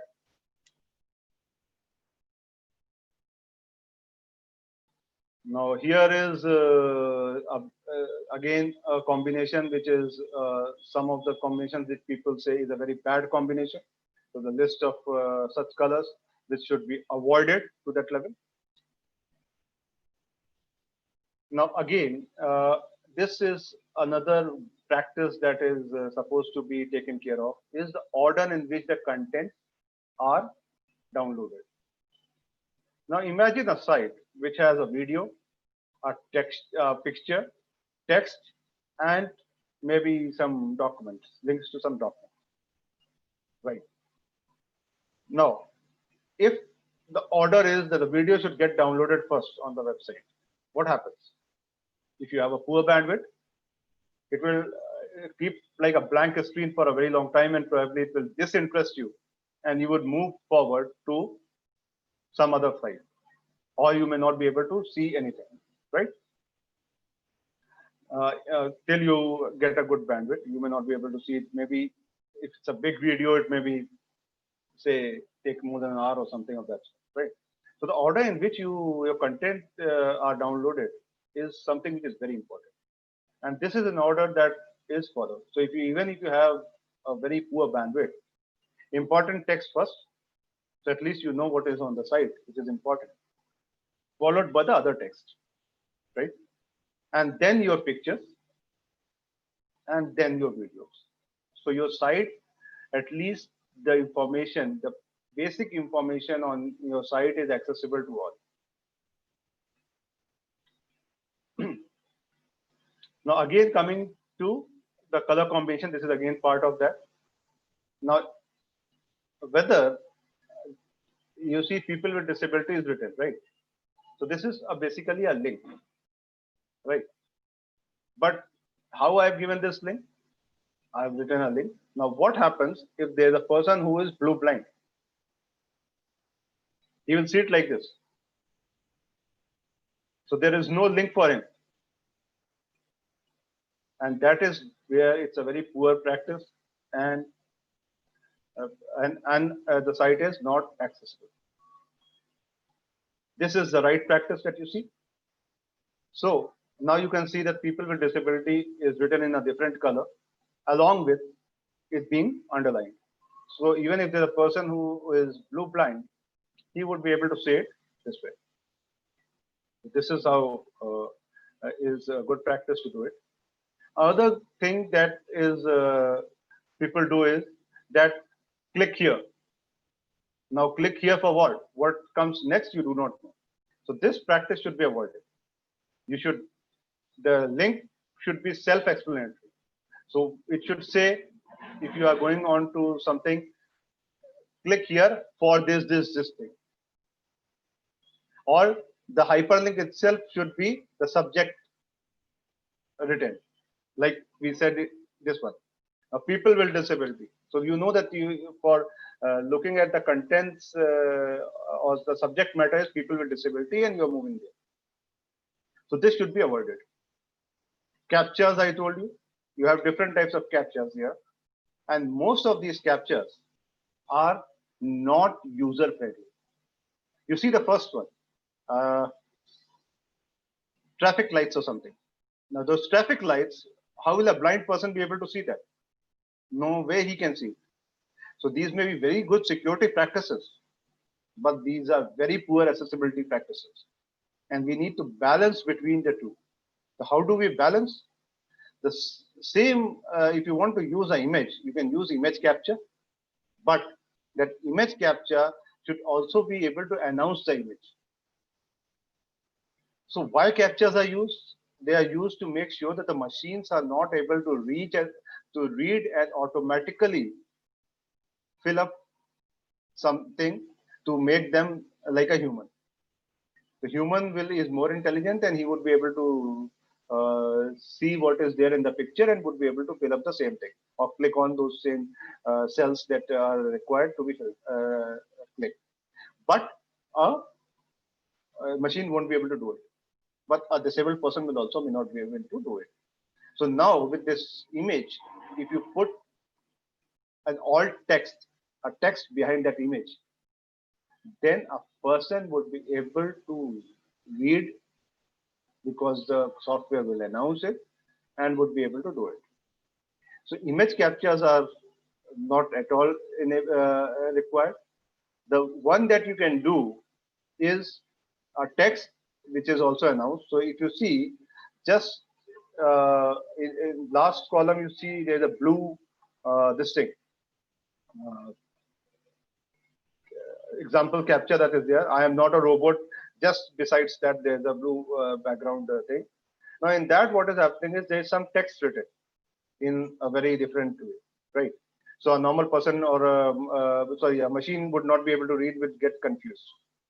But I, as a normal human being, would be able to see what is written: 69J, B, C, D, S, whatever, right? The same would also be, there's a small button there, if you see. Now that button is something which is a sound button. So if somebody presses that, these words in the captcha would be announced to him. And so he can type it out. So the best practice for captcha is something of this sort. Also, if you see the topmost, there's a numerical combination. Obviously good, machines won't be able to read it, solve it so quickly with all those what you call disturbances that have been made into it. But what happens to an illiterate person or a less literate person? He won't be able to solve this mathematical problem. So these are again very bad captchas. You need to have the simplest form of captcha. So the bottom one that I'm telling you, obviously it has only alphabets and numbers. If you think you needed to have it more friendly, you can even only have numbers or something of that sort, whatever, right? So you need to devise captchas which are accessible.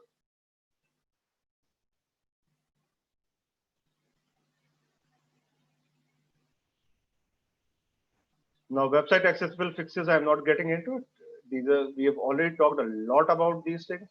So alternate text for every image, low contrast text, all those things, that the background and all combinations, these are again the same thing. So I'm getting out of these things.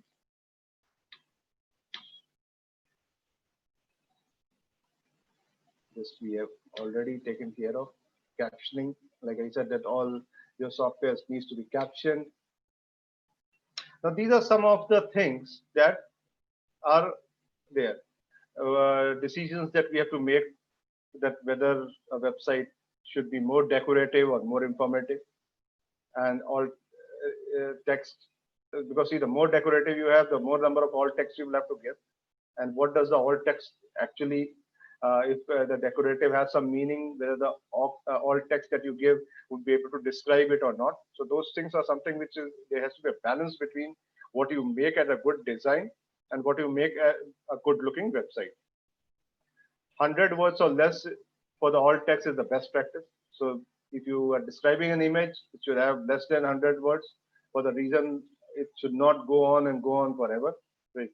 Guidelines and checklists should be used as a support for accessibility. Form elements should be labeled properly before the question is asked. Don't forget about labeling required form fields, right? So these are some of the softwares that are there, which many of them are freewares, have demo versions as well as some of them are paid versions. Now, I will slightly touch upon for another 2 minutes on the artificial intelligence part. Now, artificial intelligence is a very promising field for web accessibility. Alexa has set an example for it. So there's a lot of buzz and a lot of activity going on in the artificial intelligence field in terms of enhancing the accessibility part, right? So AI has voice recognition, image recognition, text recognition, and face recognition. And all these four we have been talking about in these 2 hours that I have been talking to you all, that we try to do voice to text, text to voice. This is what we are doing. Image recognition, all text, right? Then you have a text recognition, which is again the screen reader reading through, and the face recognition, right? So if there's a person, one is that I write an alt text for it. One is that I have an AI which goes on to the databases of Facebook and this and that and all those places, finds out, compares the images, and gives me that this is the image of this and this certain person, right? So from that perspective, a lot of efforts and lot of activities are going on in the field of AI. The same thing that we have here. I'm not getting too much into details. I think we are already running late on the time. So we have already talked about all these things. Okay, so before I wind up my presentation, here is just a small video of one of the girls who is completely blind, right? And she is filling up one of the forms. So just under this project, Arnett has developed a website which are accessible to the persons with disabilities. Now I'm going to fill a form lodging a complaint on this website called State Commissioner for Persons with Disabilities. Here I go.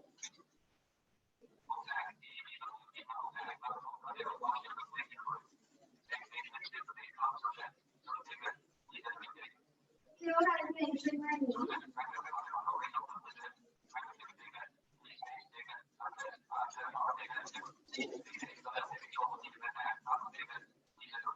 I'll be entering my father's name.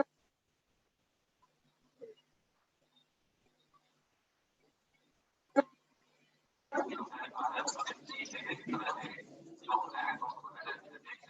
have to enter my address here.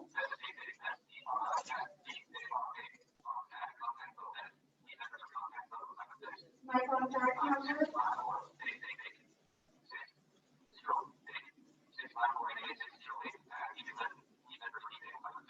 I enter my email address.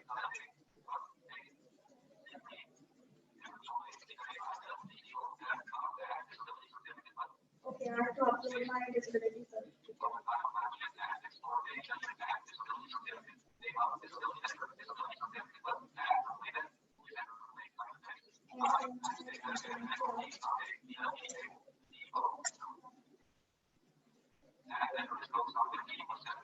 Oh, I have to enter the code here.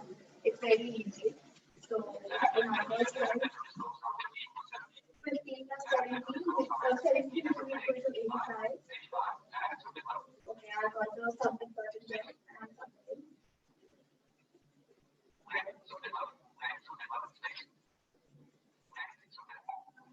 Made by Arnett India.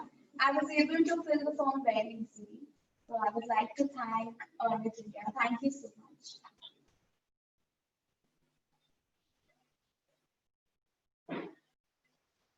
So thank you all. I think that is the end of my presentation.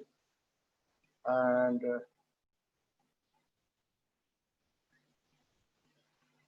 any questions or something that we can take? I think I've taken a lot. Thank you so much, sir, for a wonderful session. We have one question. Does nanosensors make revolution in internet working with remote sensing and GIS and make people smart with system complicated in www? Can you repeat that? Because I think there was some sound that came in. Oh.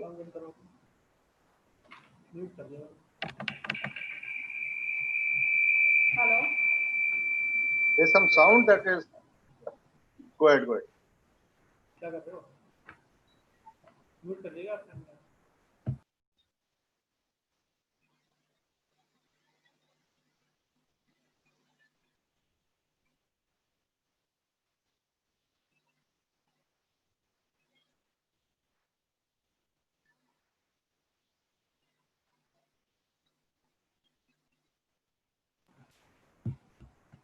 Hello? Yes, I can hear.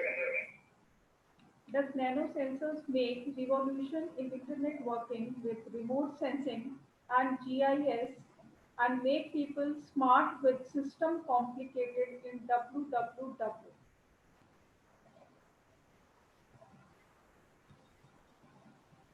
I'm still not able.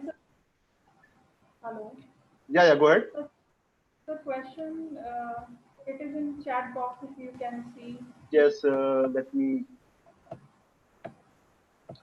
Can you please scroll and see where exactly the question is? Or can you type it again? Just copy and paste it. Okay.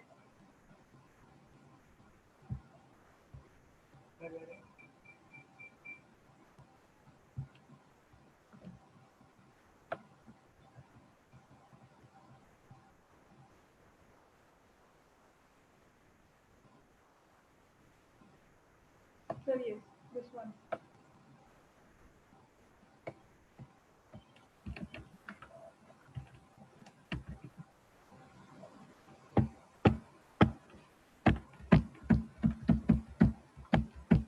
It can't be pasted. You can. I think you can scroll up to the question. Let me say.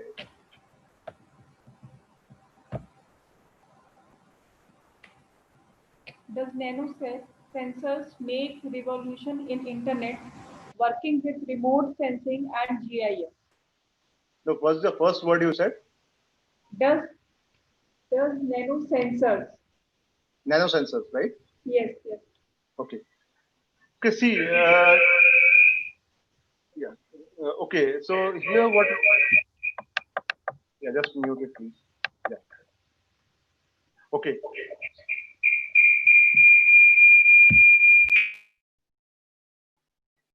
Yeah.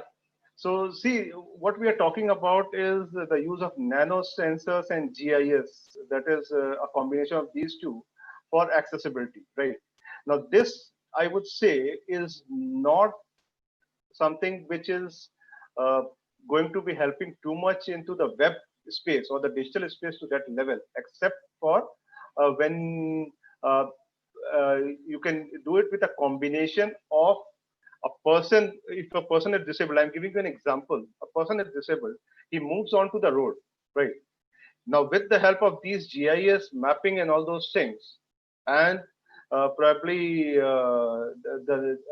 he would be able to get his location the same way that you do with your road maps and everything today on Google. The same way he would be able to at least have that where exactly he has reached, right? But saying that it would be too useful in digital what you call content accessibility, I don't think these two things map up with each other to that level.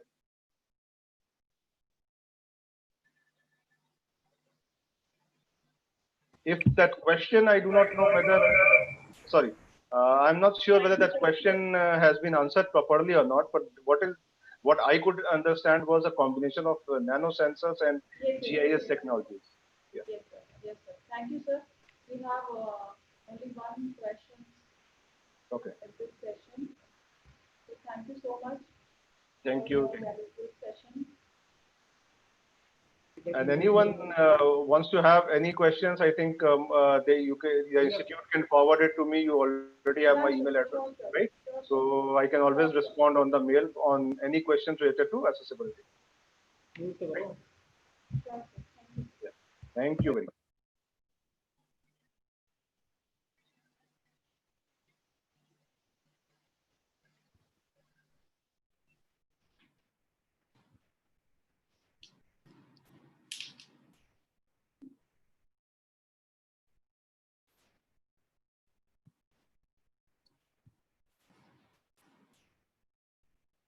पोल किया था आपने इसमें?